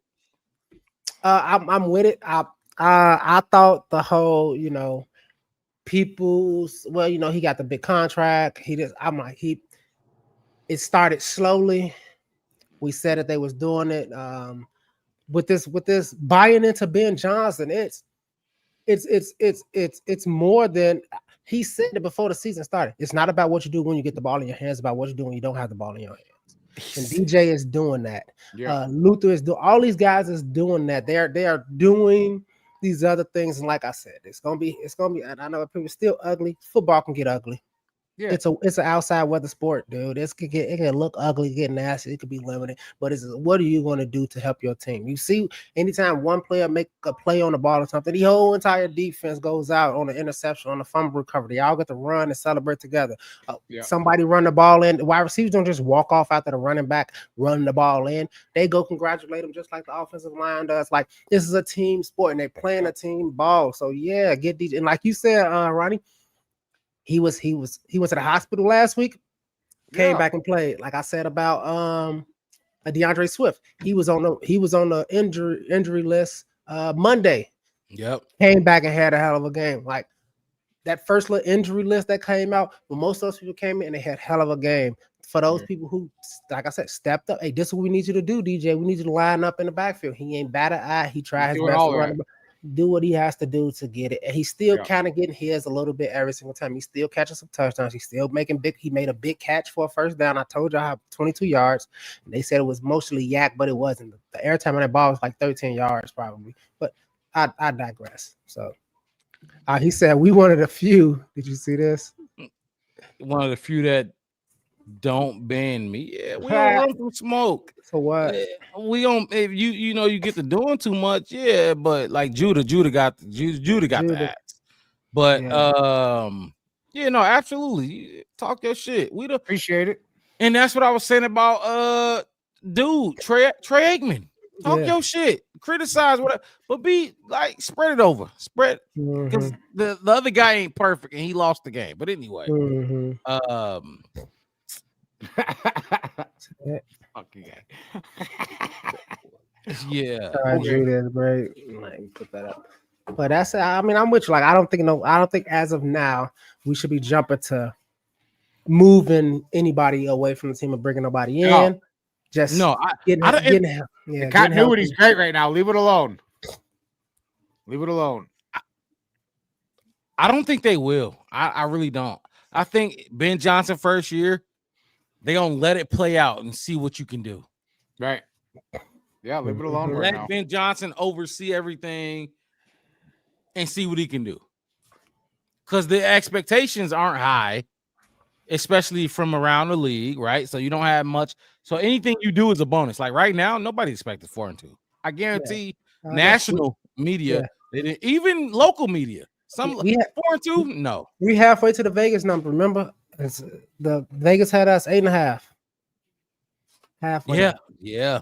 If we go 2-2, and then 2-2, you know what I mean? We on par with what y'all expected, and we still got a lot of the season left to go. So it's gonna get tougher. It's gonna get tougher. Mm-hmm. Yeah, we need this game. game. Go shake up the sports world because we did it last year, and look what happened. You got to be Ravens. You got to be Baltimore. You got to be Baltimore, and we're gonna talk about that next week. Talks might start. Yeah, we're gonna talk about Baltimore on Wednesday night. Fellas, if y'all got any last words to say about this game, coaching, anything, commentating, fans, or I'm gonna give us the wrap-up plug. I'm good. Bear down. I'm good, better, best. I'm gonna never let it rest until my good gets better and my better gets best. I know that's best. Absolutely. Look, that chant might go, man. We'll see. We'll see how we'll see how big it can get. Hit that like button, subscribe to the channel, the Black Bear Podcast. One word, no spaces. We go live twice a week, Wednesday nights and Sunday night, or not Sunday nights, Sundays after every single Bears game. You can find us on Facebook, YouTube, and Twitter. Follow me at the Black Bear Pod and Chef West at Hefner West 87. I'm your host, Mark Rob. My co-host in the building with me, Chef West to the right of me, OG Ronnie B at the bottom of your screen. We gonna see y'all Wednesday night. We missed last week Wednesday, but you know, it's rare. We'll be here Wednesday night and talk about this Baltimore Ravens team that we keep hearing about in the chat. Few comments came in about that Baltimore Ravens team. We out of here. Enjoy your Monday. Talk shit. Monday. Eat W's. Talk shit wherever you at.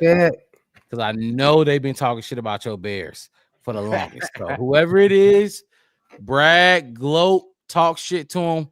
We'll see y'all Wednesday night. We out of here. Peace.